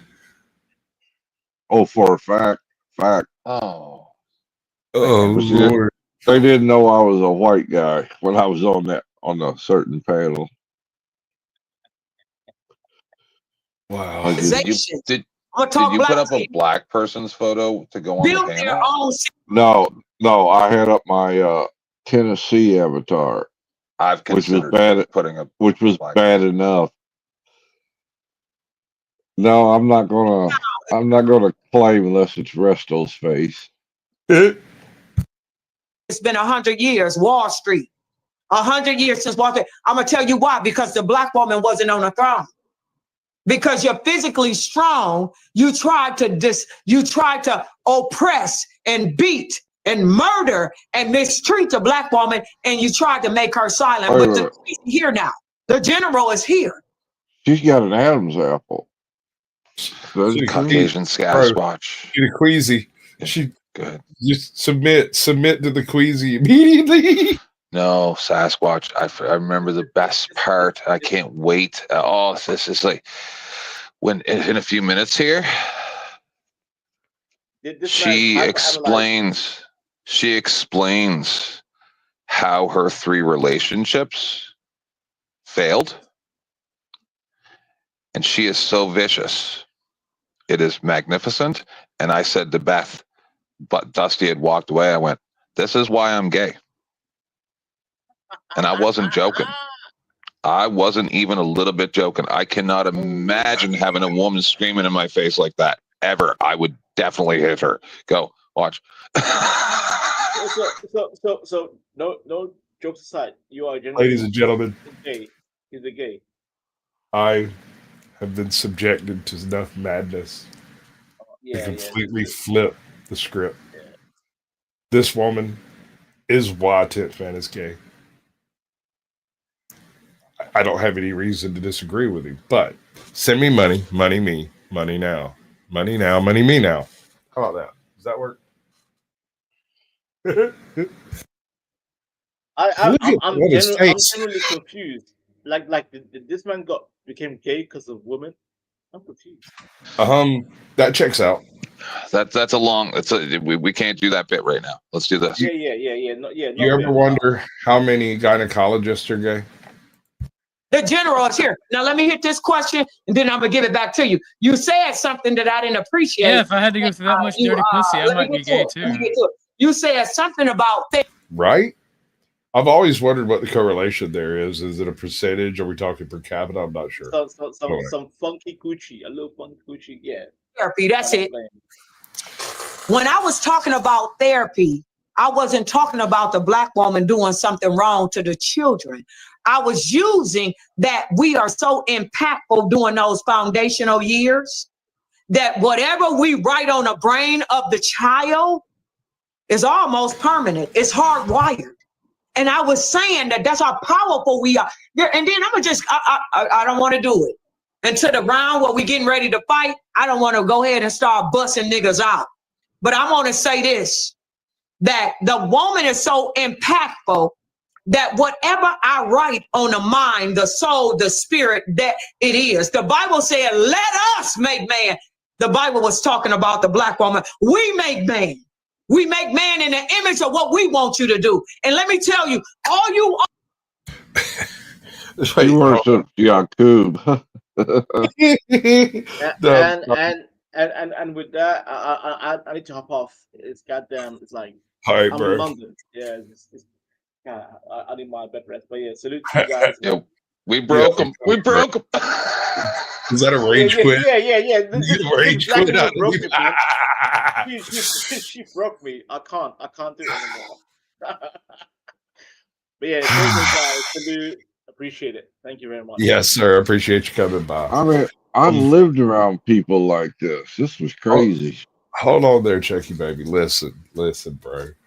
This woman is talking about having formed the black man in the image that they choose, and yet they still don't do anything that they've been created to do, as though she can influence what adults do by birthing them.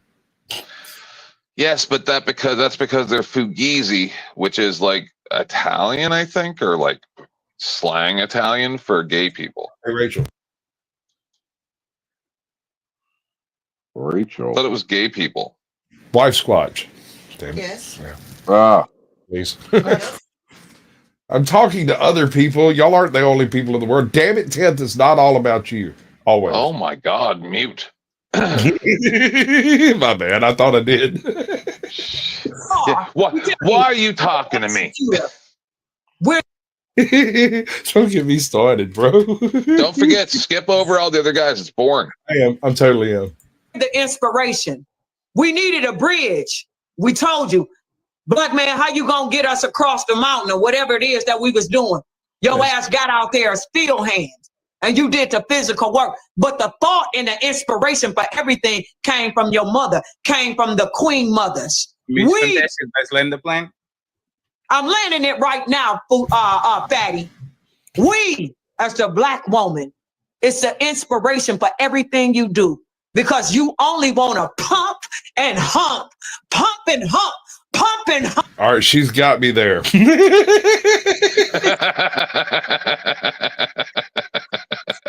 I'm telling you, you can't figure out, is she mad? Is she saying it multiple times for the bit? Like, you can't figure it out. I want to know. I want you to talk to her. Oh, I want to talk to her. Because you only want to pump and hump, pump and hump, pump and hump. That's all you interested in. Bounce fast. Okay. I don't know anybody that would. I don't even think he is. Okay. You making this too easy. Can I say something real quick? No, you mentioned a point, but that's all right. You mentioned a point. Let him finish and then you another A. Okay. Say it with me. But you took it to what you say again. When black man has been the person that pushed. Look at the faces though. All right. Oh my God. Those men. I can't. It's too much. It's too much, bro. No, it's not. No, it's not. Skunk Water Bay came up on my panel the other day and explained the charity that is both a charity and a homeless shelter and a bait and tackle shop. What? And I told everybody on that panel because she was on one. I know Skunk Water from a long time ago. I got questions about that charity too myself. Yeah, I didn't bother asking any. I just told everybody, if you talk, I will throw you off this panel right now. The faces, though.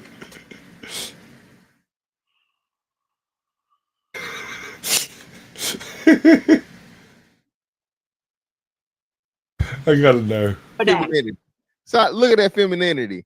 Now listen to what I'm saying, man. Listen. I don't want to. Oh, the angry blood. So they made the black man the enemy. Shut up. I just want to hear her.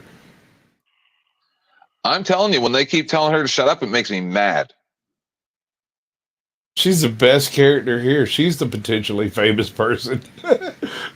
I think she says something like that here eventually. Again, I'm gonna say this and I'm gonna keep reiterating.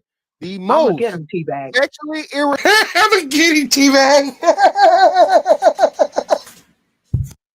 responsible women, sexually irresponsible pregnancies can't lead or not fit to. What are you talking about here? You want to bring up religion? I know who the doctrine anymore. I don't. So I am not a man. Is my point. First of all, let me get with it. Let me pull up. Go ahead, You better get him back. You see, listen to the. Yeah, they're just. I mean, this is bad. Yeah, I'm hip. Wow. There's no reason for them to be talking ever during this. Why? Because I would sit there and listen to that woman talk like this for 8 hours a day. If I need her, I'm gonna definitely review her channel. I gotta find it. Oh, I gotta find it. Find me that link, bro. Do the thing. Yeah. I was trying to write notes down because I wanted to kill everything you were saying. When I'm using therapy I am just trying to show you how impactful those foundational years are. And I'm saying therapy is, it takes 10 years. Whatever the Black woman write on your mind, your soul, your spirit, I'm just saying it's hardwired because I'm your leader. And everything else happens after I teach, lead, and guide you for 13 years. It's just whatever. It's whatever. I'm the one that teach, lead, and guide you. I'm the leader in your life, but that's not what I'm interested in right now. You said something about me being single. You tried to get personal, and I wanted your ass to stay on the information. And when I tell you I don't need a nigga getting personal in my business because it's just gonna make me turn up. So I'm trying to stay focused right now. So you said that I'm single. I want you to know you don't know if I'm single. I want you to understand that I live within a village. The village concept is where I am. Once you're 50, you're not interested in pumping and grinding at 50. What you're interested in is letting that divine intuitive energy go out into the universe and start fixing things. Do you swap out too? No, sir. That was me popping a link in the back. I know you're not used to me yet, but that's how I do it. I pop in the link. Yeah, you got it. I've seen you do it. You got it. I'm interested in only a city or town in the United States of America. And in the village, I have everything that I need.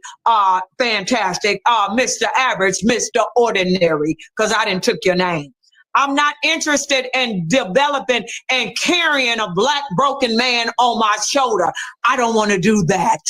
Anybody that's carrying you all is weighed down because you broken. And let me tell you why you broken. Because you're religious. The Black man is the most religious group in the world. You want to focus on God in heaven because you're too lazy to build something. Oh, I know why you in them churches. I know why you having the Holy Ghost shouting around. I know why you on your knees for hours praying because you're Bro. Oh, she is an endless source of shorts. Literally every word that she says is shade. Like it's just shade, but I'm enjoying the canopy. I'll take anybody's beef and make some manwich, dude. We can have sloppy food. Listen, my husband watches he's like biracial, and he watches a tremendous amount of Bad Girls Club, all these shows with like love and hip hop, all the different love and hip hops, and it's just Black people screaming at each other out of there all the time. And she's better than all of those people put together. How much to get back to the fairy tales and the mound builders? I regret finding that live. $20. I'll drop this shit and save it for some other time when it's not bothering you. No, it's not bothering me, but I regret finding that live because we were having a great conversation about the fairy tales. I like the fairy tales. I got you, Caucquatch. All right. Well, we did the one about the pirates, so we can get back to this later. What's the other link back there? That was to her channel. You asked for cool. this. Thank you. Absolutely. I'm going to take advantage of that. I'm going to save. Oh, God. I'm going to save this to some show clips, right? And I'll be checking that out later. And I'm going to do this thing right freaking now, so I can subscribe to this one. This poor woman ain't got but 356 subscribers, and it's the funniest bitch I've seen in the past 4 days. Can you go back to her on Fatty and just go to just the screenshot? So like without it actually playing, and it's just the screenshot of, because I want you to see the picture.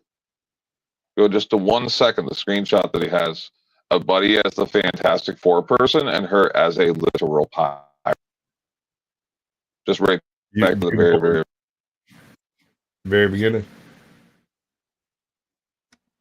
Come on. Yeah. Let the buttons work. 1 second to see the screen just for her. Look, she's a literal pirate. That's fucking gorgeous. Thank you, OG, bro. And this is down. I'm sorry for being a stick in the mud, but I was really liking the fairy tales. All right. Like the only reason I even brought that live up is I thought it was like actually happening, and I didn't see it before. Yeah. And then we got into I that. got you, bro. I got you. Are we going back? Well, I mean, you chose it, so yeah. Oh, it don't have to be fairy tales. It could be the mound builders we were talking about. Just anything but that topic. Screeching black folk. I hear enough in my everyday life. I live. Well, you know how it is living in Georgia. Yeah, that's how it was where I used to live. I heard that shit all the time. Oh, look! Don't listen to these crazy people, Tit. You did a good thing tonight. you will be giggling about this for a while. You might see some new shorts coming. Think about it. Think about it, Sasquatch. This is what turned him gay. I know. Do you want to get turned gay? Do you want to get turned gay? You watch it long enough. Yep. Y'all seem got me all fucked up.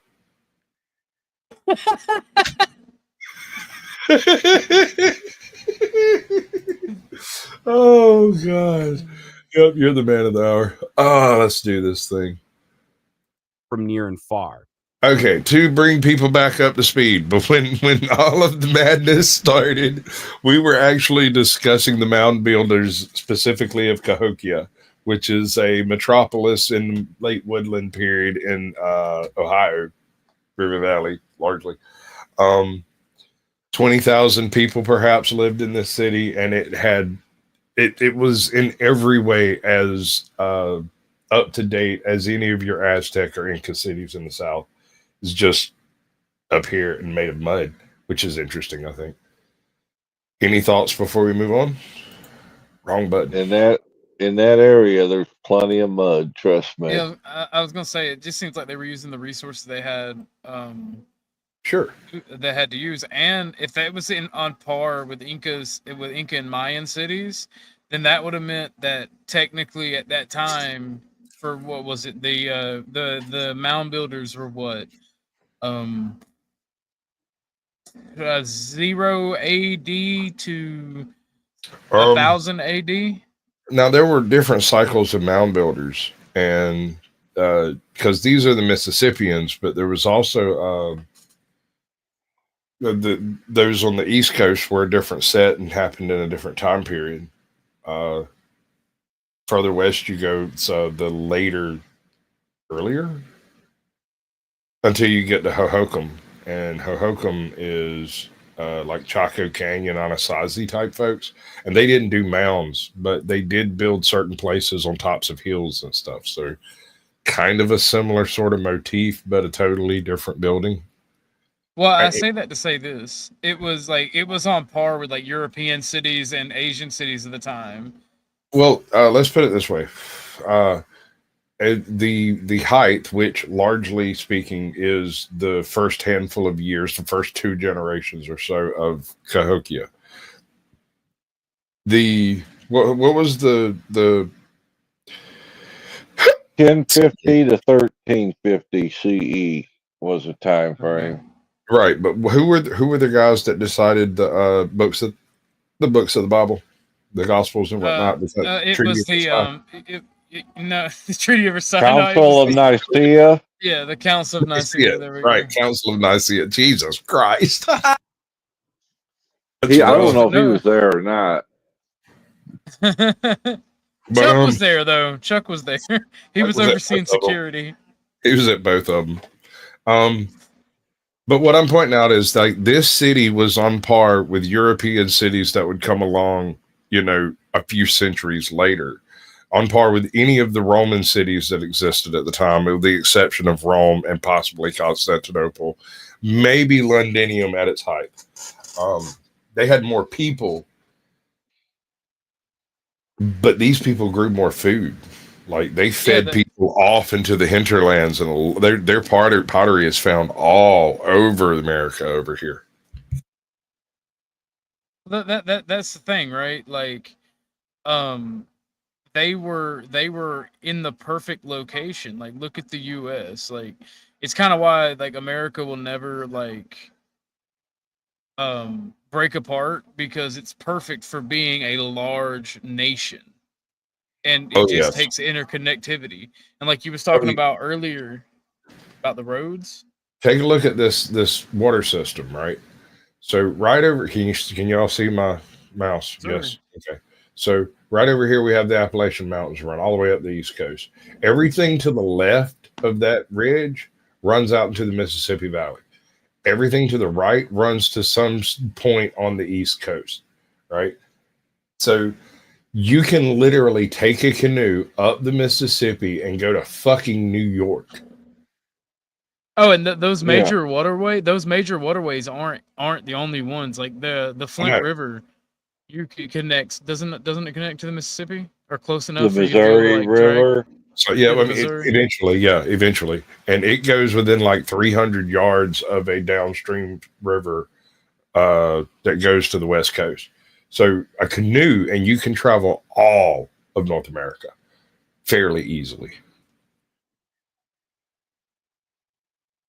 Yeah, and like for I think that's the Ohio River that on the right side, and Mississippi goes to the left, where it makes that fork.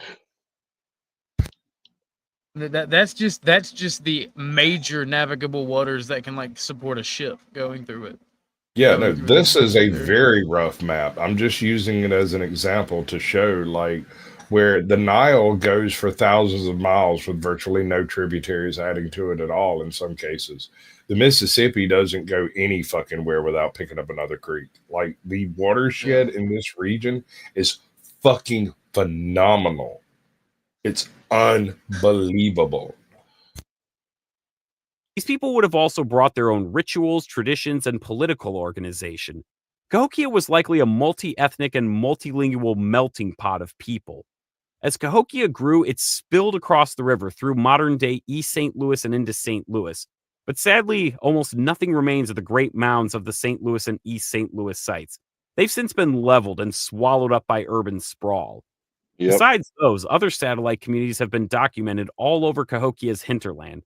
Some of these were brand new settlements, and others were previous woodland settlements that were absorbed into the Cahokian sphere. Now that we have a rough idea of who was coming into Cahokia, let's look at the why. As I mentioned earlier, Cahokia's floodplains offered a fantastic location for farming. It was also ideally located for trade and transport, since it was very close to the confluence of the Mississippi and Missouri rivers. And yet, there are other floodplains along the Mississippi and other similar confluences, but there was only one Cahokia. Why was that? All right. That question actually rattled my brain for a few years because it didn't make sense. If there were enough people and enough resources, why wouldn't they form multiple centers rather than just one and lots of little villages? And it comes down, I think, to this. Cahokia rose in power so quickly that there was only one generation previous that had experienced city life. Every single person took their children out to go hunting. They all learned the old ways, as you should.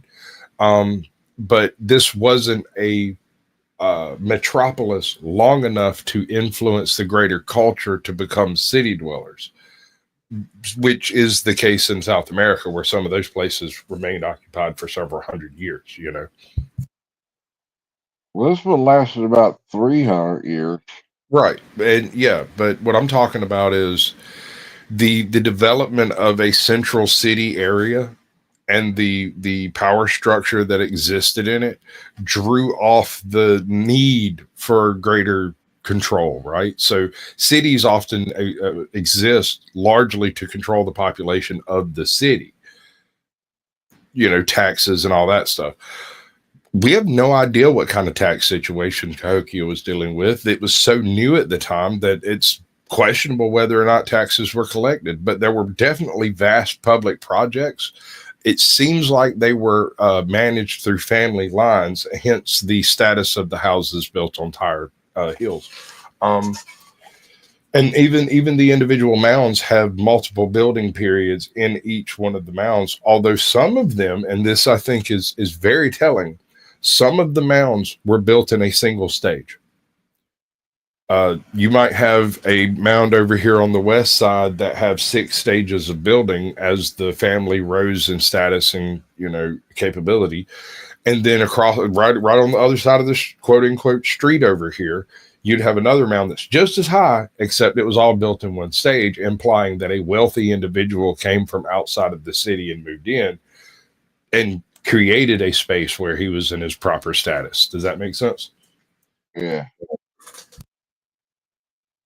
I mean, I guess it could be a son of a very high status individual, but anyway. Yeah, I'm not sure.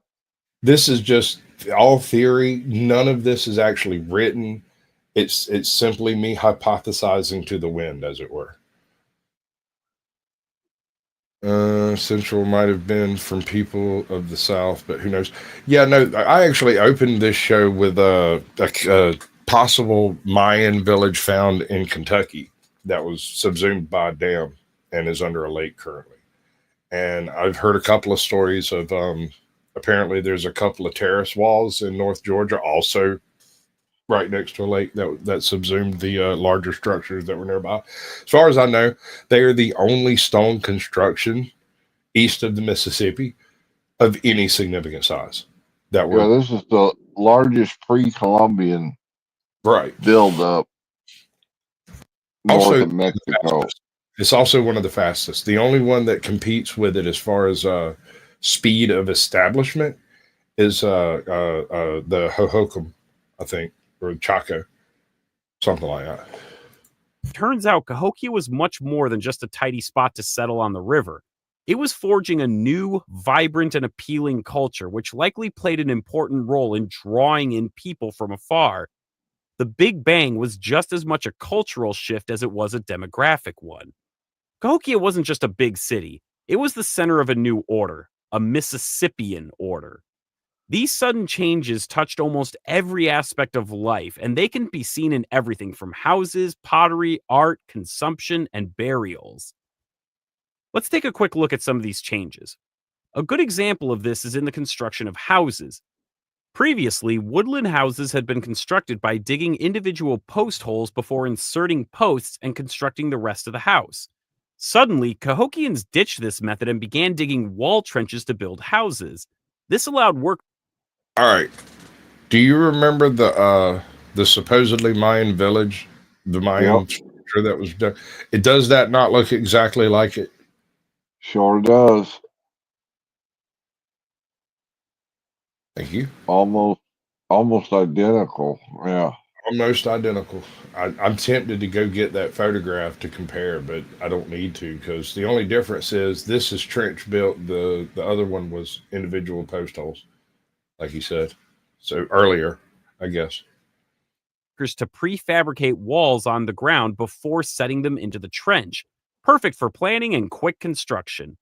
These are a trademark of Cahokian and later Mississippian culture. Also, a distinct style of pottery called Rami-incised pottery emerges as the signature style at Cahokia. These were clay pots created with a shell temper and incised with sticks, reeds, stone, or bone implements. These incised designs show a rich cosmology through a variety of cosmograms. These pots served as both domestic as well as ritual functions and were so prized by people outside of Cahokia that foreigners imitated and adopted this style. Another important element of Cahokia was the game of chunky. What is chunky, you may be asking? Chunky was a game played by rolling a puck-like chunky stone across the ground. Two players with long javelin-like sticks would gauge the roll and path of the stone and throw their sticks as close to the stone's final resting point as possible. Think of it. Curling? Almost sounds like it. But I'm not supposed to hit the stone.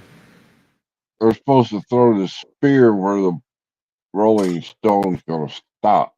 Right. So you're not trying to stop it. You just want to be as close. It's like horseshoes with a moving horseshoe and a moving post. Yeah, exactly. What you want to bet if you throw it through the hole and stop it, that's a win? I don't know. I bet you. Like horseshoes, except you have to throw the horseshoe at a moving stake. This game held very important ritual significance to Cahokia and to later Mississippian people, but it was also That's a not beloved right. It's more like you're throwing the stake at a moving horseshoe. Yeah. Right? I would say so. I don't know about cultural appropriation there, Angry Casper. I mean, I thought curling was a white thing, but maybe not. spectator sport, and later historical accounts state that it was even rife with gambling. Something to note about chunky and Cahokia is that a distinct style of chunky stone was developed at Cahokia, which is characterized by a polished concave stone disc. You can see examples of these. No hole. That's totally different. If you throw your spear through that, you would win. Yeah, you do win automatically. But that looks like a curling brick, doesn't it? Exactly like a curling. Wow. Yeah. That's wild. Here, these chunky stones are going to be an important calling card of Cahokia.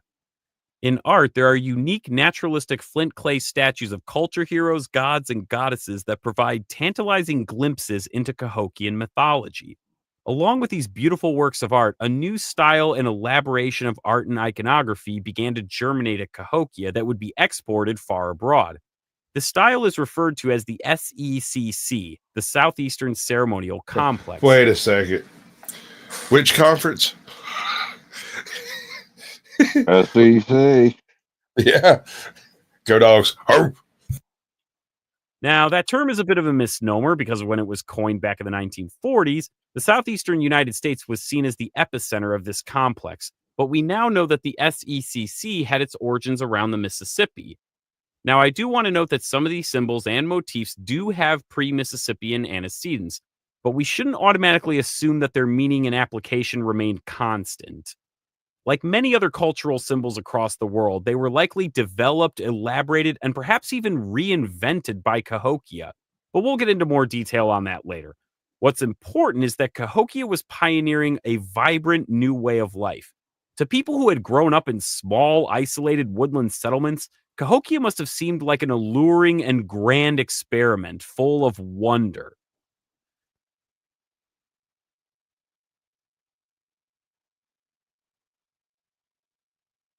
All right. I see at least 3 features here that might have been a ball cord of some kind.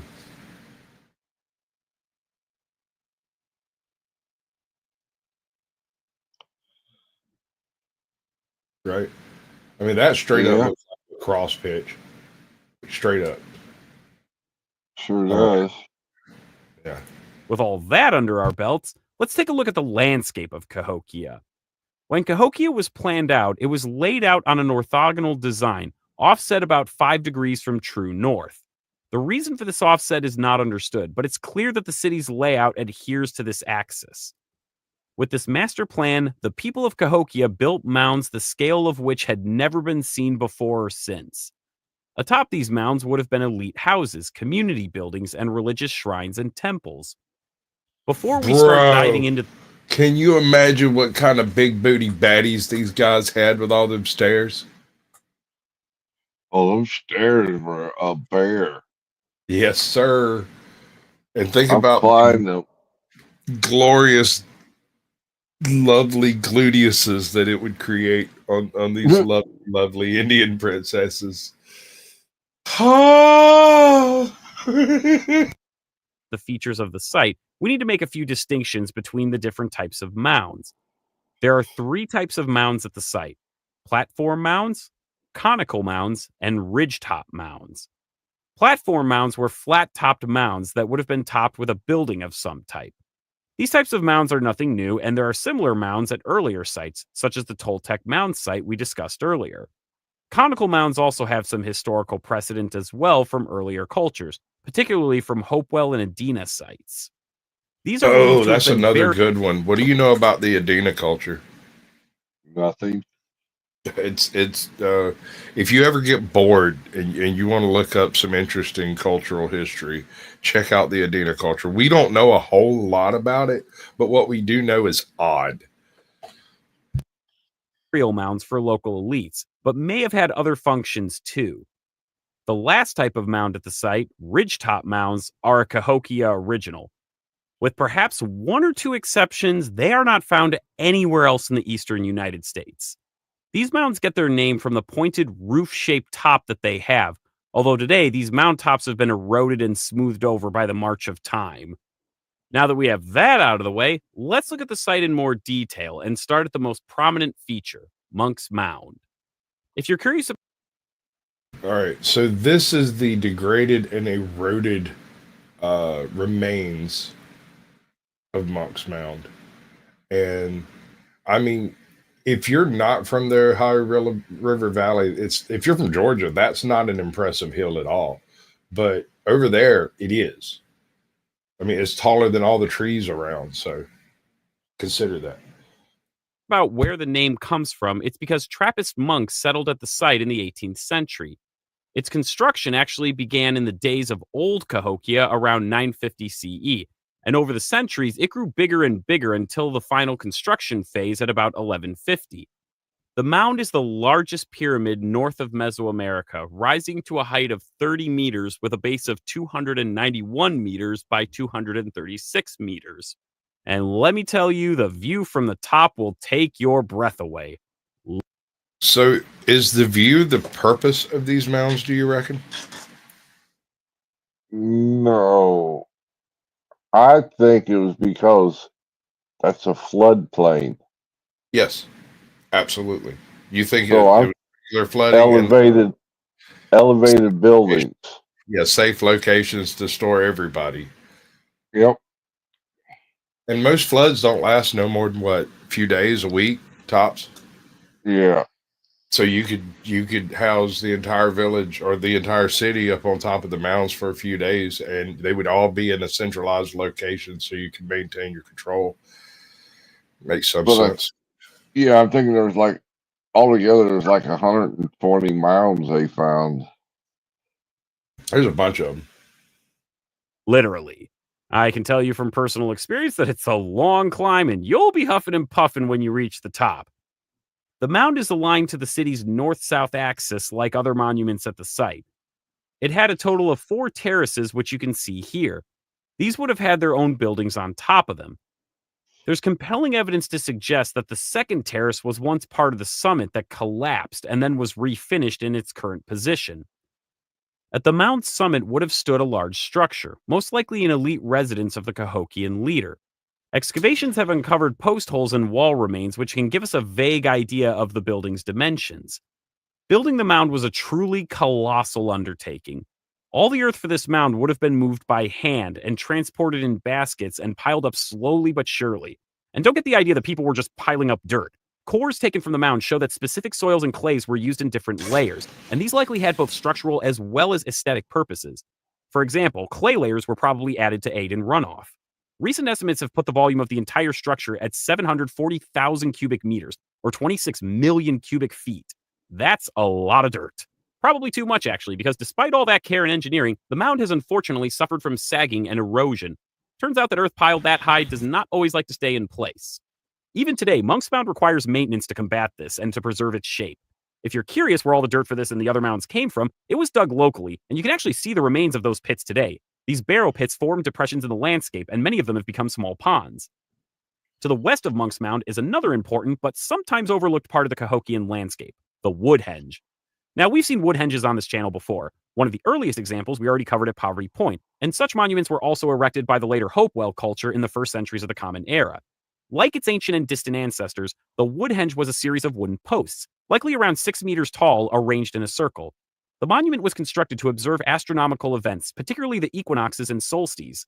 The woodhenge was first built around 1100 CE, and was actually rebuilt several times over the next century in slightly different sizes, ranging from 73 meters in diameter to 145 meters at its largest arrangement.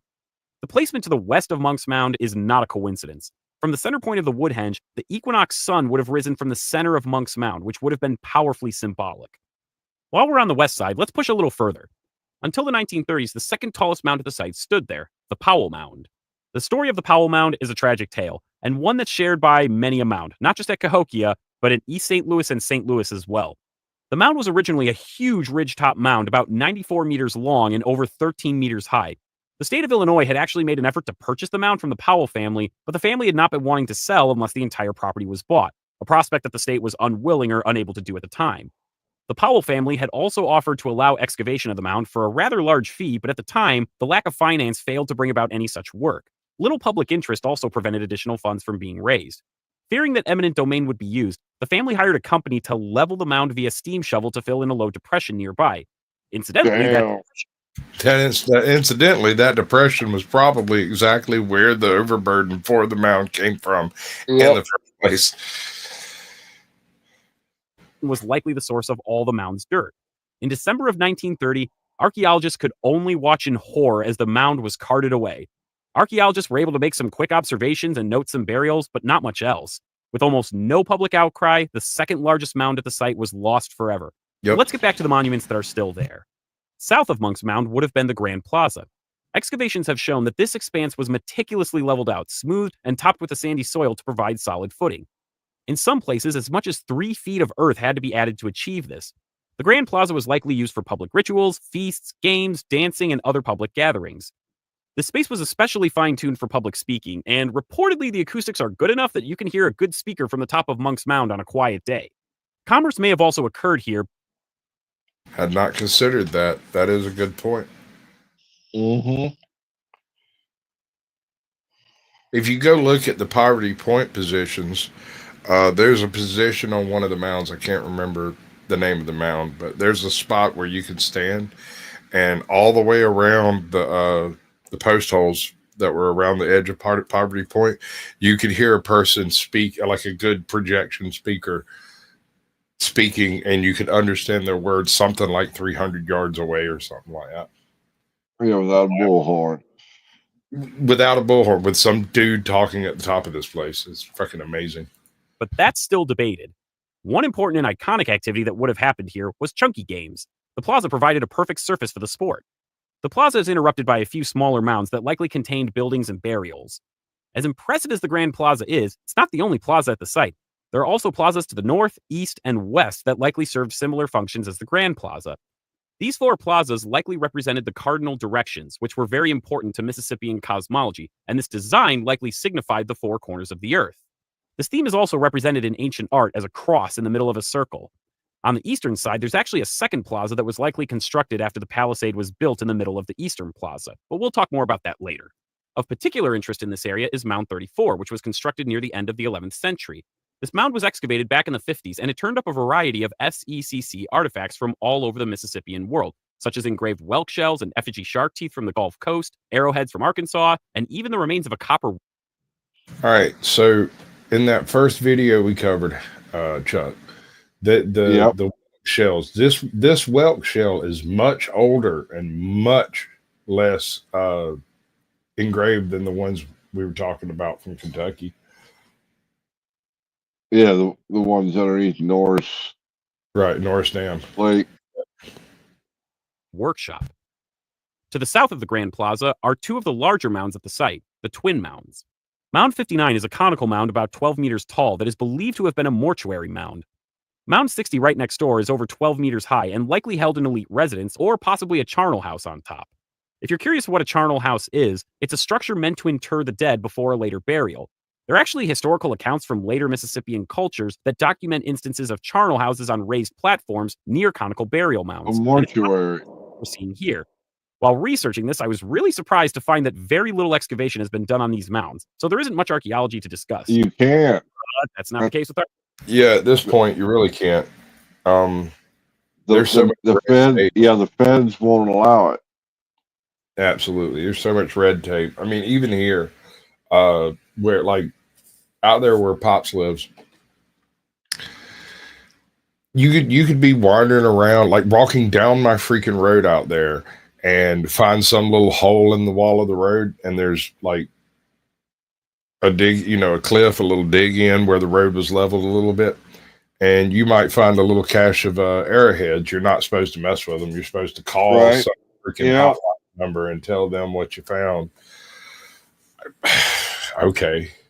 I just left them alone. I never messed with them because we had a prior to Kmart, we had a store called Grandpa Pigeons that was built in this area, and in the late 60s, early 70s, they discovered that it was on top of a few mounds, so they had to close the store up and turn the site over to the state. Have you ever heard of hey, I can't say the freaking word. It's some Spanish word. Hayawakala.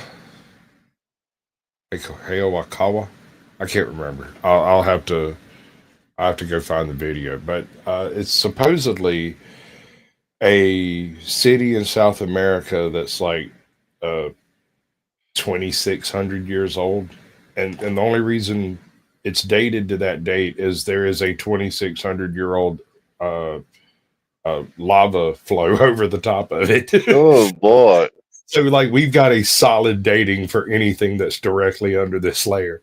Anything before and after is debatable, but that one layer, we know exactly when it happened.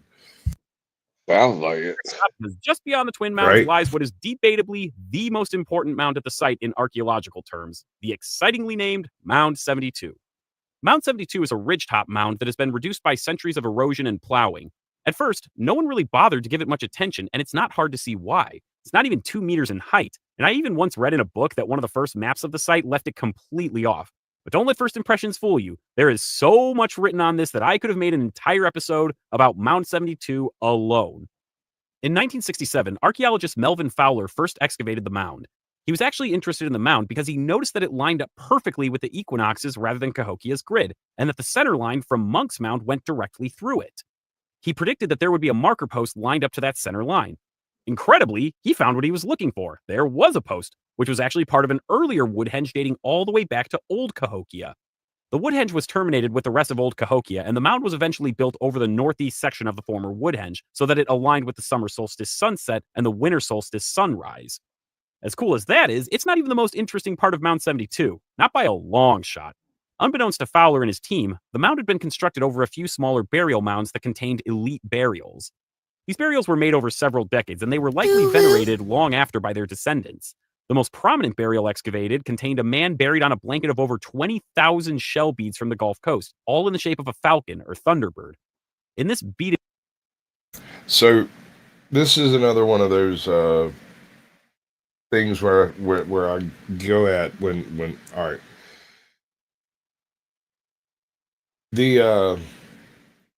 The motifs across all of these cultures are so similar that even cultures 800 miles apart essentially lay out the same diagrams when they're designing something.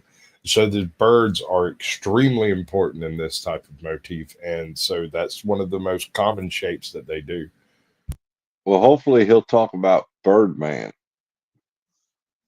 Burial, as it was later called, there were a few copper tablets, mica sheets, chunky stones, and hundreds of arrowheads. Several other burials were also interred with him, possibly his retainers or kin. To this day, this is one of the richest burials ever found in the United States. It's very impressive on its own.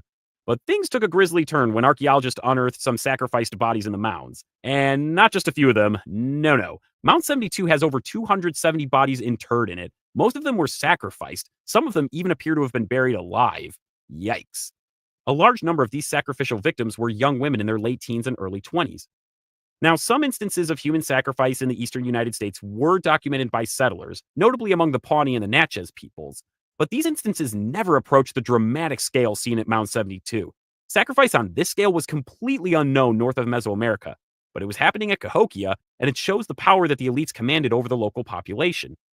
Another interesting thing about many of the female victims is that we know from dental and bone analysis that they were not eating particularly well. They were subsisting primarily on maize, which probably means that they came from a poor background. We can also tell from strontium analysis that many of them were not local. It's unknown if these women were attendants, slaves, captives, or people offered up as tribute from outer satellite communities. What is typically agreed upon is that this ritualized violence was part of an elaborate political and ritual theater meant to aggrandize elites and impress commoners. Even more interesting is that these burials date from the very beginning of New Cahokia, around 1050 CE. Even before the great mounds were raised, the politics at Cahokia were incredibly complex, its leaders immensely powerful. And Mound 72 isn't an isolated instance. It's just the best and most thoroughly studied instance. It actually follows a pattern among other ridgetop mounds at the site. Sadly, many of these have been destroyed and were only hastily excavated in salvage operations long ago, before modern techniques in carbon dating were available. However, these salvage excavations did confirm that these were mortuary mounds buried with honored dead as well as other sacrificial victims. And while we're on the topic of ridgetop mounds, let's look at the largest one that still survives. At the very south of Cahokia is Mound 66, affectionately called the Rattlesnake Mound for the pit viper nests that long infested it, and presumably warded off would-be exploits by Indiana Jones. By length, this ridgetop mound is the second largest mound at the site. It measures about 150 by 60 meters and has a height of about 9 to 10 meters. It was built along an east-west axis instead of the north-south axis.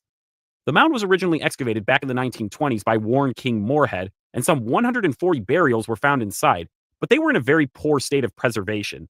Excavations also show that this mound was built up fairly quickly, but I've never seen any solid dating of this mound in my research.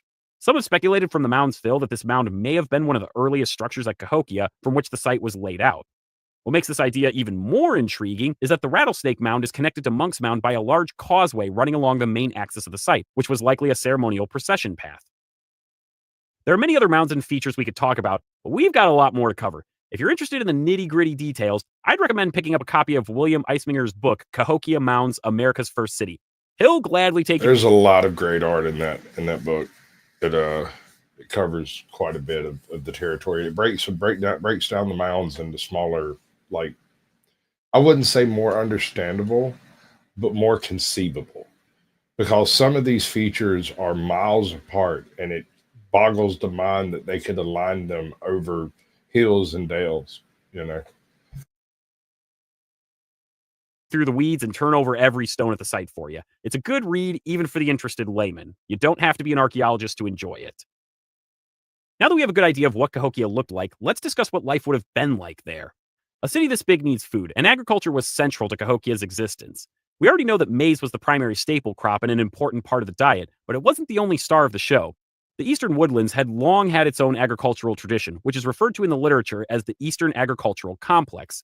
This made use of such plants as squash, sunflower, little barley, maygrass, marsh elder, and knotweed, and Cahokia continued cultivating these crops. The Eastern Agricultural Complex is definitely worth more in-depth treatment, but that's for another episode. Interestingly, beans were never cultivated at Cahokia, and they only appear in the archaeological record after Cahokia declines. Along with this, small and large game, fish, and waterfowl were also hunted to provide meat. Farms and satellite communities spread out into the hinterland around Cahokia to help feed this huge population. The average Cahokian lived in a wattle and daub house with a semi-subterranean foundation and a thatched roof.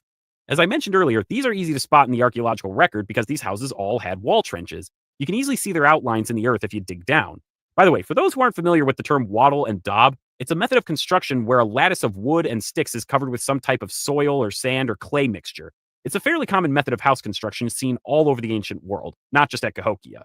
Certain houses or structures also featured a T-shaped design, but the function of these buildings isn't fully understood. Houses would have been constructed around a small plaza or courtyard. Another feature of neighborhoods would have been the circular sweat baths in which people would have ritually cleansed themselves. Outside of Cahokia proper, people would have lived in smaller satellite communities which were organized and constructed in the same manner as Cahokia's neighborhoods. Population estimates for Cahokia proper vary a bit, but most scholars agree that 15,000 is a reasonable estimate, with thousands more living in suburban communities. People at Cahokia were bonded by important cultural practices and ceremonies. First and most obvious among these was the construction of the site's mounds. You may wonder why people would have signed up for this backbreaking work, but there's actually a telling clue in the garbage pits that have been excavated at the site. Yes, garbage pits, archaeological gold mines. You see, Cahokians were repeatedly feasting within the city. Remains of deer, grouse, fish, fruit, stews, tobacco seeds, and broken dishes in huge numbers show that the people of Cahokia were partying hard. These feasts were probably associated closely with larger ceremonies, chunky games, and the redistribution of local surplus to allies. Those Ramian-sized pots we described earlier were likely given away at such ceremonies to visitors from near and far.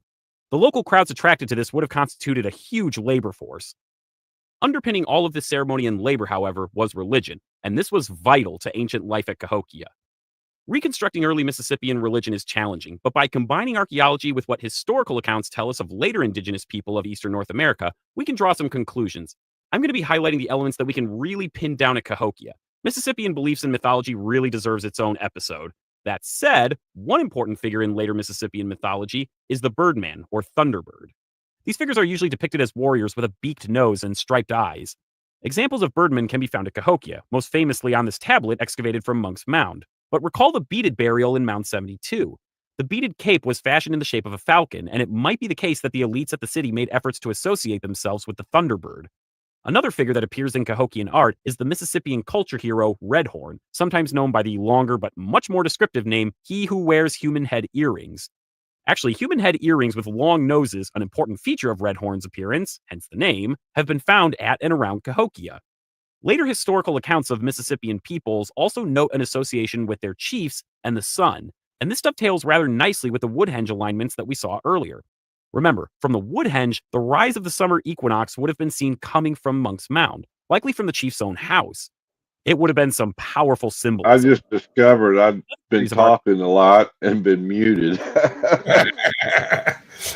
But without having the surveying equipment that we got nowadays, it's amazing how they was able to lay that out over a great distance. Absolutely. And what's truly amazing, which I mean, you understand how the function of integral measurements go, where you measure what you can measure and then measure from locations you've identified, right? Mm-hmm. That type of stuff was apparently well practiced in the Americas long before it was picked up by the Greeks and Romans and whatnot, you know, and how that information went from site to site and was utilized across 2 entire continents is absolutely astounding. And how they managed to get each one of those within 5 degrees off of magnetic north. Like, how'd they find magnetic north in the first place? That's yeah. So I mean, okay, so I can give you like the sunrise, sunset, solstice, equinoxes, stuff like that would give you certain cardinal directions that would be fairly solid.